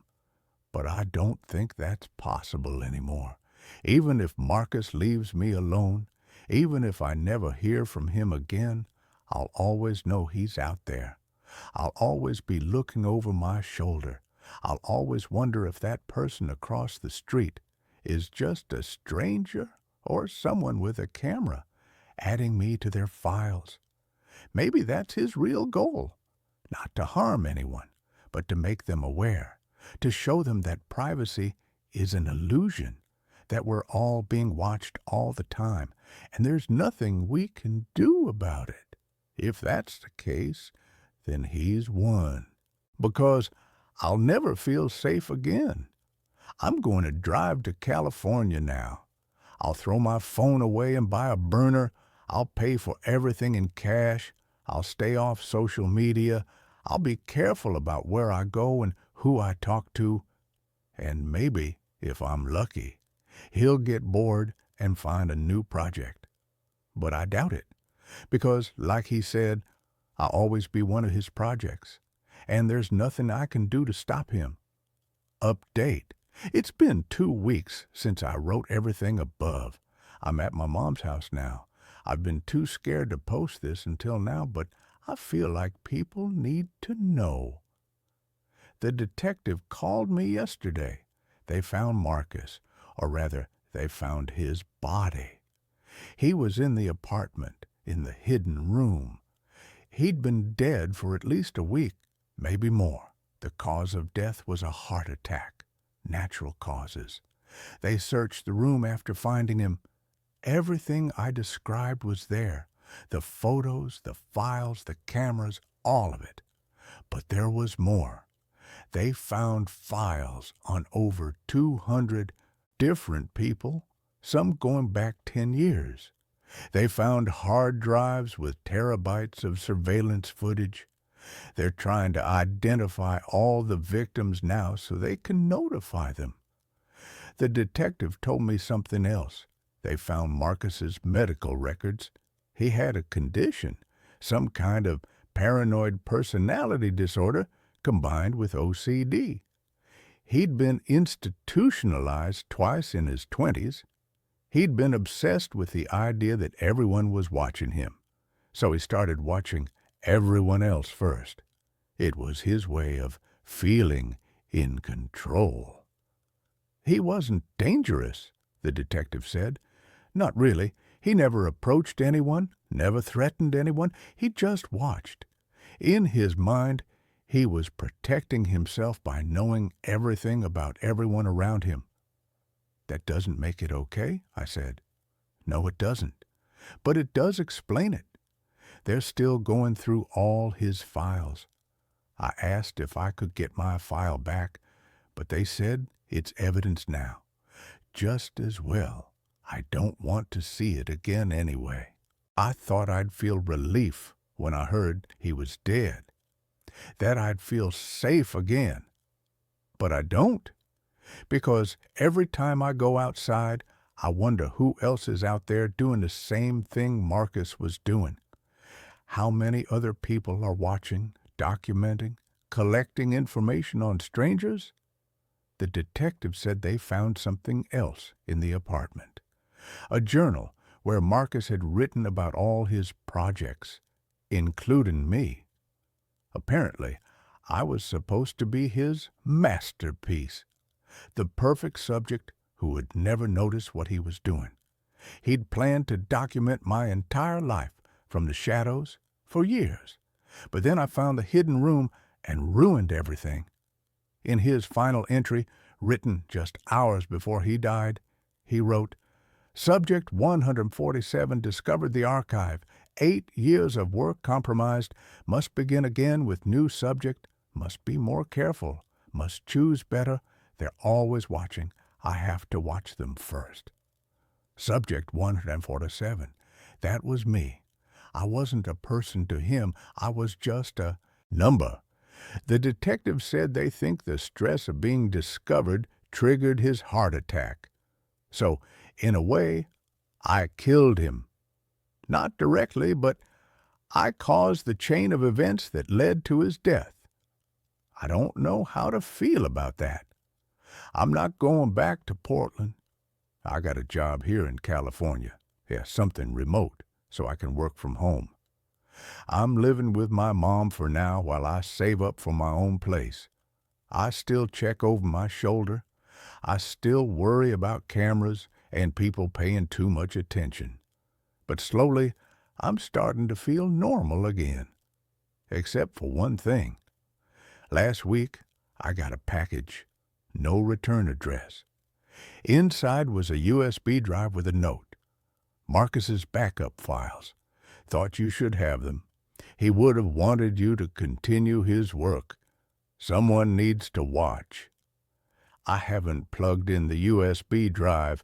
I'm too afraid of what I'll find on it, but it's sitting on my desk right now, and every day I get a little more curious. What if there's something important on there? What if there are things about me I should know? What if there are other victims who need to be warned? Or what if it's exactly what it sounds like? An invitation to become the next Marcus, to start watching people, documenting them, collecting their information. I haven't decided what to do with it yet, but I think about it all the time. And sometimes, late at night, when I can't sleep, I wonder if Marcus was right. If the only way to feel safe in a world where everyone is watching is to watch them back. I wonder if that makes me crazy, or if it just makes me aware. The USB drive is still sitting on my desk. I still haven't looked at what's on it, but I will. Eventually, I will, because I need to know. And that's where this story ends. Let's move on to the next one. I rented a room in a house where the owner asked me not to lock the door. I moved to a new city for work, the kind of move you don't plan for long. 1 week, you're normal. The next, You're packing everything you own into your car and hoping things work out. I needed a place fast, something cheap, something temporary. I found the listing on a local forum, not even a real rental site, just a post with no pictures. Room for rent, quiet house, short or long term, cash only. I messaged the number and got a reply almost right away. The man said the room was still available and asked when I could come see it. I told him that night. He sent the address and added one strange line at the end. Please don't lock your door at night. I assumed it was a joke or some old person rule. I ignored it. The house was in a normal neighborhood. That was the first thing that made me feel okay about it. Other houses nearby, cars and driveways, porch lights on. The place itself was older, but not abandoned. White paint, 2 floors, small front porch, one light on inside. The owner opened the door before I knocked. He was tall, thin, maybe late 60s, clean clothes, calm voice. He smiled like someone who practiced it a lot. You must be here about the room, he said. Inside, the house was very quiet. No TV, no radio, no ticking clocks. The air felt cold even though it wasn't winter. Everything was clean but plain, no photos, no decorations, just furniture and walls. The room he showed me was upstairs. Small bed, desk, closet, window facing the backyard. Nothing strange about it at all. The price was low, very low. I asked him why. He paused for a second and said, I prefer short stays. That was fine with me. When I agreed, he handed me the key and repeated the rule. Please don't lock your door at night. It makes things worse. I smiled and said, okay, even though I had no plan to follow that. The first night was quiet. The second night, I heard footsteps. They were upstairs in the hallway. Slow steps, bare feet by the sound of them. I assumed it was the owner walking around. Then I realized the steps stopped right outside my door. They stayed there for a long time. I didn't hear breathing. I didn't hear movement. Just the feeling of someone standing very close to the door, facing it. Eventually, the steps moved away. The next morning, I asked the owner if he walked around at night. He looked confused. I don't go upstairs, he said. That night, I locked my door. Around 2 a.m., I woke up to a soft sound. Scratching, not at the door, on the wall next to my bed. Slow, steady scratches like fingernails dragging across wood from the inside. I turned on the lamp. The sound stopped. When I turned the light off, it started again. I stayed awake until morning. The next day, I noticed something new in the hallway. The carpet outside my door was pressed down like someone had been standing there for a long time. That night, I didn't lock the door. The footsteps came back. They walked up and down the hall, sometimes stopping at other doors, sometimes stopping at mine. At one point, something gently pushed my door open, just a few inches. I stared at the dark gap, my heart pounding. Nothing came in. The door slowly closed again. The owner wasn't home the next day. That night, things got worse. The footsteps were louder, faster, more than one set. I heard whispering too, low and unclear, like people talking in another room. Then I heard my name, very clearly. It came from right outside my door. I jumped up and opened it. The hallway was empty, but at the far end I saw something standing near the stairs. It was tall and thin and wrong.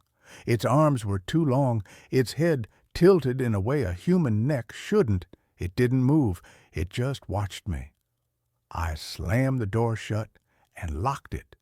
Immediately, something hit the door from the other side. Not hard, not angry, patient. Tap, tap, tap. all night long. In the morning, I packed my things. The owner was in the kitchen when I came downstairs. He looked tired. "You locked it?" he said quietly. I asked him what was in the house. He didn't answer right away. "People pass through," he finally said. "Some don't like leaving." I dropped the key on the table and walked out. I've lived in 3 different places since then. It didn't matter. For weeks after, every place I stayed had the same problem. Around 2 a.m., I would hear footsteps in the hallway. Slow, bare, stopping right outside my door. And no matter where I am now, I don't lock my door anymore. Because whatever followed me here already knows how to open it. And that's where this story ends. Let's move on to the next one. The Holloway house tenant. The ad was too good to be true. Charming fixer-upper room available immediately. Very low rent. Utilities included. Serious inquiries only. Cash preferred. Below it, a grainy photo showed a 2-story Victorian house, paint peeling like sunburnt skin, but with a certain skeletal dignity. It was the very low rent that hooked me. After losing my job at the graphic design firm and burning through my meager savings on a leaky studio apartment downtown, desperation had eroded my common sense. The landlord, a gaunt man named Mr. Armitage, who smelled faintly of mothballs and damp earth, showed me the place on a Tuesday afternoon thick with the promise of rain. He didn't offer a lease, just a handshake and a key taped to a crumpled receipt for $150 cash. "Rules are simple," he'd rasped, his eyes avoiding mine as he jingled a heavy ring of keys. "You stay in your room, the front left on the 2nd floor. Kitchen shared, but you'll likely have it to yourself. The rest of the house, well, it's not safe. Floors are rotten in places. Stairs to the 3rd floor are completely shot. Don't go poking around. Place has history, bad history. But the room's sound, dry. You'll be fine." He'd paused at the base of the stairs, his shadow stretching long and distorted in the weak light filtering through the grimy front window. "Just keep to yourself. And if you hear things, well, old houses settle. Pipes groan, rats scratch, pay it no mind." He'd vanished into the street fog before I could ask what kind of bad history a house could have. Moving in that evening felt like stepping into a sepia photograph.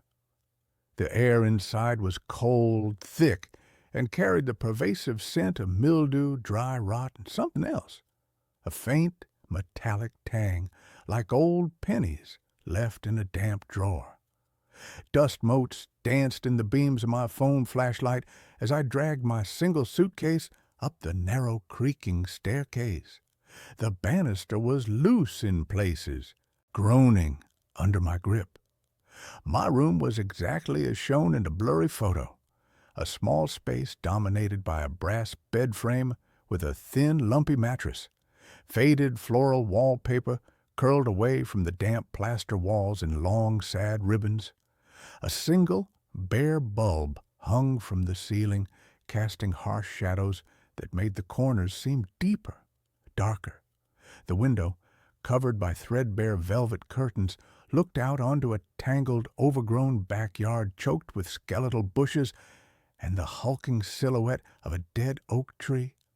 The only other furniture was a wobbly wooden chair and a small dresser missing one drawer pull. It was bleak. It was cheap. It was mine. The first night was a symphony of unfamiliar sounds. The old house creaked and popped like cooling slag as the temperature dropped outside. The wind, picking up as the promised rain began to patter against the window pane, whistled faintly through unseen gaps around the window frame. I lay rigid on the mattress, the thin blanket pulled up to my chin, listening. There were scuttling noises inside the walls, Mice, I told myself firmly, just mice.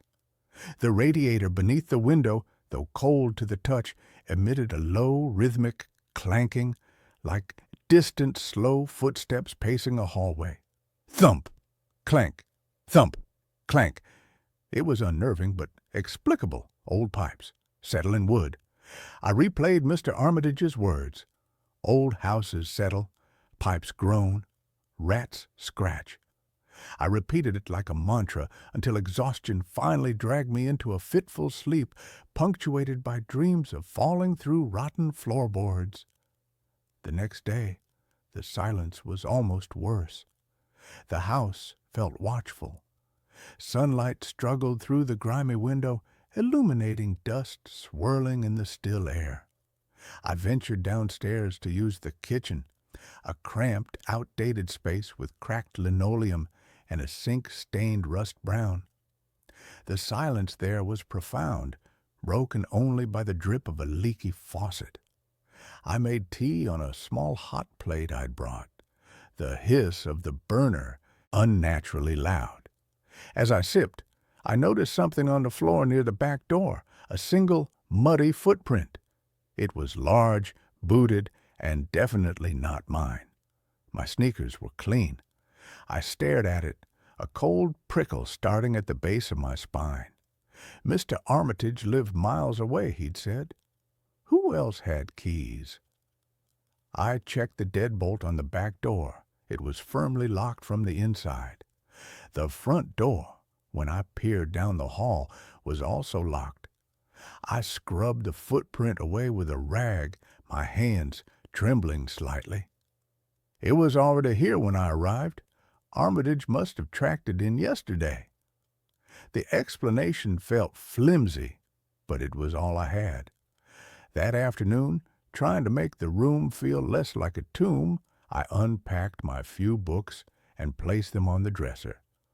I also set out a small framed photo of my parents on the windowsill. Later, after a trip to the corner store for groceries, I found the photo lying face down on the floor. I was certain I'd left it upright.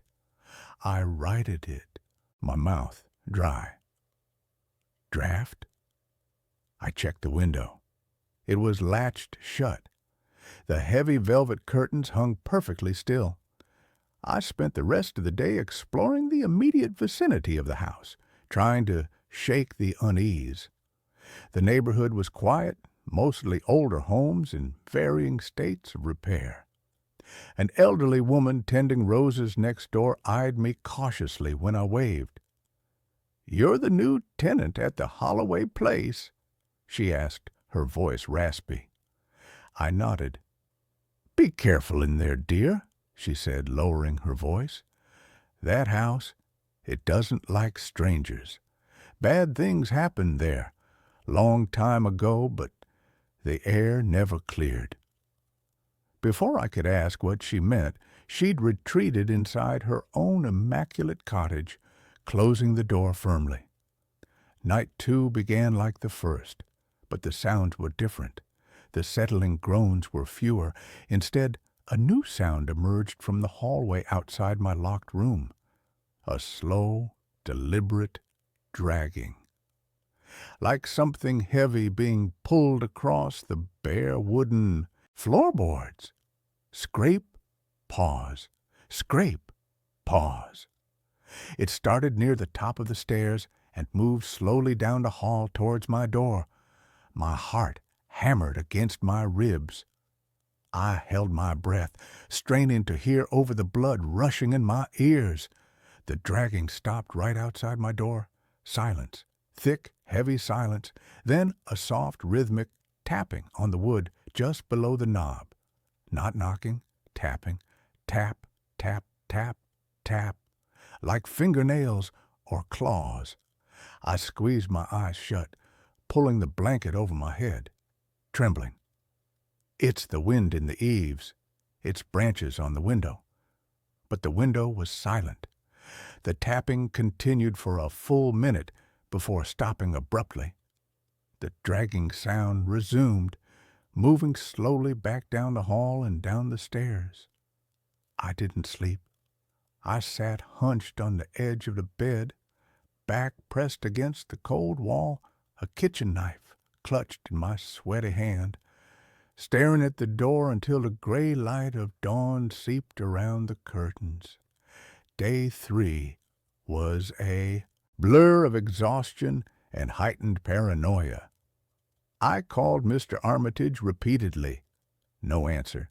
His number just rang and rang, clicking over to a static-filled voicemail. I considered packing and leaving, but the thought of where I'd go, a shelter maybe, or sleeping in my ancient Honda Civic, paralyzed me. $150 a month was impossible to find anywhere else in this city. I rationalized the sounds. Old houses were noisy. Footprints could be from previous tenants or Armitage himself. The photo falling, a draft I couldn't feel, the dragging and tapping, pipes, wind, imagination fueled by the old woman's warning. I needed proof it was just my fraying nerves. That afternoon, I did something stupid.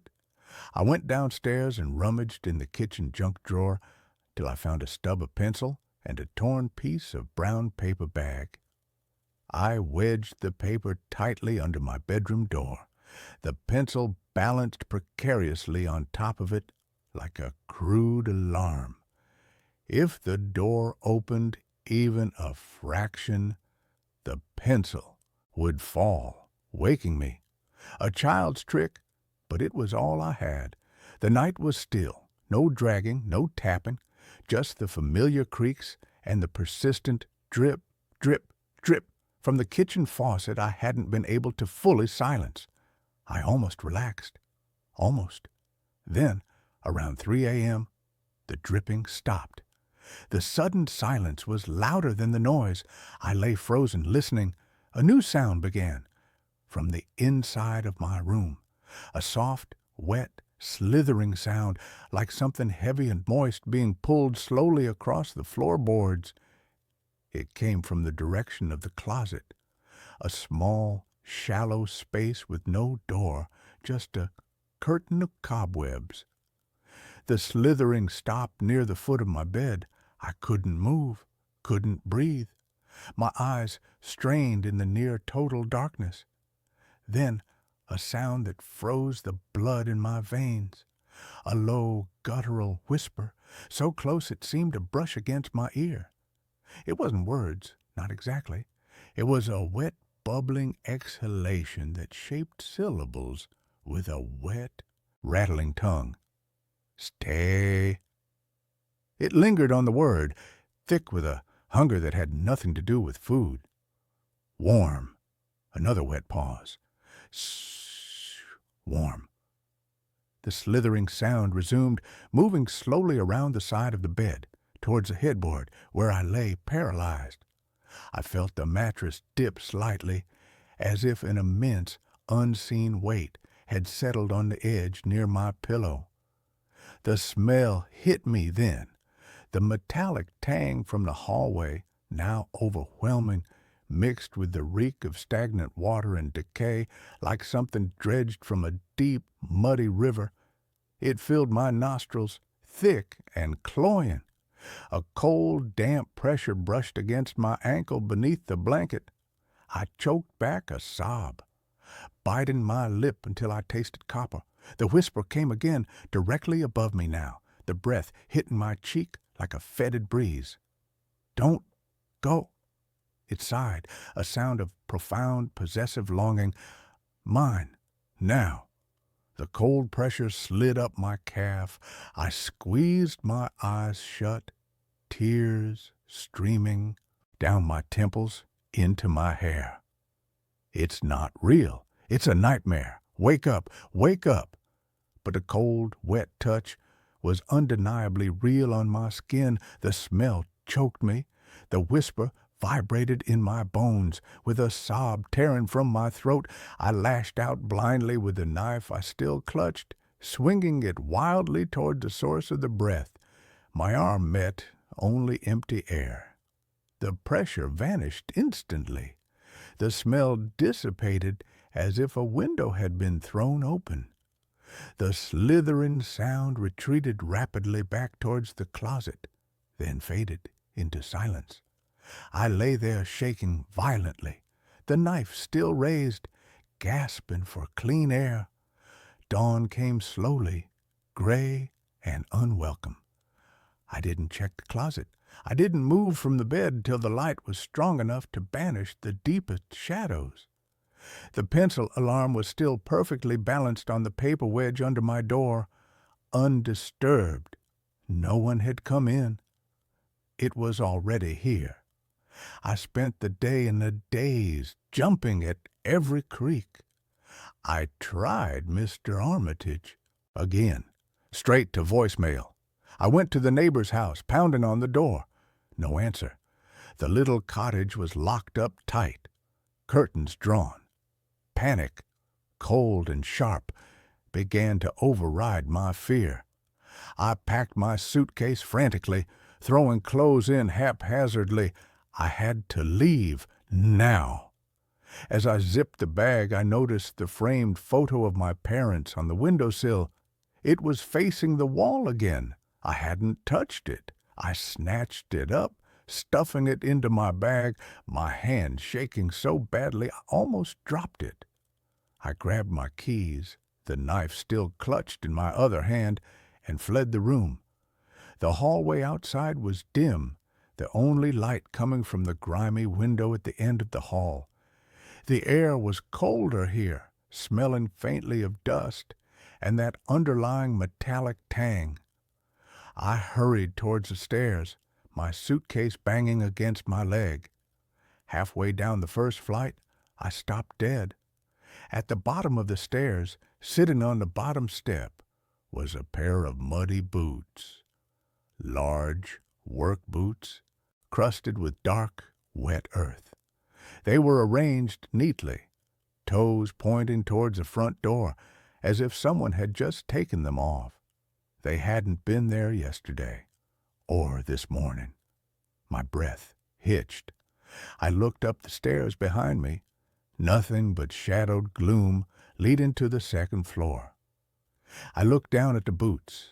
The earth on them looked fresh, glistening slightly in the weak light. Where had they come from? Who were they for? The rational part of my brain screamed, "Run!" But a deeper, colder part, the part that had heard the wet whisper in the dark, rooted me to the spot. The house held its breath.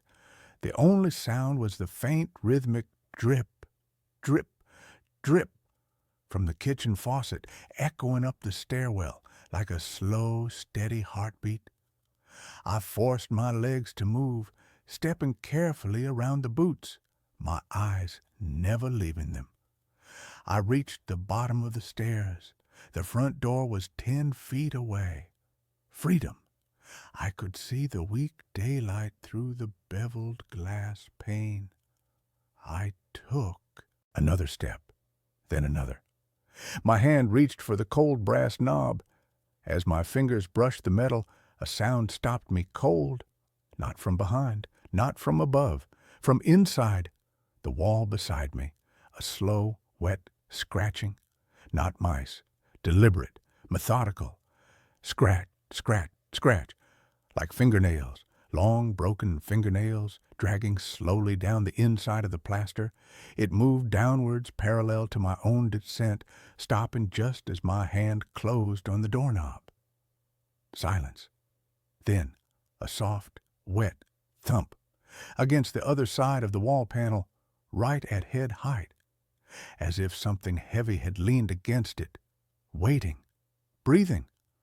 I yanked the door open, stumbling out onto the rickety porch, suitcase banging against my shin. I didn't look back. I ran down the overgrown path to the street, gravel crunching under my sneakers, the knife still gripped white-knuckled in my hand. I didn't stop running until I reached the bright, noisy intersection 3 blocks away, gasping for air under the harsh glare of a streetlight. I called a cab from a bodega, my voice trembling, as I gave the driver an address for a 24-hour diner downtown. As the cab pulled away, I looked back at the Holloway house. It stood dark and silent against the twilight sky, its windows like empty, watching eyes. On the second floor, in the window of my room, the heavy velvet curtains were slightly parted, just a fraction, as if someone or something had been standing there watching me flee. The cab turned a corner and the house vanished from view. I sat back, trembling, the cheap plastic seat cold beneath me. I was safe, for now. But as the city lights blurred past the window, the wet, bubbling whisper echoed in the hollow silence of the cab. Mine, now. I clutched the knife tighter, the metal cold against my palm. The $150 rent was a bargain. The cost of staying was unthinkable. But as the cab carried me away, a single horrifying thought cut through the relief. I'd left the key on the kitchen counter, and something in that house knew where I lived. It knew my warmth. It knew I'd be back, because where else did I have to go? The whisper wasn't just in the dark anymore, it was inside my head. And the dragging sound, I could almost hear it again, faint but persistent, keeping time with the rhythmic thump of the cab's tires on the pavement. Scrape, pause, scrape, pause. Following me, always following. I'm not alone. I haven't been since I turned the key in that rusted lock. It's not just the house that's hollow, it's waiting, and it's patient. And that's where this story ends.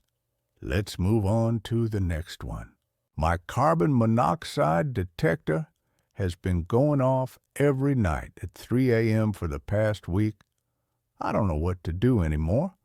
I'm sitting in my car in a grocery store parking lot at 4 in the morning because I'm too scared to go back inside my apartment.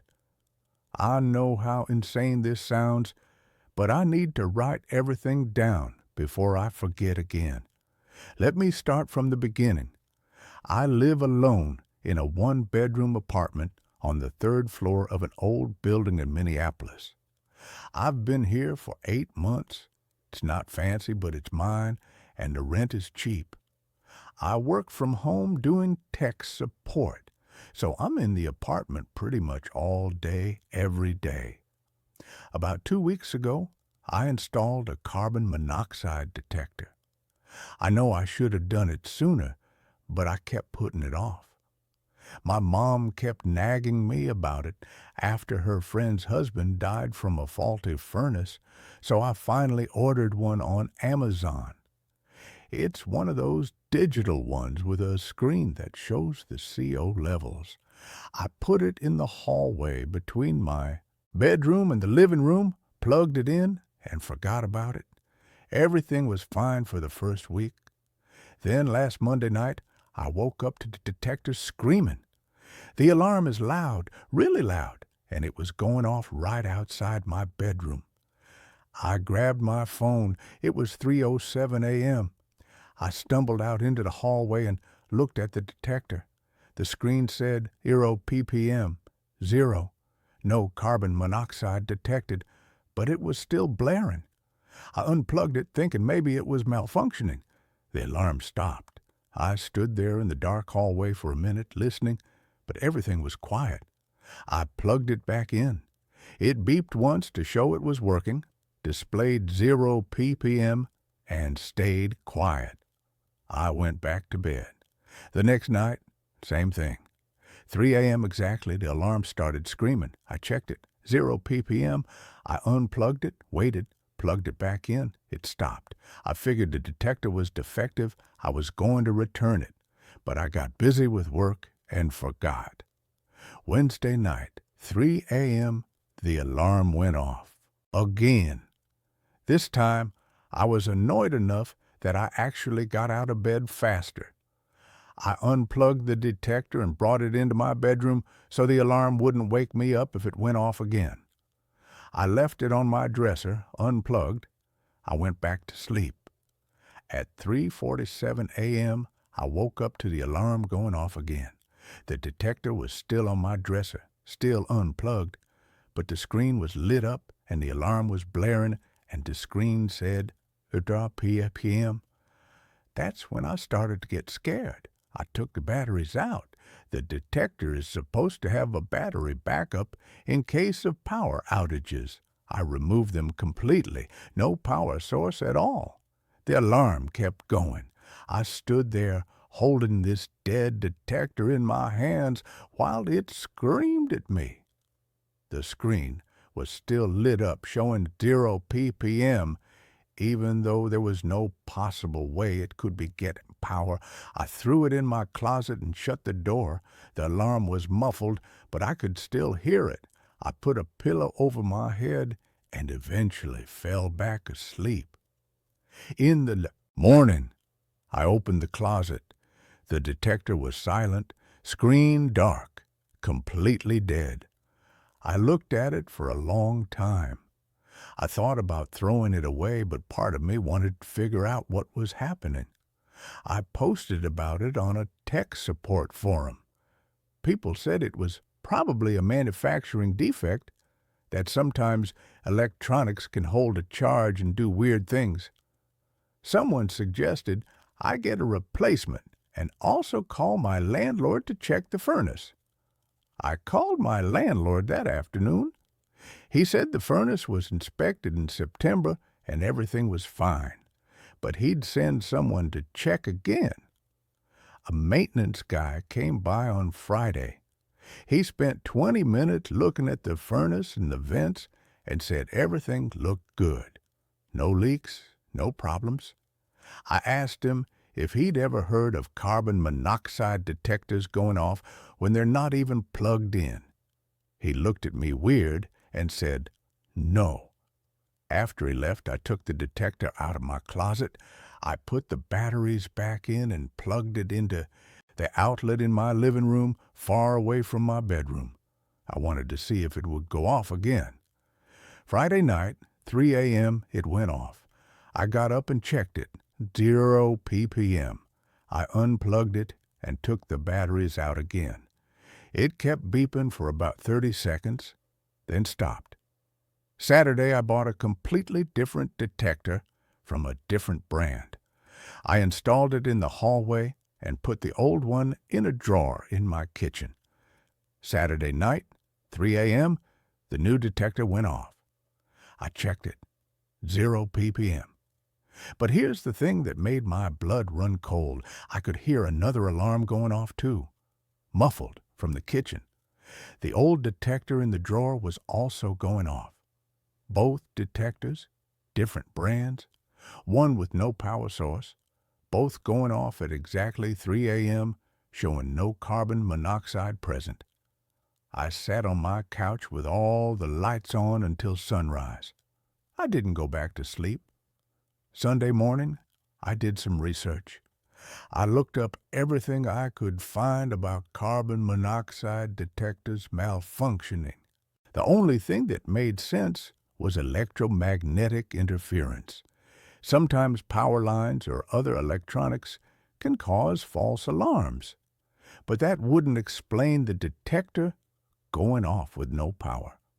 I also looked up stories about carbon monoxide poisoning. The symptoms are headache, dizziness, confusion, nausea. One thing that kept coming up in the articles was that CO poisoning can cause memory problems and hallucinations.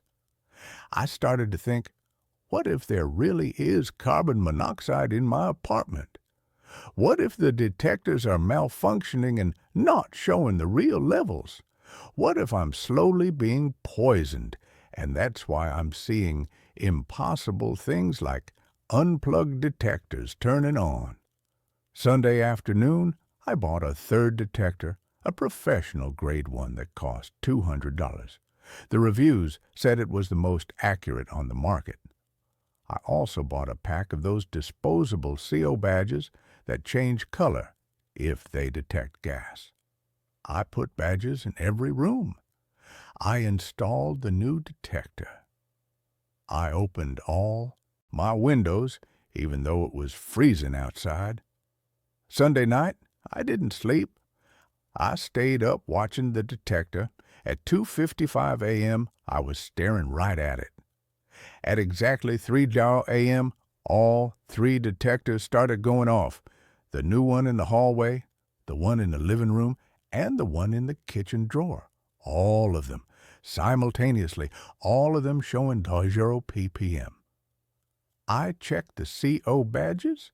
None of them had changed color. No carbon monoxide. The alarms kept going for about 5 minutes. Then they all stopped at the same time. Just stopped, mid-beep. Total silence. I sat on my couch in the dark, shaking. That's when I noticed something. My laptop was open on the coffee table. I always close it before bed. But it was open, and the screen was on. And there was a document open in Word. I didn't remember opening a document. I walked over and looked at the screen. There was text.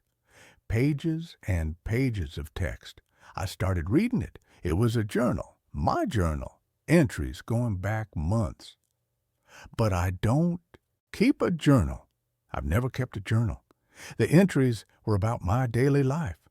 What I ate, what I watched on TV, who I talked to. Mundane stuff. But written in detail, like someone was documenting everything I did. I scrolled down. The entries got weirder. They started talking about hearing noises at night, about feeling watched, about losing time and finding things moved around the apartment. I don't remember any of this. I don't remember writing any of this. The last entry was from Sunday night, a few hours ago. It said, "The alarms went off again at 3 a.m., all three of them. I'm starting to understand what's happening. I'm starting to remember. I don't think I'm alone in this apartment. I don't think I've ever been alone here." My hands were shaking so badly I could barely scroll. I kept reading. I found the photos today. They were in a folder on my desktop labeled "Do Not Open." I don't remember creating that folder. I opened it anyway. There were pictures of me sleeping. Hundreds of them, taken from different angles in my bedroom, some from last week, some from last night. Someone has been in my room while I'm sleeping, taking pictures. I immediately opened my desktop folders. There it was. A folder labeled "Do Not Open." I clicked on it. Photos. So many photos. All of me. Sleeping in my bed, sitting at my desk, cooking in the kitchen, watching TV. Some were taken from inside my apartment, from angles that shouldn't be possible unless someone was standing right next to me. Others were taken through my window from outside, from the building across the street. There are photos from tonight, from an hour ago. Me sitting on the couch with all the lights on, holding my phone. Someone was watching me right now. I ran to the window and looked out. The building across the street was dark, but I could see one window with a faint light. 3rd floor, directly across from my apartment. I grabbed my phone and called 911.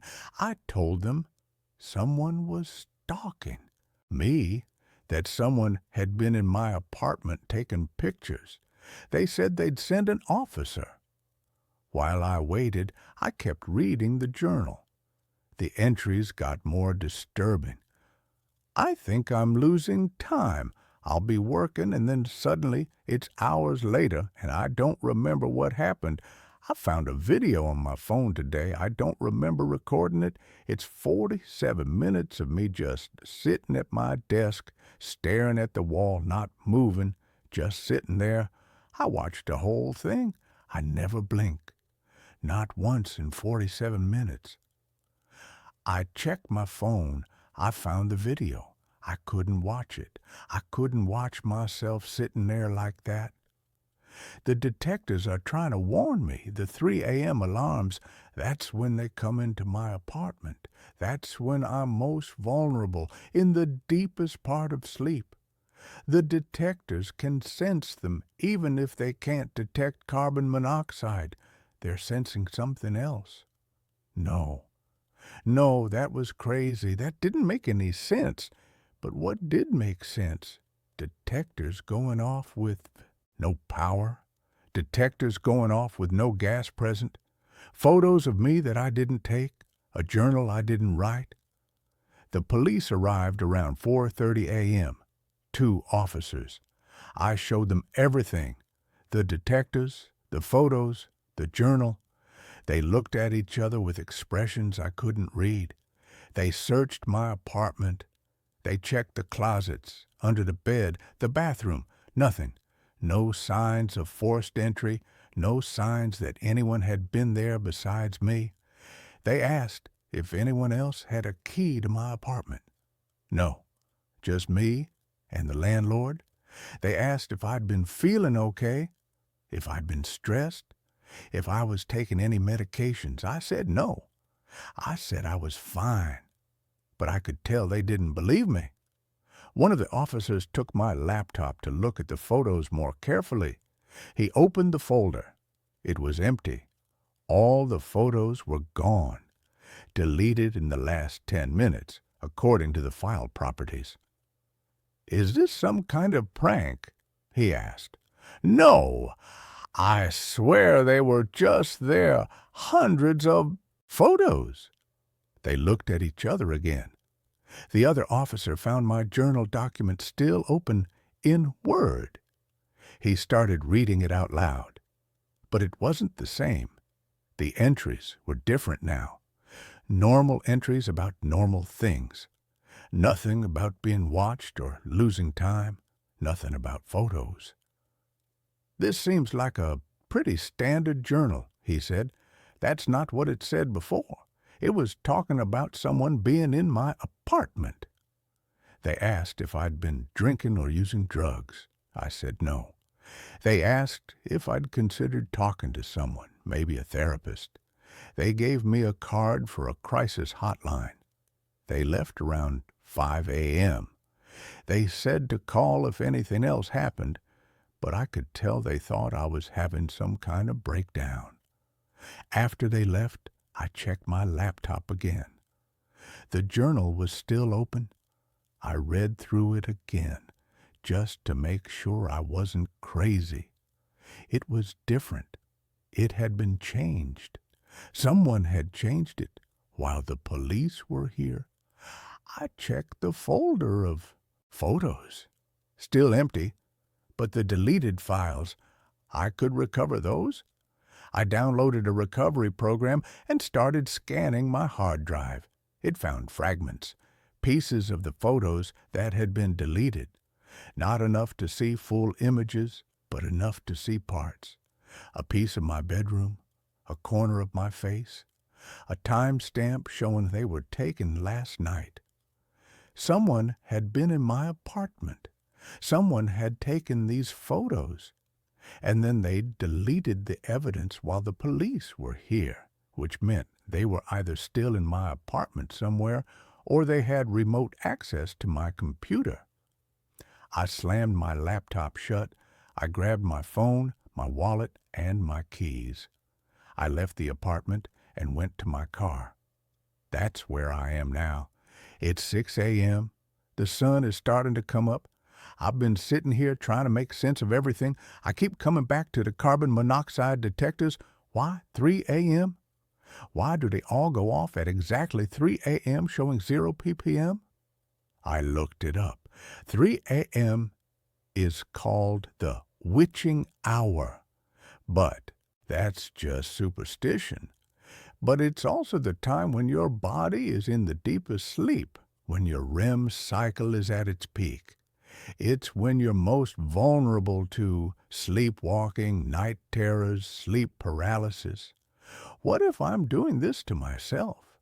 What if I'm sleepwalking and taking photos of myself and writing in the journal and I don't remember it?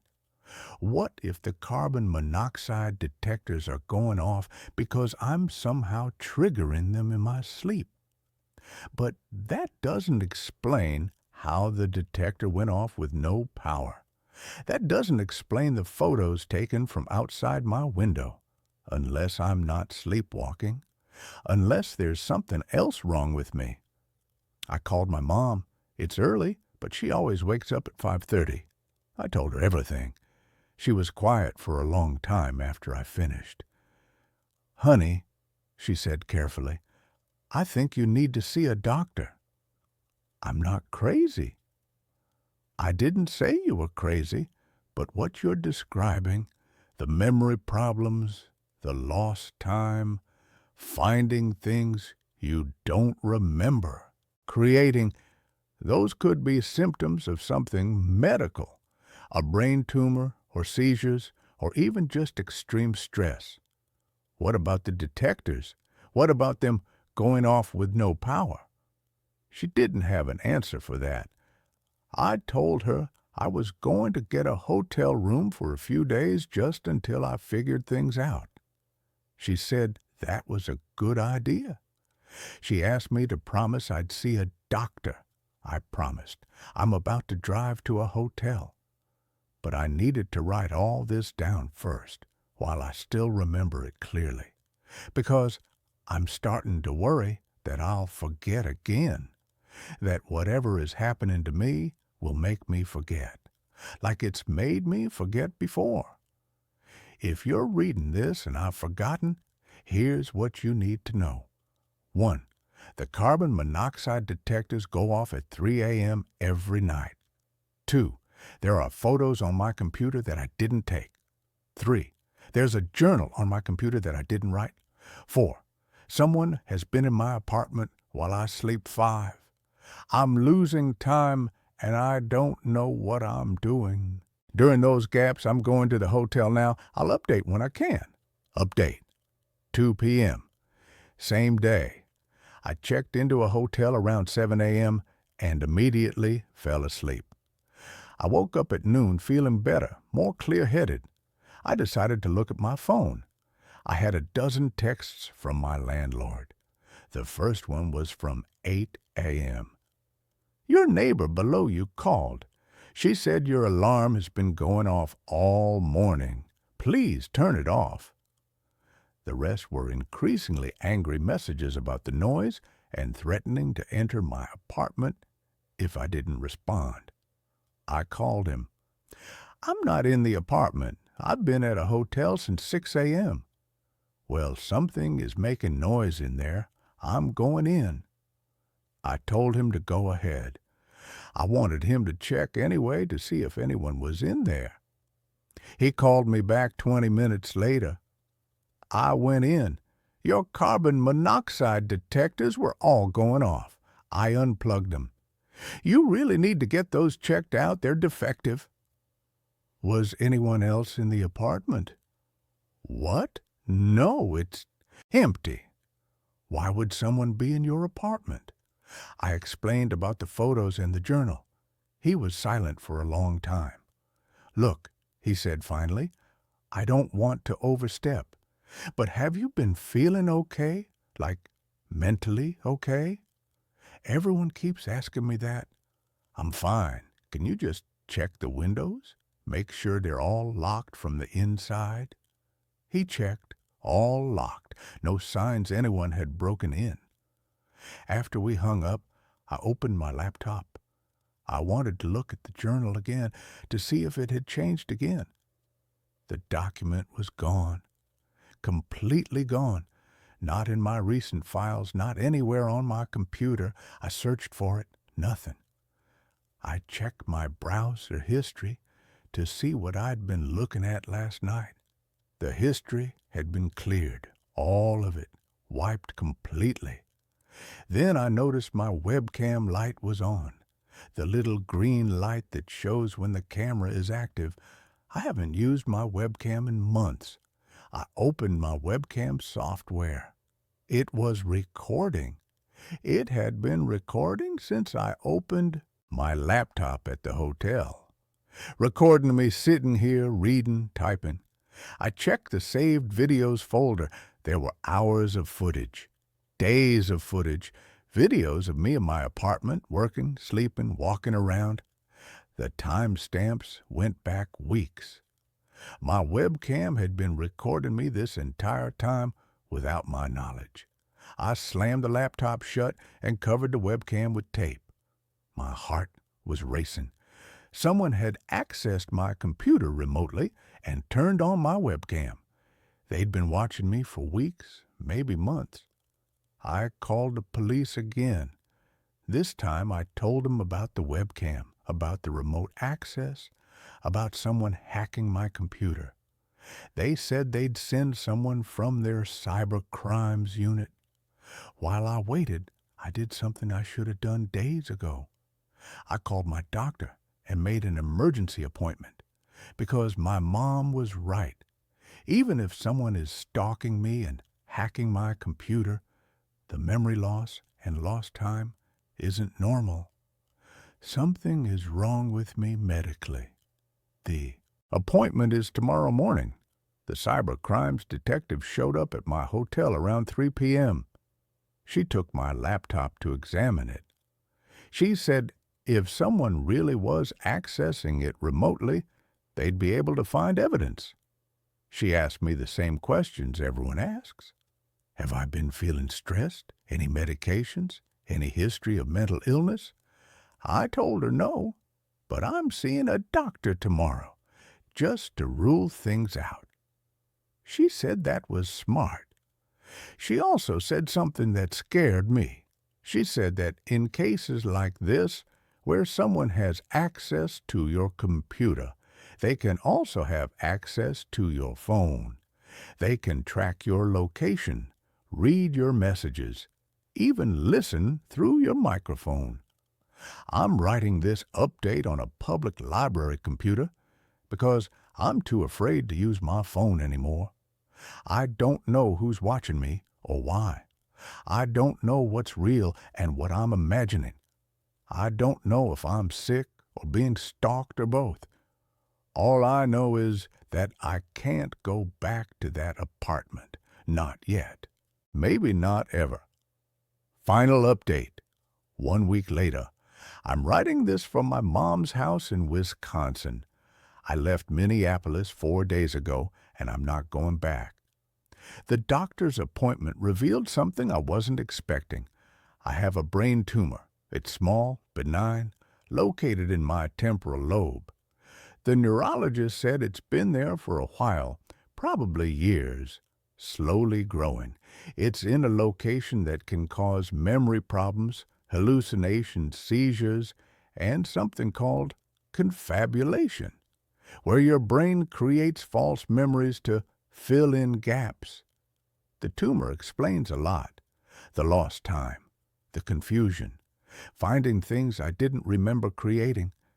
It's possible I was doing things in a fugue state and not remembering them afterward. The cybercrimes detective called me yesterday. They analyzed my laptop. There was no evidence of remote access, no malware, no spyware, no indication that anyone had hacked into my computer. The webcam recordings were all started manually. By me. I just didn't remember doing it. The photos that I thought were of me sleeping, they analyzed the metadata, all taken by my phone, from angles consistent with me setting up the phone and taking the photos myself. The journal entries, the writing style matched samples of my other writing. It was me. I wrote all of it. I don't remember any of it, but apparently I did it all myself. The landlord checked my apartment again with police present. No signs anyone else had been there. No cameras, no listening devices, nothing. He checked the building across the street, too. The window I thought I saw a light in. That apartment has been vacant for 3 months. The carbon monoxide detectors, The landlord took them all to be tested by a professional. They're working perfectly, no defects. He installed new ones, and they haven't gone off since I left. The police think I was triggering them myself.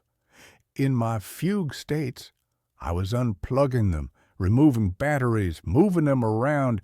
That's why they seem to be going off with no power. I was the one making them go off manually and then not remembering it. 3 a.m. was probably when I was sleepwalking or having seizures related to the tumor. Everything has a rational explanation. Everything was me. I'm scheduled for surgery next month to remove the tumor. The doctors say that once it's gone, the symptoms should stop. The memory problems, the hallucinations, all of it. But here's the thing I can't stop thinking about. I got mail forwarded from my Minneapolis apartment yesterday. In with the bills and junk mail was a large manila envelope, no return address. Inside was a note and a USB drive. The note said, "You were right to leave. I'm sorry I scared you. I was only trying to warn you." I plugged the USB drive into my mom's laptop after she ran every security scan known to man. On the drive was a single video file. It was security camera footage from the hallway outside my apartment. Time-stamped from 2 weeks ago, the night the detectors started going off. The footage shows my apartment door. For hours, nothing happens. Then at 2:55 a.m., someone walks up to my door.